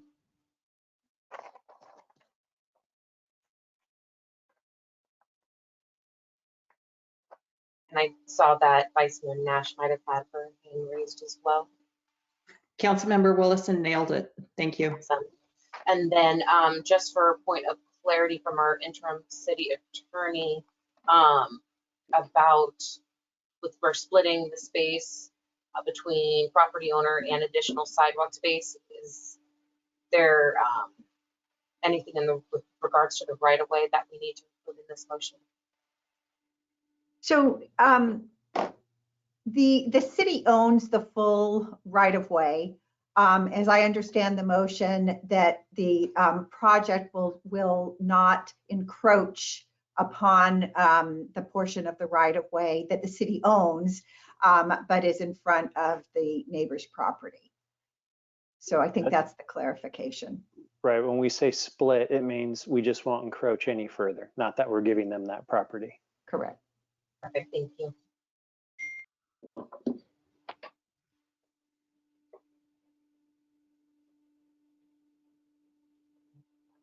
Vice Mayor Nash, did you have any questions or comments on the motion?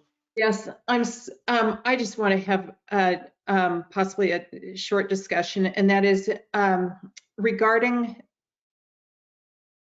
the space that is saved from narrowing the lanes.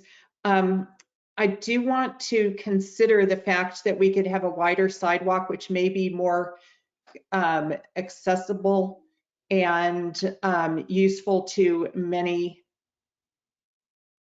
users, and including residents there. And so I'm just wondering if we could possibly wait till we get the design and take a look at it with the intention of providing it back, but not actually committing until we actually see the final design and make sure that we're not,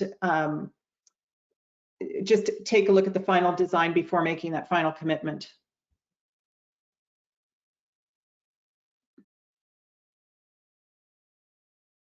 And I guess I'm especially looking to Councilmember Mueller, who made the recommendation. I guess it comes down to if the amount of space, I guess it comes down to if the amount of space is negligible or not, right? So, Because but Ms. Nagaya, do you have a thought about that? well, can I make one more comment? Yeah. What I'm thinking of is if you're splitting it between the two property owners, so it's actually 6 inches each, that may actually be, if that's what the intention is, it may actually be, you know, nicer, it may be more beneficial to have the foot, assuming that you're taking, yes, please. Councilmember Mueller. I meant horizontally, so I'm confused. Like it's between the city and in each individual property owner, I think, along the way. So yeah. So it wouldn't be two private property owners. But, Councilmember Willison. Yeah, Vice Mayor Nash, I'm confused. I think you might be confused.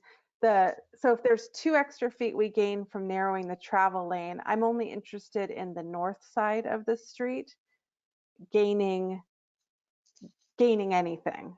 The south side is 10 feet. Then the north side, So then only the north side.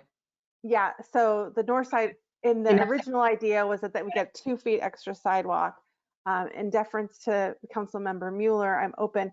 Although if there is any way, per Councilmember Nash's point, of kind of waiting and seeing, because I think the intention of Councilmember Mueller was to ensure that the trees are really protected.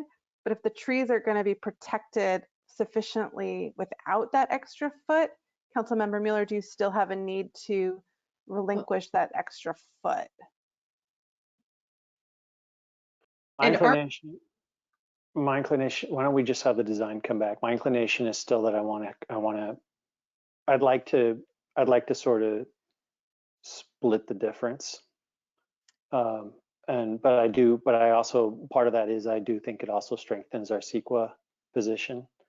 So why don't we wait and see? Why don't we wait for it to come back? But in deference to the fact that as we sit here tonight, I really do want to give back some of that space to them and not give it, but just not encroach on that in the right of way, given the change in design, because we will be picking up more distance, more width of that sidewalk. So I think that makes it more palatable in terms of what's happened here this evening. And I think it's also in line with what happened on Santa Cruz Avenue. On Santa Cruz Avenue, when we took up that extra space, we gave back encroachment to the property owners. So we did not encroach as far into their properties. It's not like we said it was a 5-foot sidewalk. We moved it for the parking. We said we gave up parking and we moved it. And when we moved it, we didn't say, well, because we moved it, we're going to take up that much more space and make it a wider sidewalk. We moved it and gave more, we encroached less on those property owners there. So it's also in mind of what happened in that circumstance and the goodwill that built with people and the impact on those properties that I make that suggestion tonight. Ms. Nagaya, and then we'll go to Willison and Nash. Thank you, Mayor Combs. So I did just want to clarify, because we've also heard the council talk a lot about schedule importance tonight, and we were not currently planning to come back to the council for a review of the final design plan before we go out to bid.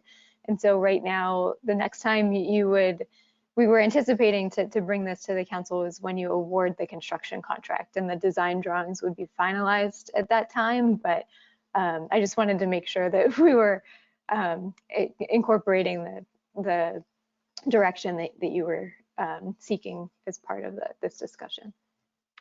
With that being the case, I really would just like to keep the original motion, if that would be okay with my colleagues. We really need to get this project moving and done, and the hope is that this project is completed by the start of school next year. Okay, and I think we understood the intent of narrowing the travel lanes as close to 10 feet as possible, with excess space being used to make sure that we can preserve heritage trees and additionally widening sidewalks based on the discussion tonight. So I think as long as we have that understanding correct, we can move forward with that direction. Thank you, Ms. Nagaya. No, please go. Thank you. And sorry, I was just going to respond to Councilmember Taylor's earlier question while I was here, that we counted the parking spaces, and it's between 10 and 11. There's not formal parking marked, but an estimate is 10 to 11 spaces that we're talking about on the north side of the street. Yeah, thank you for following up on that question. Councilmember Willison. Yeah, just actually, Ms. Nagaya, if you don't disappear. If 10 feet is not feasible, do sidewalks come in increments?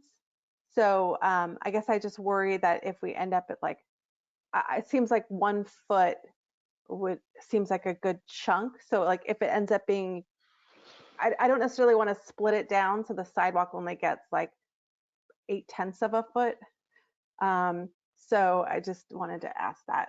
And if we need, I don't know if I'd rather have the direct split or kind of err on giving more space to the accessibility issue, and kind of what Councilmember Mueller thinks about that. But I'd like to hear from you first, Ms. Nagaya, if sidewalks come in chunks.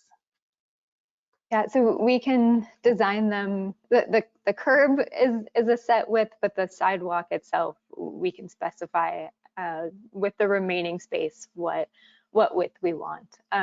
So I think we have some flexibility there. In terms of the overall, I'll call like the hierarchy of decision making, and this is something that we also followed in terms of the direction we received for the Santa Cruz Avenue project.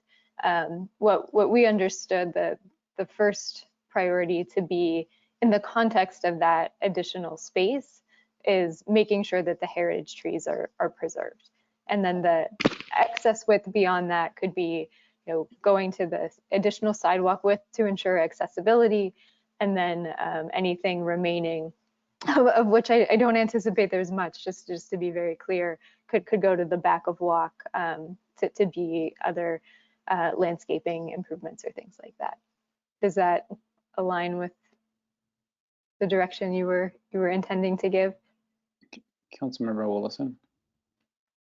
Given that my understanding is that the heritage trees we're not presuming that there is any issue right now with the heritage trees, I would like to defer that the hierarchy actually is the accessibility first, unless there's an overriding heritage tree concern, and then, but I wouldn't want to I wouldn't want to prioritize excess gifting, we'll say, over accessibility if it's not heritage tree kind of major issue. If that's amendable to Councilmember Mueller.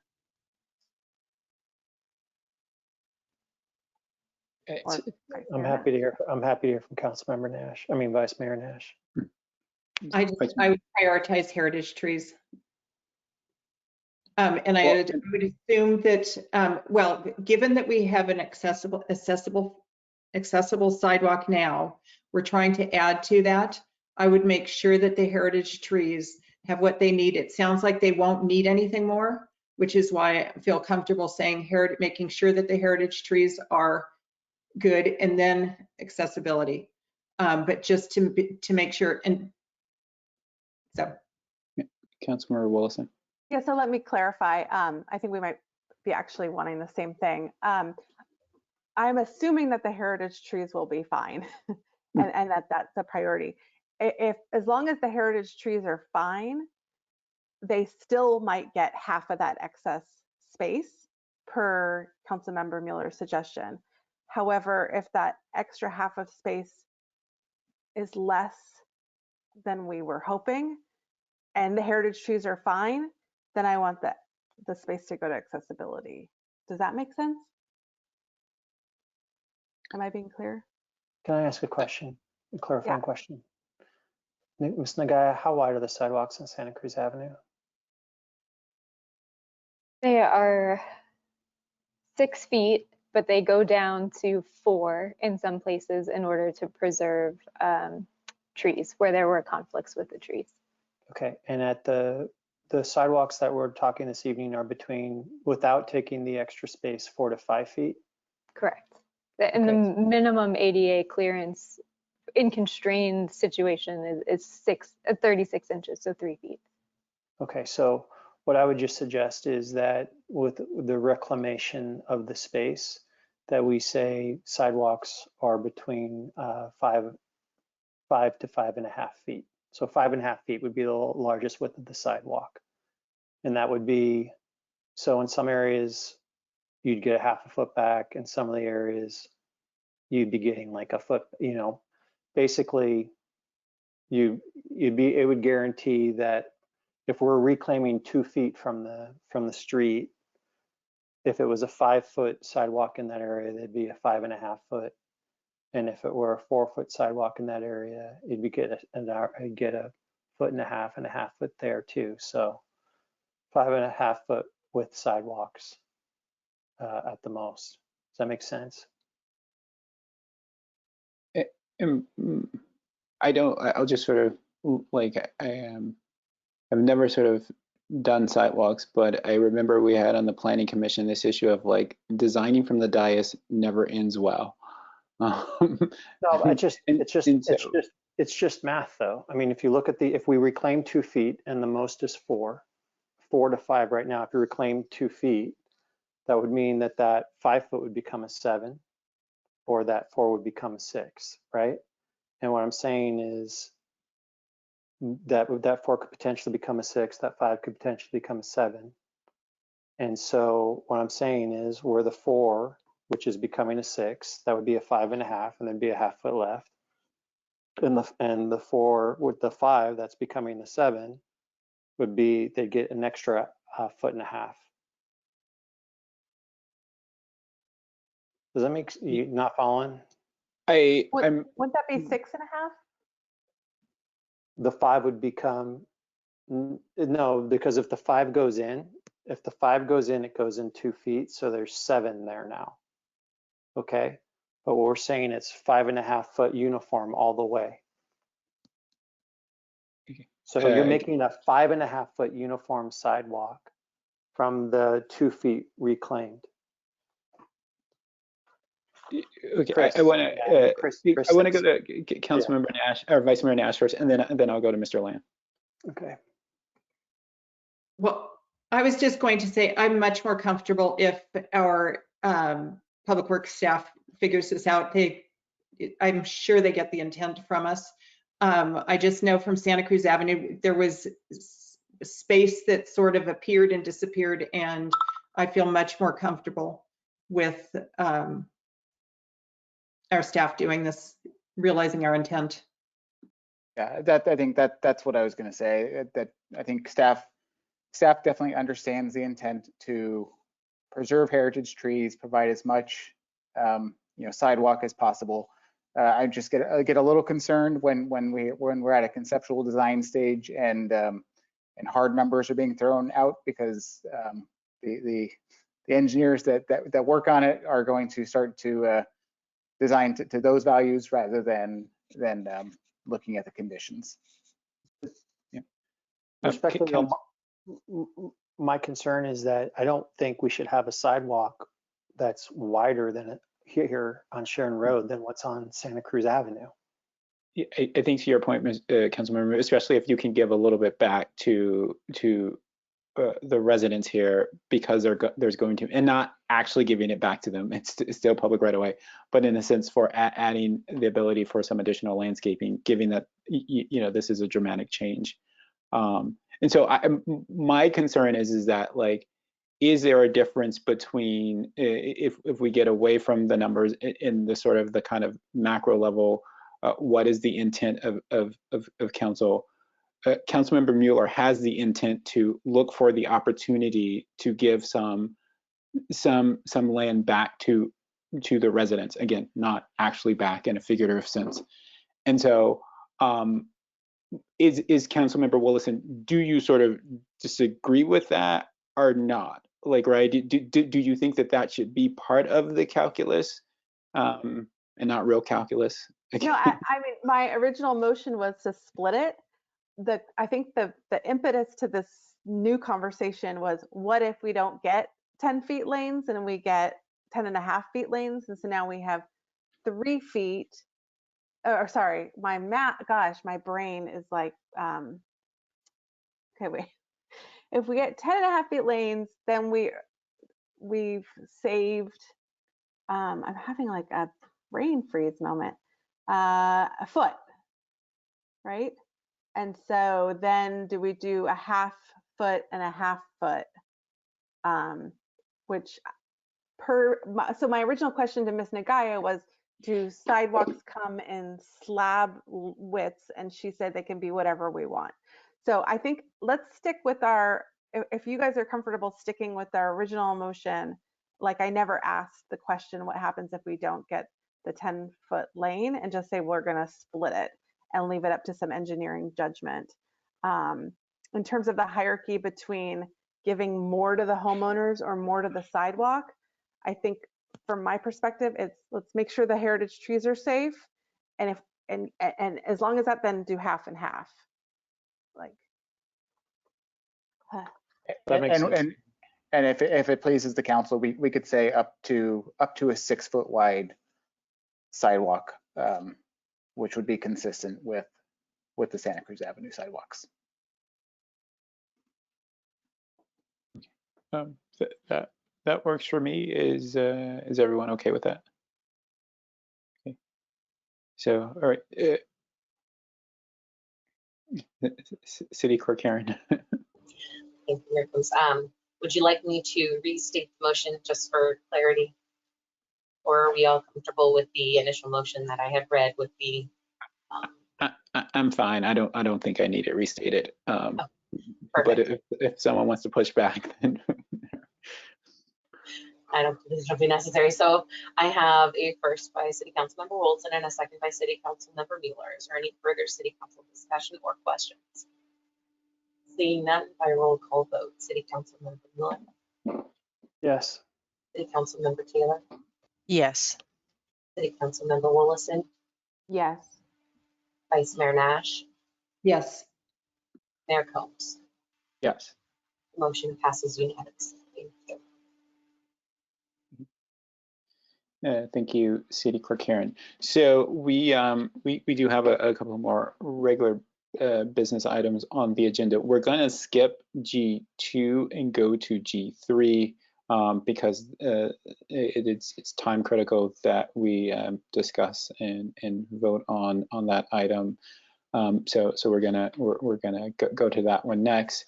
And G3 is consideration of design elements for Menlo Park Community Campus Pool. And I think the Deputy City Manager, Justin Murphy, will introduce the item.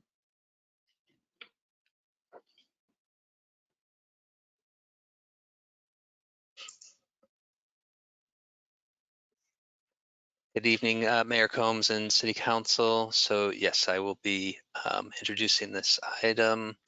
So it's in a way a continuation of the council's action on January 12th to approve the Menlo Park Community Campus. So tonight's item is focused on the pool layout. And so the council provided direction with some constraints for looking at a revised pool layout. That was reviewed by the design team, worked on a revised layout. That's in front of you on this slide. It's attachment A to the staff report.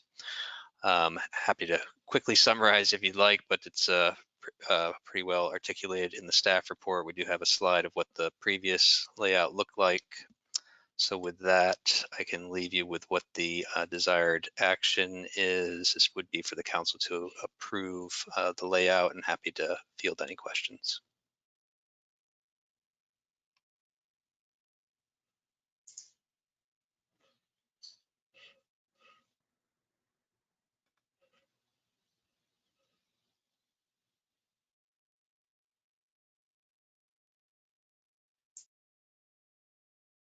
I'm muted. I was saying stuff. I was quite eloquent, but no one heard me. I was going to say let's go to public comment on this item, and then we can sort of bring it back for dais discussion action. Thank you, Holmes. So at this time, if any member of the public wishes to speak on item G2, G3, consideration of design elements for the Menlo Park Community Campus Pool, please engage that hand feature in the top right side of your screen. I'll have the opportunity to open up the microphone. You may address the City Council at this time.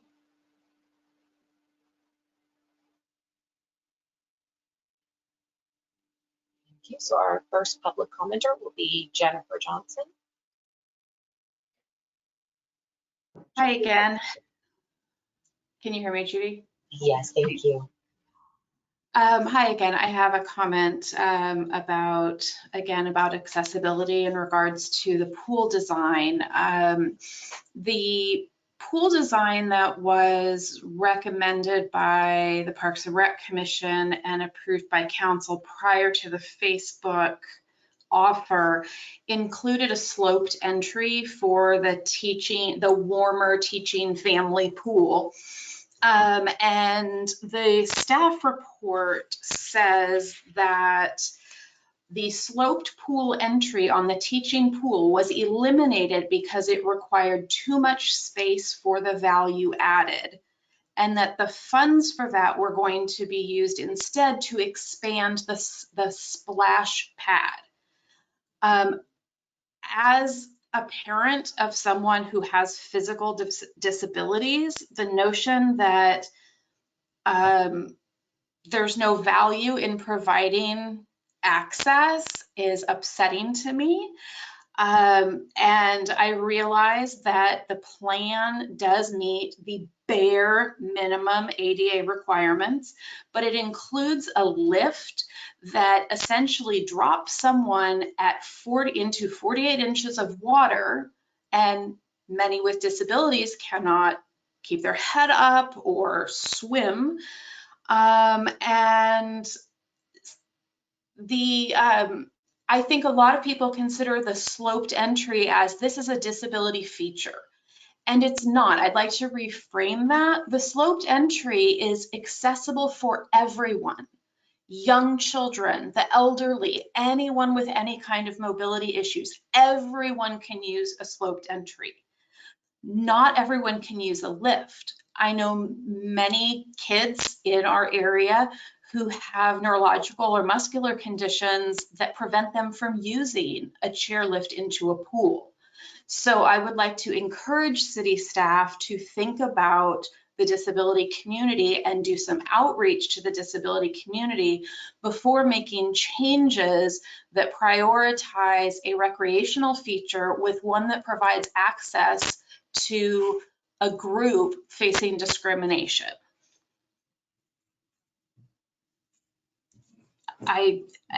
Thank you for the time, please. Thank you for your comment. So this will be the final call for public comment on item G3 regarding the NPCC pool design.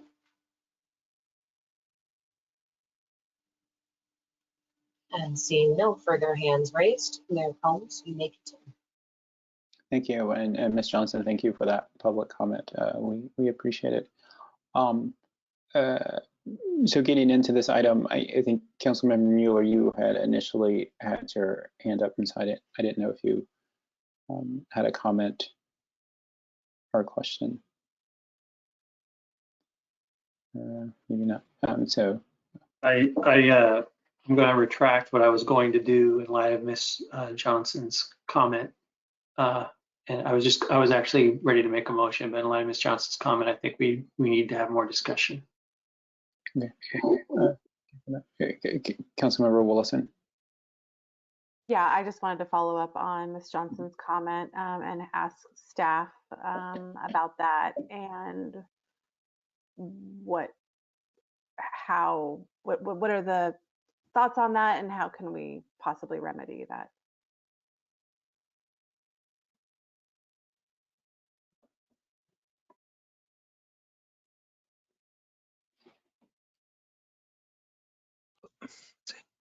Maybe let's see, I with my screen, am I, okay, yes.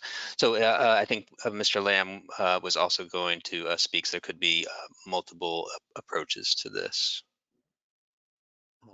Let's see, I'm not looking to share my screen at this point in time.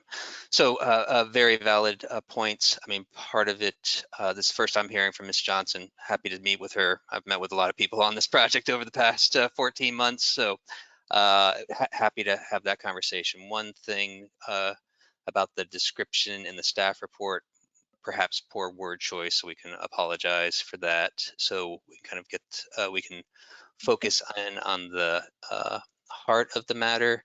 Part of it would be just a refresher on the design constraints that we are working within. So there will be an opportunity. This is a matter of some trade-offs. So in terms of some of the space constraints that we're working within. So if I understood some of the comments, it may be opportunity to look at trade-offs between splash pad versus entry to the pool, but there were some distinct discussions that were had about from the design team and with the council subcommittee about what was presented at the January 12th meeting and what's in front of the council this evening. So this would be a slightly different approach, and frankly, if the council does want us to look into this particular topic, we would probably be well served to follow up with the design team, Ms. Johnson, and schedule a special meeting later this week.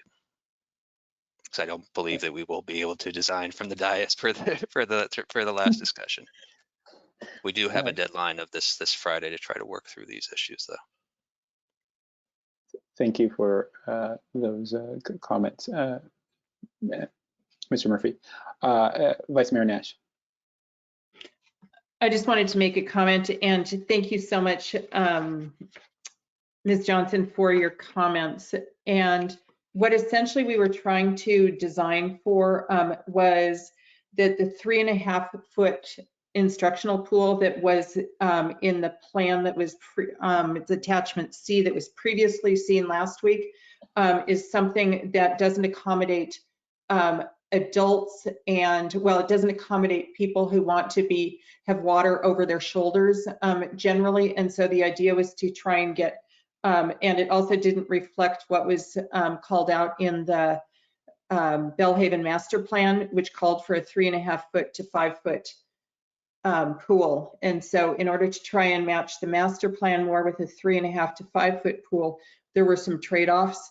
And also to try, and again, to match the length of the pool in the master plan, which was 20 yards long. This one is, or 60 feet. This one's actually 52 feet. And we're now up to 55 feet. So basically they're all just trying to juggle various constraints and see how much we can do within this space. And I think it would definitely be worthwhile having another, if staff could have a discussion with Ms. Johnson and see if there's anything that we can do that, yet a third idea, because that's, I think that the wording doesn't reflect the intention that it was, anyway, so I think it would be very worthwhile to have a follow-up with staff. Thank you for those comments, Vice Mayor Nash. Councilmember Taylor, would you, I can't see you, so I don't mean to call on you if you don't want to, but I just want to make sure if you do have something to share that you get the opportunity to. I appreciate it, Mayor Combs. I just wanted to follow up on the comment about the Belhaven pool master plan and the Parks and Rec master plan versus what is being presented today. And at the time that we were working on the Parks and Rec master plan, of course, this opportunity, this gift from Facebook was not on the table. And so from my understanding, the pool in the master plan was only looking at the pool space. But the project that we have now is looking at rebuilding the entire space. So there are some constraints with space, as what Vice Mayor Nash was saying earlier. But I do appreciate you bringing that up. And that was my only comment. So, so Vice Mayor Nash has suggested that maybe, and I think Mr. Murphy also suggested this possibility of like relooking at this, maybe bringing in Ms. Johnson or you know, obviously bringing in some experts regarding you know, accessibility, but then I also know there are time constraints here, and so defer to the city manager to let us know what is the best next steps. Well, I guess so. We do need a decision by Friday, and we can try and arrange a meeting with Ms. Johnson, and then reschedule a council meeting before Friday if that works for all of you. But it's tight timing. And when I say, and maybe Justin can weigh in on this as well, that when I say we need a decision, our understanding it's a go, no go on the pool to have a decision by Friday. Not that it's permanently off the table, but we need a decision by Friday if we're going to be able to include the pool with the Facebook construction. And just so I can understand, so we can, and with that decision, we need specifically the design by Friday. We need the schematic so that we can design to it. Yeah, see, Justin can answer that question better than I can. Correct. And so if there was if the council were to contemplate a change of the, say, the instructional pool entry instead of the splash pad, that sort of trade-off would need to be established by this end of this week to be able to keep the overall schedule. Councilmember Willison and then Vice Mayor Nash. I am fine having another meeting this week. And I also wanted to ask, as an alternative, could the council empower the subcommittee, I think of Vice Mayor Nash and Council Member Taylor, to be involved in this and to move forward with whatever. I would entrust in them speaking with Ms. Johnson and Mr. Murphy. It doesn't look like City Manager Jerome Robinson, you made a thing with your eyes that made it look like it has to be a council thing. Sorry, it does. I mean, ultimately the cost of the pool is such that I think the full council needs to make a decision on it. So then I think that Ms. Johnson raises such an important concern that it warrants an additional council meeting to make sure that we do this well. And just one comment I'll go with to Vice Mayor Nash, but just so I'm understanding, like in theory, like there were sort of trade-offs that were looked at, and the determination was that, right, either you have this sort of this sloped entry, this longer sloped entry, or you have a more sort of extensive splash pad section or area, right? And so that is it, right? And so that's the trade-off. And so if it's as we understand it now, and maybe the designers will have something that we don't know, but that's generally the trade-off. And so, like, if we're doing something different, if we're reverting back to the plan, it's because we've decided to prioritize having that sloped entry over a more sort of extensive splash pad area. Well, and I think, and again, Justin can speak to this better than I can, but it's not just the splash pad. It was I think the concern of the subcommittee was the usability of the pool in general. Yeah, the Vice Mayor Nash did say that. I forgot. Okay, Councilmember Willison, and then Councilmember Willison.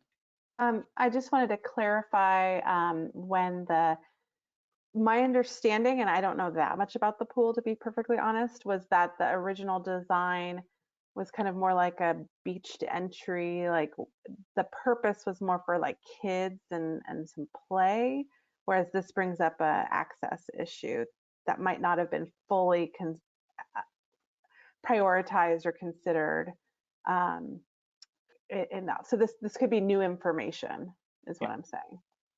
Yeah, and then I'm going to go to to Vice Mayor Nash. So Mr. Lamb, can you have the slope, so let's put the splash pad to the side. Can you have the sloped entry and ultimately get to a 5-foot pool, or no? If you do the sloped entry, the max you're going to have is 3.5. So thank you, Mayor Combs. I don't know that I have the expertise on in terms of pool code compliance to answer that one, but I wanted to maybe add a little clarification as to some of the decision-making process that went into the current configuration. So in the January 12th iteration of the design, there was a shallow wading area, an 18-inch depth wading area that was located kind of on an L shape adjacent to the instructional pool. The Belhaven master plan calls out the proposed and desired beach entry for a couple of different reasons. One is as Councilmember Willison mentioned, to provide a fun way for very young children to be able to kind of learn to and get comfortable with entering into a pool. And the second reason was to essentially modernize the existing wading pool that also exists at Belhaven currently, although it's not used very often, my understanding. But to modernize that to provide an accessible entry into the wading pool. So over the last couple of weeks, as we've had the discussions, you know, in kind of revising the plans from what we're showing on January 12th, the wading pool in its entirety has been removed from this plan. So in some alternatives that weren't shown to council, off of the wading pool, there was an additional beach entry. So in the, I guess next to that 18-inch section, instead of having some steps, there was additional beach entry area.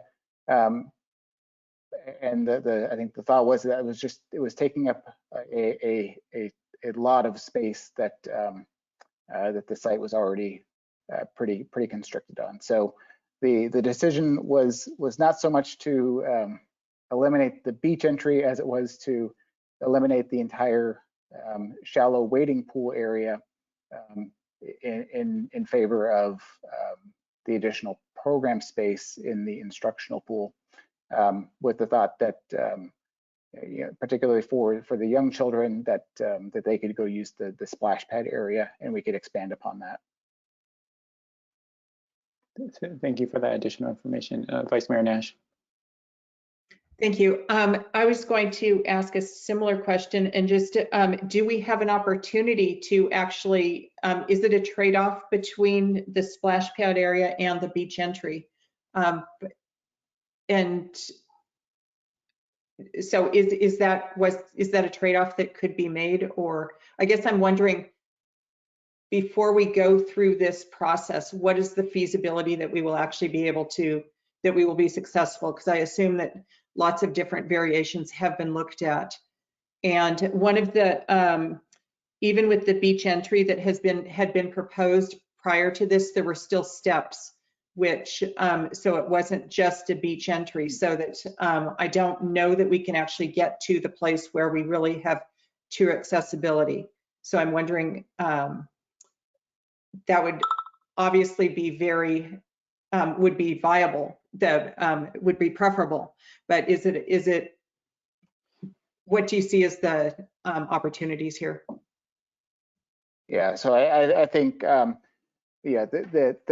one of the reasons that the council never saw an alternative with a beach entry is because as it was evaluated, it didn't appear to be a good alternative in terms of the amount of space that it was taking up.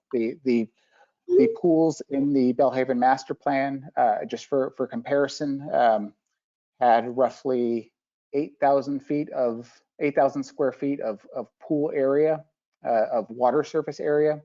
The pools that we're proposing in the configuration that you see today are roughly, it's roughly 6,000 square feet. So it's quite a bit smaller overall, and that's in light of trying to adhere to those criteria that were established when we wanted to take advantage of the opportunity with Facebook. In terms of how we could incorporate a beach entry into this design, then kind of realizing where we are with the design today, we would need to identify which pools or which areas we would be willing to reduce. The beached entry for those of you that are ready to do some more math after the end of the last discussion, have about a 1 in 10 slope on the bottom of the pool. So for every 1 foot of water depth increase, you need to it takes 10 feet to accommodate that. So that's that. Maybe just by at least nodding of heads that how I've described that makes sense. It's a very shallow grade essentially, and so that's the problem that the beach entry poses when we're constrained for space, is that it takes up a significant amount of space. So the original proposal, just so we're clear, didn't really have a beach entry. Correct. Right. And so we have as a council haven't actually seen like how much space that would involve and what would be that trade-off. Okay. Vice Mayor Nash. Thank you. I was just wondering, is it even possible to have a beached entry in this? Is it a space issue for the deck space, the area that we have for the pool, or is it an issue where we're running into increasing the pool size too much, or are we hitting both of those constraints? Right. So I think if we're going to stick to the criteria that were established for for those bullet points that were mentioned at the January 12th meeting, then in order to accommodate the beach entry area, then we would need to reduce pool area somewhere else.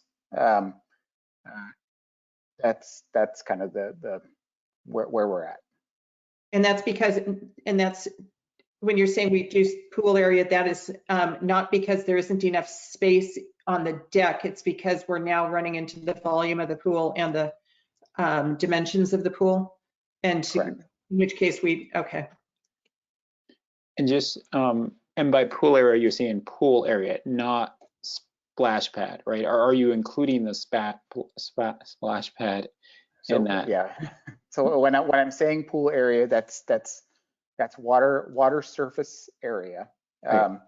That water surface area number does include the splash pad itself. That does count in terms of kind of the loading on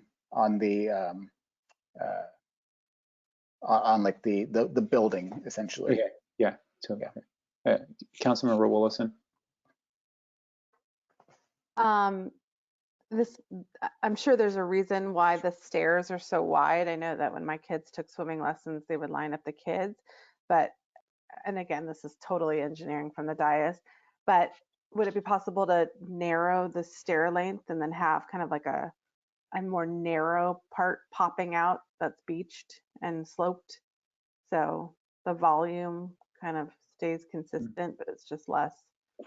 So to have a different kind of teaching, when the little kids sit, they're not necessarily submerged, but they're like sitting on the edge or something like that. I will say that that was a specific design element that was requested by the pool operator. So the nice long large staircase creates a very inviting entry into the pool area. So if you have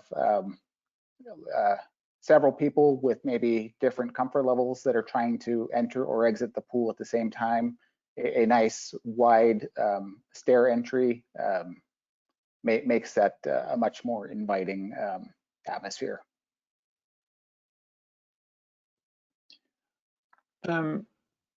Yeah, so I want to see like what we're make sure we're clear what we're doing here. I think to really sort of I don't know if we can sort of like respond to Ms. Johnson's concerns, and if we are, we certainly aren't doing them by Friday, and so again, I just want to sort of make sure we're clear where things are. Councilmember Mueller. I will volunteer to be on a ad hoc whatever we call it. I don't know what I'm sorry, I'm tired. I don't know what to call it.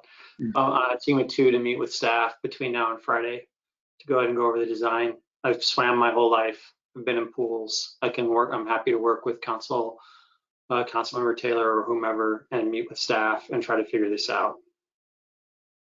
So, and if you guys don't want to do that, that's fine too. I just thought I'd volunteer for it. If you want to have someone else do it, that's fine. I actually do understand why there is a staircase there, like why the operator wants that. Like, the little kids like to stand on the staircase and jump off into their parents' arms when they're in swim lessons. And there's an age when that's like really important. So, but I'm just trying to figure out a way to help move this along. Yeah, really fair. I'm Vice Mayor Nash. I guess what I'm trying to do is figure out if it's going to be feasible, because we have had staff has been working really hard to try and work with, given all of these constraints. And just, is there an opportunity to, is there any way we will ever feasibly, do we have any chance of trying to accommodate this? Or is there some, I don't want to mess up, I don't want to. Yeah. So I think that's, yeah, it's clear that there may not be a resolution to this any different than the proposal that we're seeing here. Yes. The question for us is, do we want to invest the time to explore over the next couple of days in the form of a subcommittee or some other form of do we want to explore that option, even if it is very small, and at the same time also committing to reconvening at some time again between now and Friday to completely resolve it. And it either would be, in my sense, I'd see it either would be like resolving it with what we are being presented here, or being open to sort of blowing up the timeline, which we could say we're willing to do. I don't, seeing as how we're not looking at a beach entry like at all in any of these options, I imagine it's going to take some probably some work beyond the next couple of days to really have a proposal that has a beach entry and takes into all of the other things all the other factors. Councilmember Willison. Yeah, I know. I don't know, and maybe I wasn't listening close enough. If Ms. Johnson specifically required a beach entry, or if after talking to her, there's another solution, like moving the ADA lift. I know she said some people can't use them, but there might be another entryway. I'm sure there are pools that have been designed for people with accessibility issues in a community. So I think that given, we're trying to, at least, I think we're trying to create a community where people feel included and valued and they belong. If Councilmember Mueller or Councilmember Nash that's been working on this, or Vice Mayor Nash or Councilmember Taylor want to have the capacity to spend a little time working with staff, I'm happy to meet again. I think it warrants more looking at it. Okay, totally fair. So my understanding is that Ms. Johnson is still watching the meeting, and so I just want to not to extend this discussion, because I don't think we're going to reach a resolution tonight. I think the approach you mentioned, Councilmember Willison, is probably the most ideal. But I do, just since the old council is here, want to make sure we give her an opportunity to clarify if it is exactly the beach industry that she thinks would make this more accessible, or if there's something else. So I think, is it if someone, I think City Clerk Karen, yeah. Yes, thank you. So I will be returning to our audience here. Jennifer, you are off mute and able to address the council. Thank you for that. Part of my question was why that did not come up in any of these designs when it is a feature that is desired by families and young children and the elderly, and it is accessible to all. Rather, something was chosen that is not accessible to all.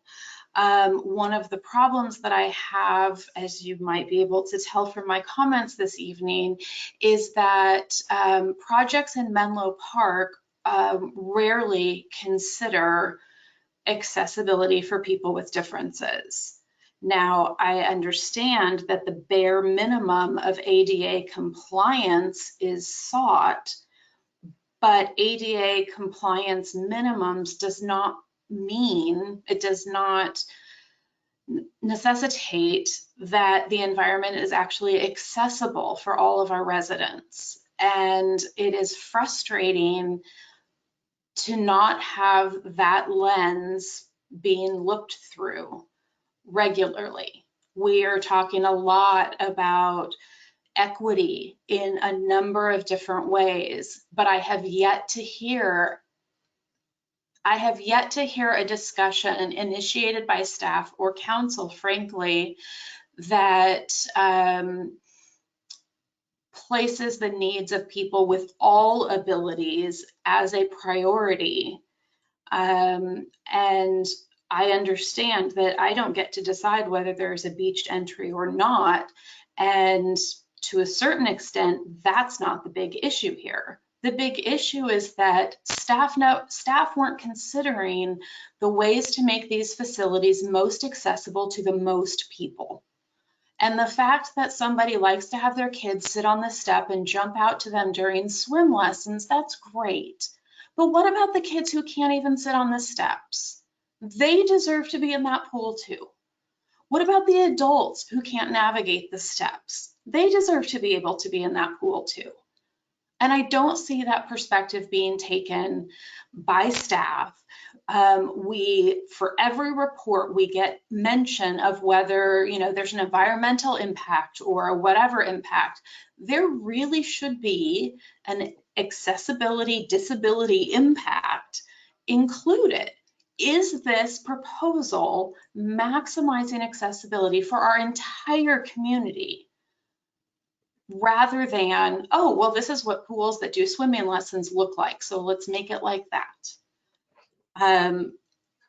It is, of course, completely up to council what this pool looks like. My frustration is that people like my son are never taken into consideration when these decisions are being made. And my son is not the only one. 1 in 10 people in our community have disabilities. The other thing is, anyone can become disabled at any time, and all of us will be. So why is this something that is not prioritized by my city council?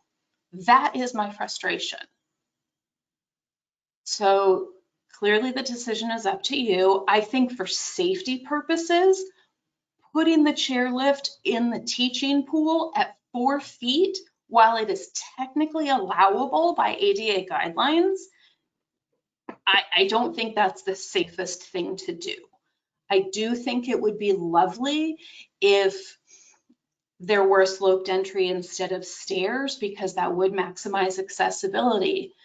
I also understand that there are other challenges, but I'd like you all someday to have to sit in a room with parents like me and tell us why it wasn't important enough for our kids to be able to go to the pool.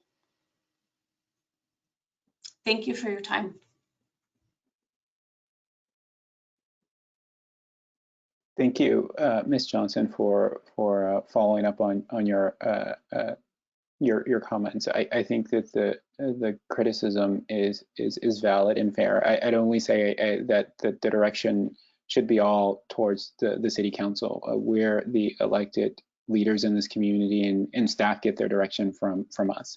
And so if you don't see that it is being prioritized by staff, it's because they haven't gotten direction from us that it should be a priority, and that's a miss on our part. And again, like I said, the critique is valid and fair, and yeah, and I'll definitely take it to heart. Councilmember Mueller, and then I'll go back and see if Councilmember Taylor has something to add to this discussion. Yeah, I just wanted to say and clarify, when I indicated that I know why they designed it that way, I wasn't validating that it shouldn't change. I was just saying I know why they did it that way. When I asked to be on the subcommittee to address the issues, that wasn't meaning that I was just going to go on to a subcommittee and check the box. It meant that I wanted to address the issues that Ms. Johnson raised. And so I'm still interested in doing that. I hear her concerns. I want to be able to sit down with staff and see what we can work out to try to address those concerns. But it was not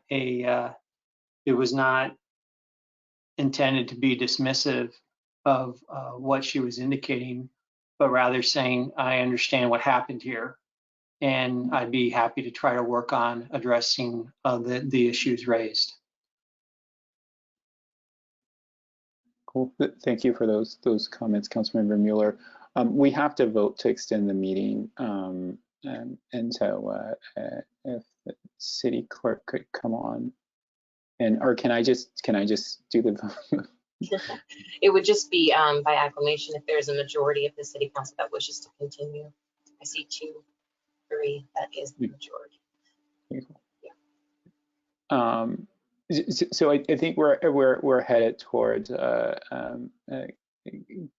Councilmember Nash and Vice Mayor Nash and Councilmember Mueller following up with staff, again, based on the idea that this will come back to us this week. But Councilmember Taylor, I do want to get your thoughts. I mean, obviously this pool is in your district. We of course all represent all of the residents of Menlo Park, but I know you've been especially involved in this project writ large, and so want to make sure we have some sense of where you stand on this. Thank you, Mayor Combs. I really appreciate Ms. Johnson addressing us with her concerns as far as the lens that we use and whatever we're working on that's for the city of Menlo Park. Just thinking about the fact that Tuesday is over, so we have Wednesday, Thursday, and Friday. What's realistic as far as a subcommittee meeting to meet with Ms. Johnson and staff, and then getting the council together again to vote on it? That, and then there's still one more item or a couple more items on our agenda this evening. So I just wanted to look at that. Does Vice Mayor Nass, are you available this week to meet for a subcommittee meeting with Ms. Johnson? Yes, I am. Okay. And then, so those are my concerns, are more about, can we meet the timeline as far as a subcommittee meeting and another council meeting? Yeah, I don't I don't know. I think that the question is do we endeavor to try? You know, as we sit here at 11 p.m. And in that case, just so we're making sure, we're talking about, you're talking about the subcommittee that you and Councilmember Nash are on already, and not a different subcommittee that Councilmember Mueller would be a part of, correct? Correct. And Okay. and that is partly because the pool was not a huge discussion last year with Councilmember Carlton. It was brand new, and so there hasn't been this, 4 or 5 meetings about a pool. So I am definitely willing to meet again to talk about it further with the resident that's concerned. Yeah, totally fair. Vice Mayor Nash. Thank you. I was wondering what staff schedule is like, since they have been presenting the pool designs to us. If they, obviously we would want them in the meeting to hear from Ms. Johnson. And so how does that play out? Well, so I think it's important that we hear from Chris and Justin Murphy, since they're critical to this. But I also want to gently remind the council we have a Saturday council meeting as well that we need to prepare for. So we have pretty limited time, but of course, pool is a priority. We'll find time to meet if that's your wish. Okay. In the other sort of X factor here, obviously, is also the pool designers, right? Which are not Mr. Murphy or Mr. Lamb, and their availability. So I do think that's something that's important to note. Vice Mayor Nash. I don't know if you know this, but is there any flexibility in, can we go to next week? As long as we have the design by next week for sure, given that staff is quite crunched this week. I am going to defer to Chris Lamb and Justin Murphy on that.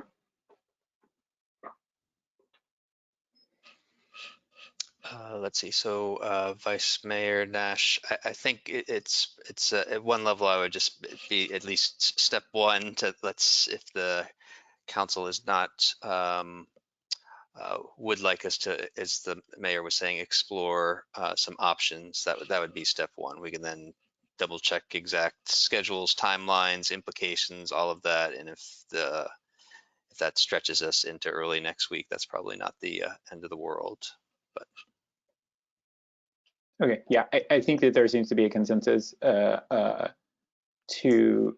at least follow up on this. Again, we may end up in the same space, but what is, again, for me, as I sit here, and again, I know that there are people who have been much more involved, I can't honestly respond to Ms. Johnson and say, hey, we explored that thoroughly in this sense and at the council level, and came to a conclusion. And so that's why I find her criticism especially valid. For me personally, again, I'm only speaking for myself, is that I can't, I can't respond. And so I do think it, again, like the criticism is fair. And I do think that at minimum, we can sort of, now that it has been brought to our attention, what we haven't, taken into account, that we again explore, take some days to explore it if that's possible. And so I think that's where I'm at with this. Councilmember Wilson. Yeah, and I just wanted to address Ms. Johnson and actually the council, that I know, as Ms. Johnson referenced, there's been a lot of conversations about using an equity lens in our work, but I do want to challenge my colleagues and myself to look at kind of all different kinds of people in our community. One thing that had occurred to me was the locker rooms and the changing rooms, and I assume that there's family changing rooms, but people with different gender identities, making sure that they're comfortable, changing into their swimming suits and whatnot. If I'm wrong, that there's actually, that's a question to ask: is are there unisex? Are there kind of non-gender specified changing areas? But I think it's incumbent on us who are trying to build, like we talked about, this more inclusive community, to really look at every single thing that comes before us with all of these different lenses. I see the future as just getting better as we continue to do more and more of this soul searching. So I just wanted to thank Ms. Johnson for pushing us, and I'm committed to doing my best, and I think we all are on this issue.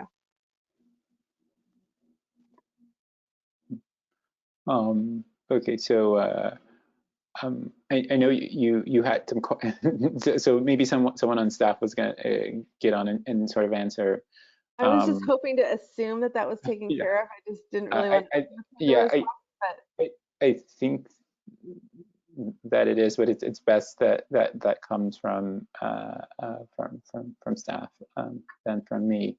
And then after that, if we're seeming that the consensus is that the subcommittee, Council Vice Mayor Nash and Council Member Taylor will meet, and reach out to Ms. Johnson and obviously the designers, and then we'll go from there. But can anyone sort of answer the question about the changing rooms and the bathroom facilities?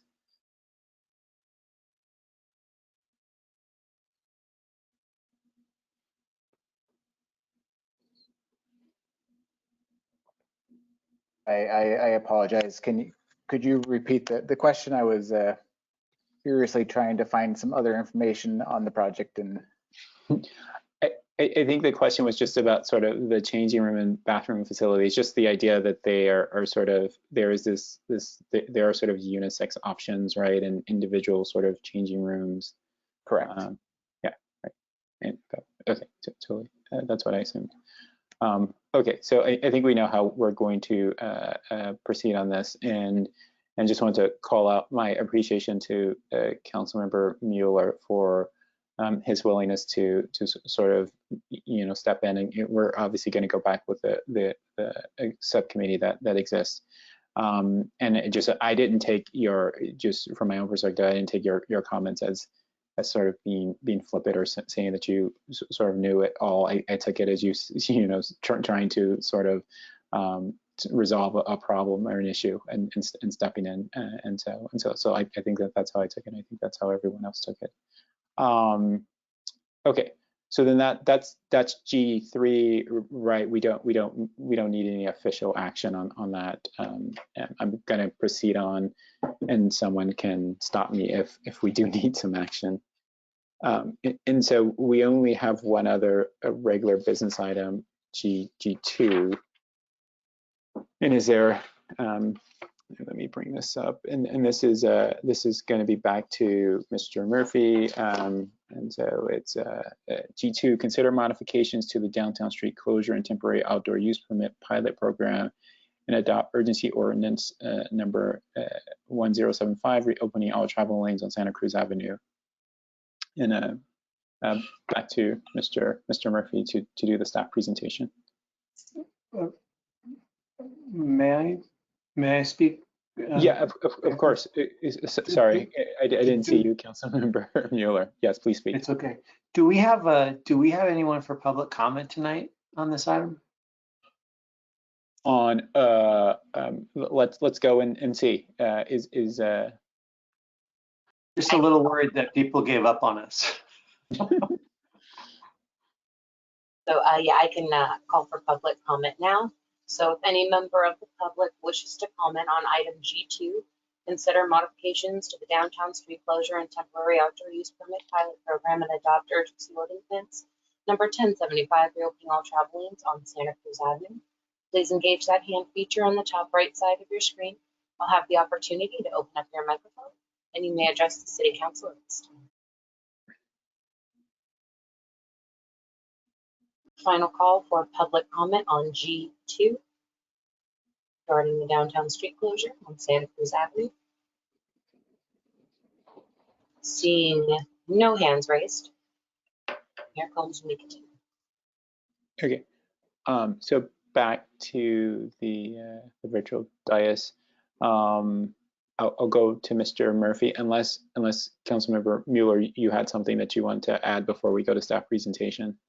Well, I was just, the only reason I asked if there was anyone in the queue is I wondered if you guys were comfortable moving forward with this item tonight, given its late hour and that people may actually have had comments on it, but but I decided not to stay with us for the marathon evening. But happy to go forward with the item if you guys want to. Just wanted to raise the consideration. I mean, and we can bring on Mr. Murphy. My concern is, considering that we've moved back into a phase that possibly outdoor dining could be allowed.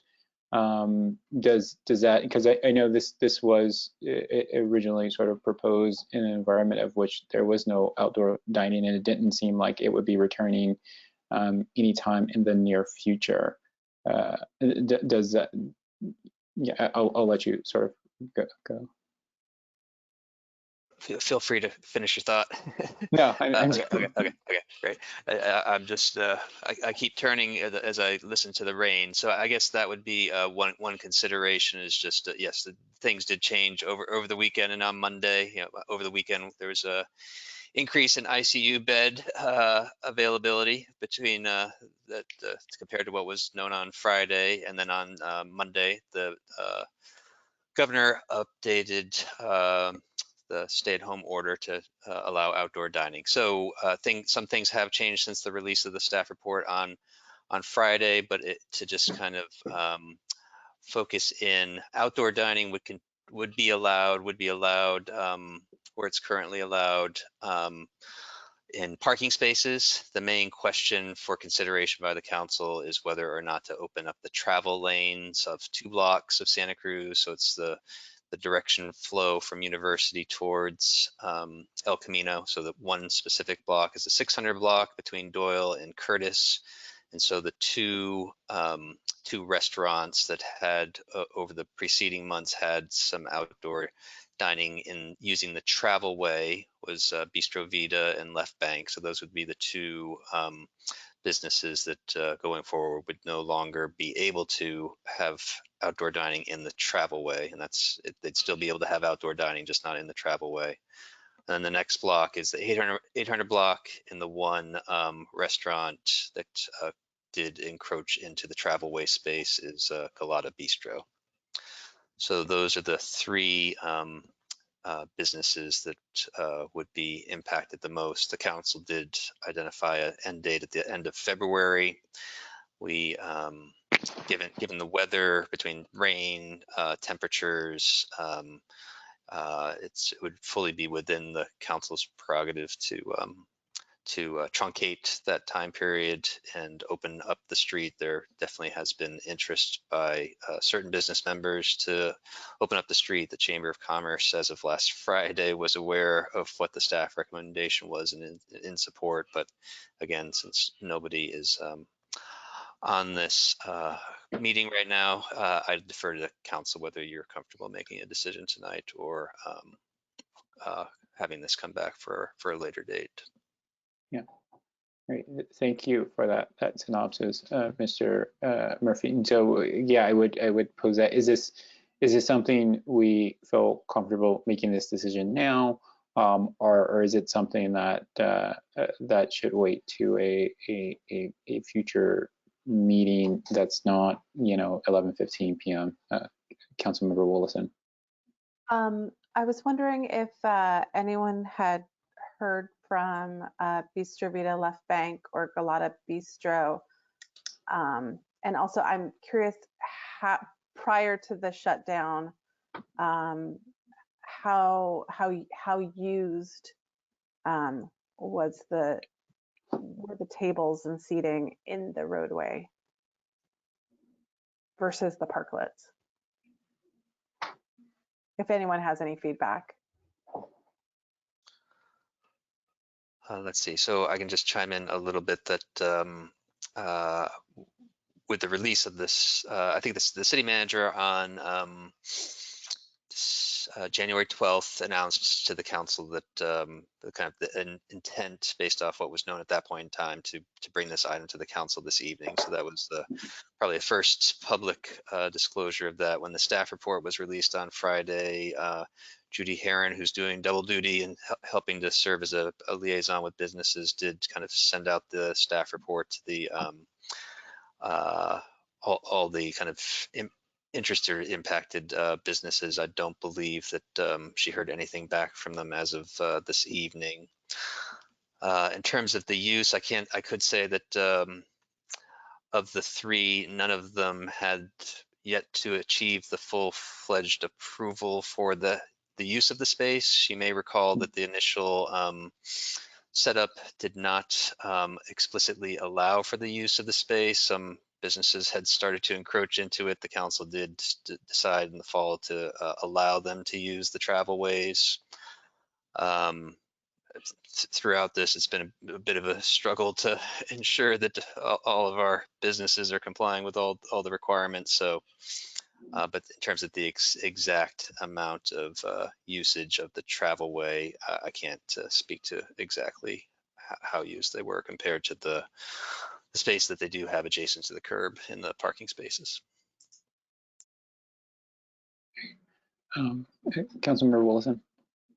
Yeah, I mean, I don't have a strong viewpoint on this, but given that we didn't hear from those restaurants, yet we have heard from other downtown businesses who are desperate to reopen the travel lanes, I feel comfortable making this decision, especially given that City Manager Jerome Robinson made an announcement on the 12th that the staff report was released, that City Clerk Heron individually outreached to them, and we still heard nothing. And I've had concerns about the circulation downtown for people in all modes, given the current setup. I think the original intent was kind of this like community gathering, well, not gathering without masks and 6 feet apart, but you know what I mean, like it was going to feel a little more festive, and I don't know if that actually came to pass. So given the circulation constraints, the feelings from the downtown businesses, and the lack of resistance from the restaurants that are most impacted, I feel comfortable moving forward with this.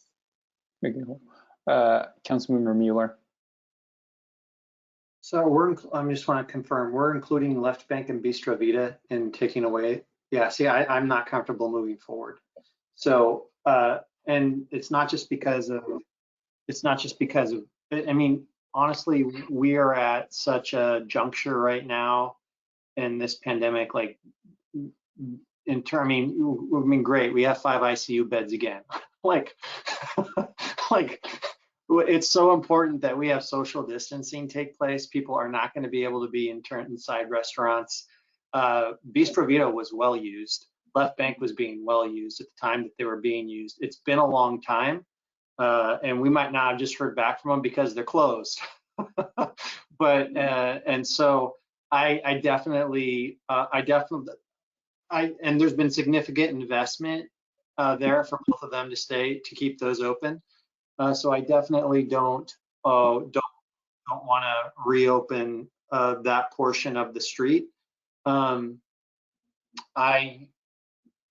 actually would want to put this over until our next meeting, just so that we can, now that the businesses are open again, that we can hear from them, because I think a lot of them were just closed. One of the things that happened that's being reported that during this last shutdown, people just weren't even doing takeout as much. And so a lot of our restaurants are in really tough shape. And I think responding to us was probably the last thing on the mind. So if we wait 2 weeks, we can talk to them, we can find out what their current status is.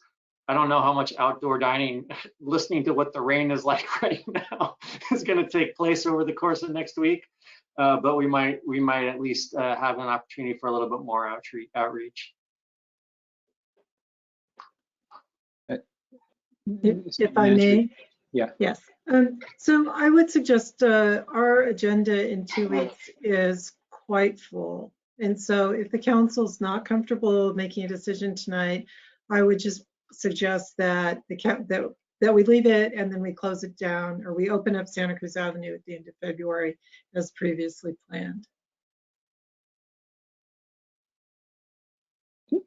So, so the current provision has an automatic reopening, right? And so if we do nothing, it will reopen at the end of February.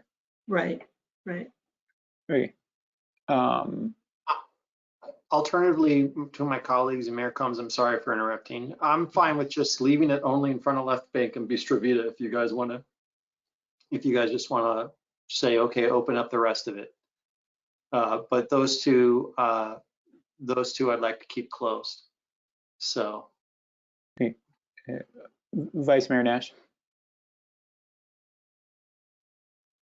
So I am comfortable with that recommendation. But I just, the one piece that I had heard is that if we do open up, that the businesses need time to be able to actually move their belongings, you know, to make other arrangements for what they have. So I guess I do wonder a little bit why we would leave Galata Bistro. Why would, I don't know how much they've been using their space. I know that I agree that Left Bank and Bistro Vita had definitely been using their space extensively up until this latest shutdown. I don't know about Galata Bistro, but I feel a little bit uncomfortable about moving just on them in this situation, although I also know that that's the block that has felt a little bit less safe and has not, and that there's also some other retailers there who are very interested in getting that block open. I'm going to, Councilmember Taylor, do you have anything you want to add? No, both Vice Mayor Nash expressed my concerns, and also Councilmember Mueller as well. Yeah. As far as voting on it tonight, it would be difficult. I did just look through. There were four letters that I believe were on CCIN from people requesting and who have been requesting for the past 4 months that we reopen Santa Cruz. And so I am not comfortable waiting until our resolution expires in February. I'd rather us take some action sooner to address their needs. Yeah, thanks for those comments, Councilmember Taylor. I mean, I'll just chime in my thoughts and then go to Councilmember Woolison. I think I was probably most aligned with Councilmember Woolison in this, and sort of like I don't like, to me, I think the sort of the value is that, like, are we reopening up you know, El Camino bound traffic on Santa Cruz, like, right? And so if we're doing that, then you're removing the barriers on the Galata block, and you're also removing it for the Left Bank and Bistro Vita block.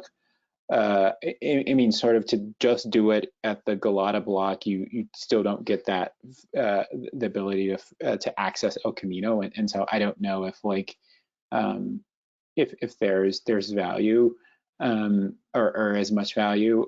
I would say it's, though, it doesn't seem like we're I think at this late hour, I'd only feel comfortable moving forward if there seemed to be a clear, strong consensus across the board, and we're not.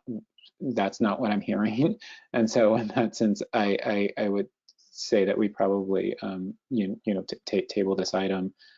There is an expiration date, and if it were if it's a priority to us, then we'll address it. But before then, I'll go to Councilmember Woolison, and then the Vice Mayor, and I think maybe Councilmember Mueller is trying to chime in also. Thank you, Mayor Combs. And like I said, I'm not going to fall on the sword for this one, and I'm fine not voting on it tonight. And I don't want to ask a question, but I just want to put a question out there because it sounds like staff is expecting in the end of February that the outdoor dining, that the encroachment will end and the street will reopen to circulation. But from what I'm hearing from some of my council colleagues, and kind of the usage of Left Bank and Bistro Vita in particular, and given that it'll be getting warmer, it'll start getting warmer in the spring and maybe a continuous need, I'm not convinced that that's what the council is thinking. So I just wanted to put that out there. It sounds like there needs to be a conversation, and I just see that kind of a differing perspective of where we're going with this. So I think that informs kind of the timeline of our decision making too. So I just wanted to put that out there. And like I said, we don't have to discuss it now. I'm just saying I think we're going to need to discuss that sooner than later. Yeah, thank you for those comments. Vice Mayor Nash. Thank you. I actually, I am also very torn, and I just wanted to throw out there that the one person that I have heard from is also in favor of opening up. And I've not heard anything from anyone who is trying to keep the streets, any of the 3 restaurants. So I am also torn. And I do agree that I would like to discuss it before we just definitely open it in February, if that's what we decide to do. And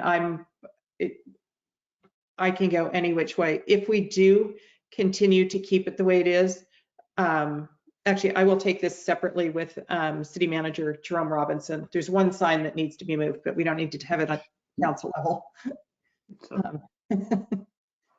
That's it. Thank you. Cool. Oh, Councilmember Mueller. Yes. So actually, I actually do kind of, as we're sitting here, just do kind of feel strongly about this. I think we just open it all up for Bistro Vita, the block with Bistro Vita and Left Bank, because we're talking about one restaurant, Galata Bistro, keeping that whole area circulation closed. And I'm not sure, we haven't, I didn't see that usage there that I saw in those other 2 places. So, and there's a lot of circulation held up because of that. So, tonight I just say, open up the one side of the street completely and the other side of the street up to that block there where those 2 restaurants are, and we're done. And I think that opens up the street for the most of the businesses that are saying they need the circulation. But we've also kept some of that outdoor dining to see if people want that option in the downtown, that they have it there with a larger capacity. So I'm fine with that if you guys are willing to move forward with that this evening. Is there a desire to move forward with that option? I think, again, like I said, I think that it concerns me. I think it makes it even for me more like a scenario where we have favored 2 specific outdoor restaurants over everyone else downtown. Again, I appreciate. I also, yeah, the Galata Bistro space wasn't utilized as much, and certainly didn't have the activity that the block, the Left Bank Bistro Vita block had. But I don't know if like, for me, again, like I say, if we're making a change, then to me the change would be opening it all up, or at this moment sort of doing nothing. And I just think we're kind of like all over the place, and so that more than anything is sort of what concerns me about some action tonight is that we where again there isn't sort of strong consensus. So, but just following up on Councilmember Willison's point, and just to get the city manager back into this discussion. So City Manager Jerome Robinson, it's your understanding that, like, so does that mean that like no action, then the sort of the authority of which the barriers went up is no longer valid, and so does the staff have a plan to just take them down, like, right? Or I'm just trying to, because there's one thing saying that like, oh, these the barriers no longer have the authority to be up, and there's another thing to actually remove them. Well, that was my thought process, but definitely hearing from the council tonight, it's clear that you want a fuller discussion about it. So we will plan to have an agenda item on the February 23rd agenda. Okay, that sounds good to me. Okay, thank you. Vice Mayor Nash. Thank you. Just sometimes we get going pretty quick. I just wanted to say I did have a comment on H2.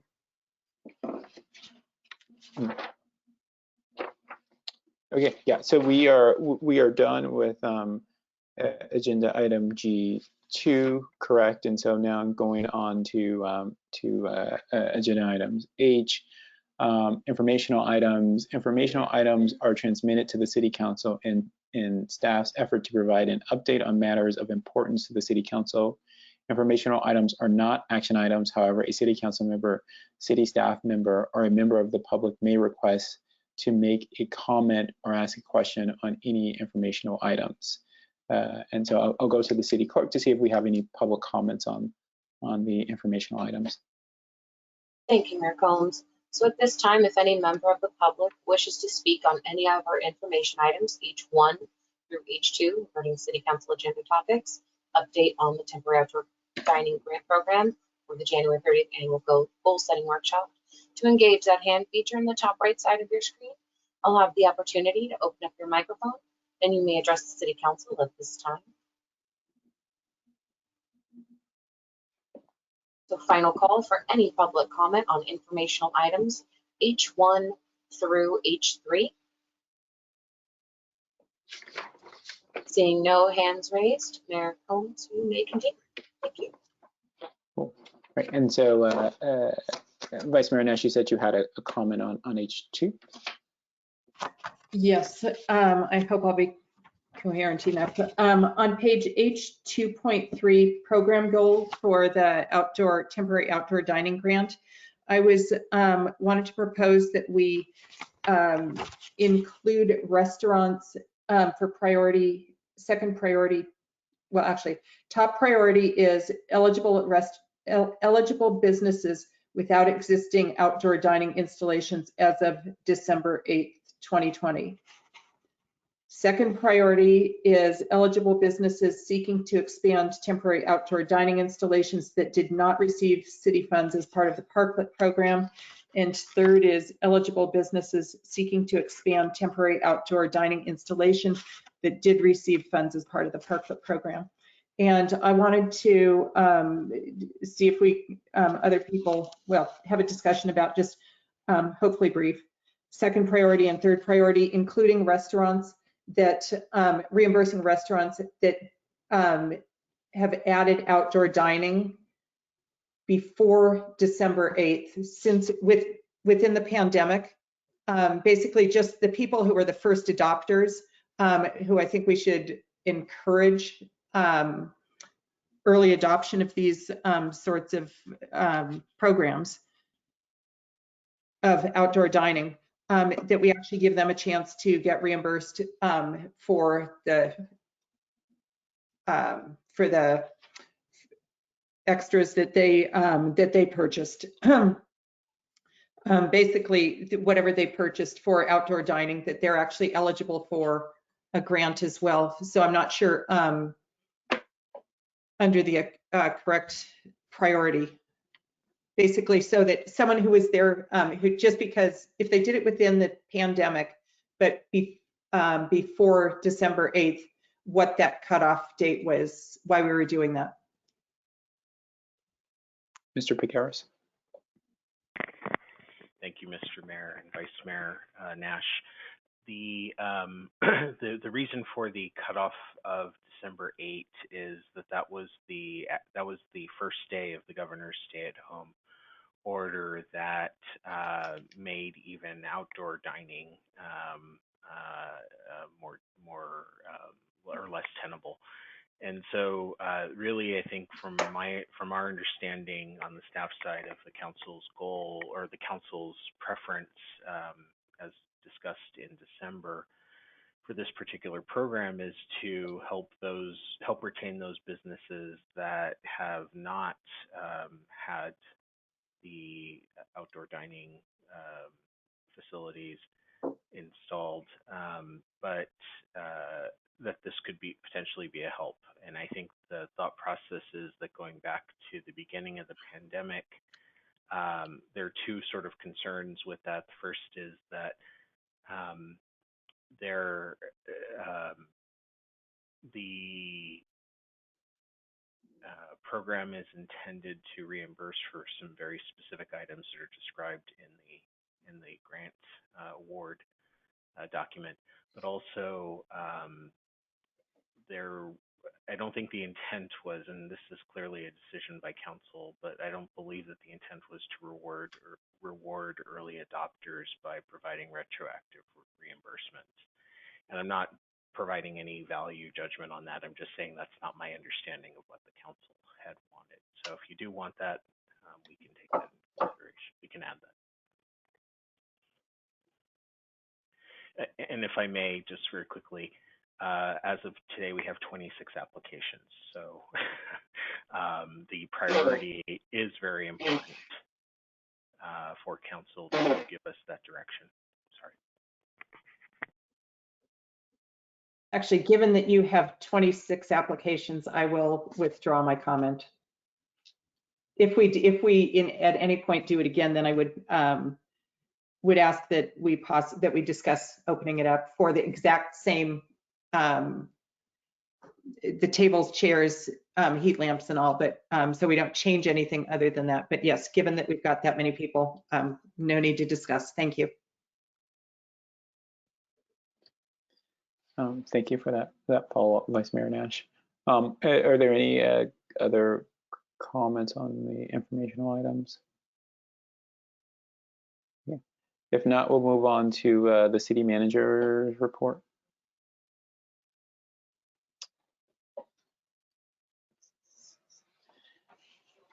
Sorry, nothing further to report tonight. Thank you. Thanks. Council member reports. Are there any council member Willison?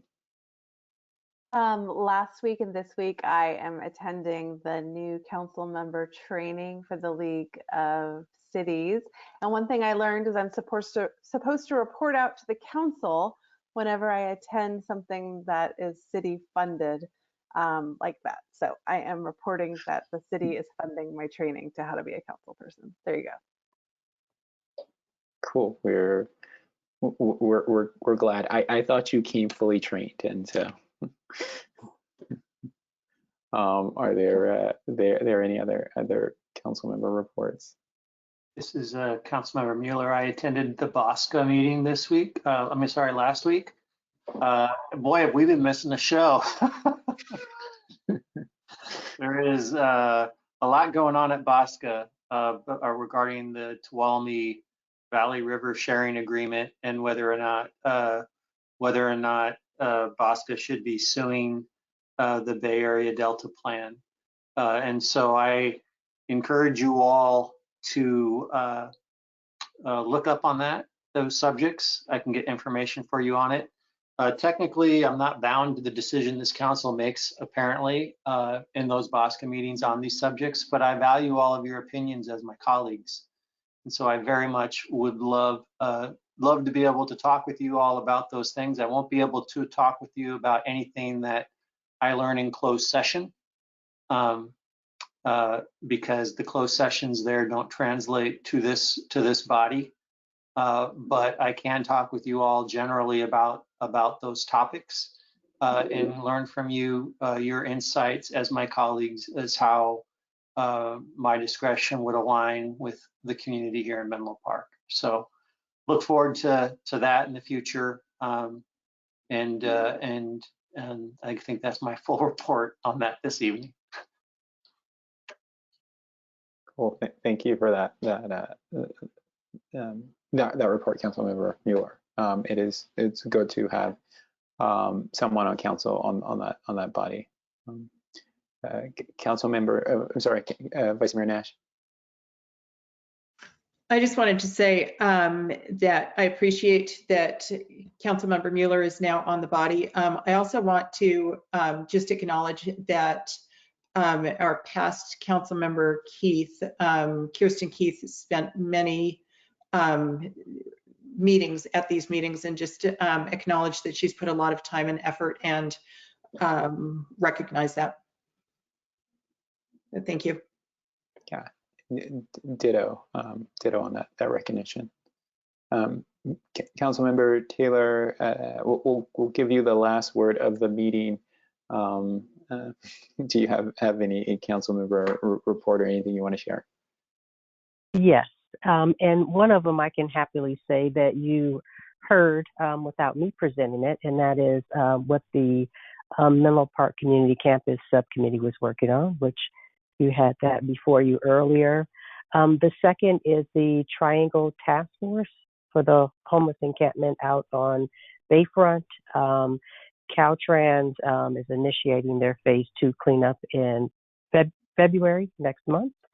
The next is I have the SFO roundtable meeting coming up next week, which I will be advocating for the temporary noise monitors to come back to Menlo Park for a 2-week period.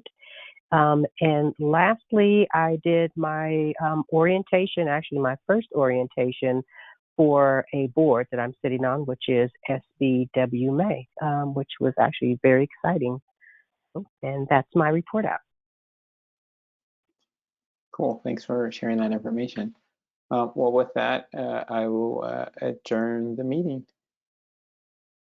Thanks, everyone. Have a good evening. Thank you.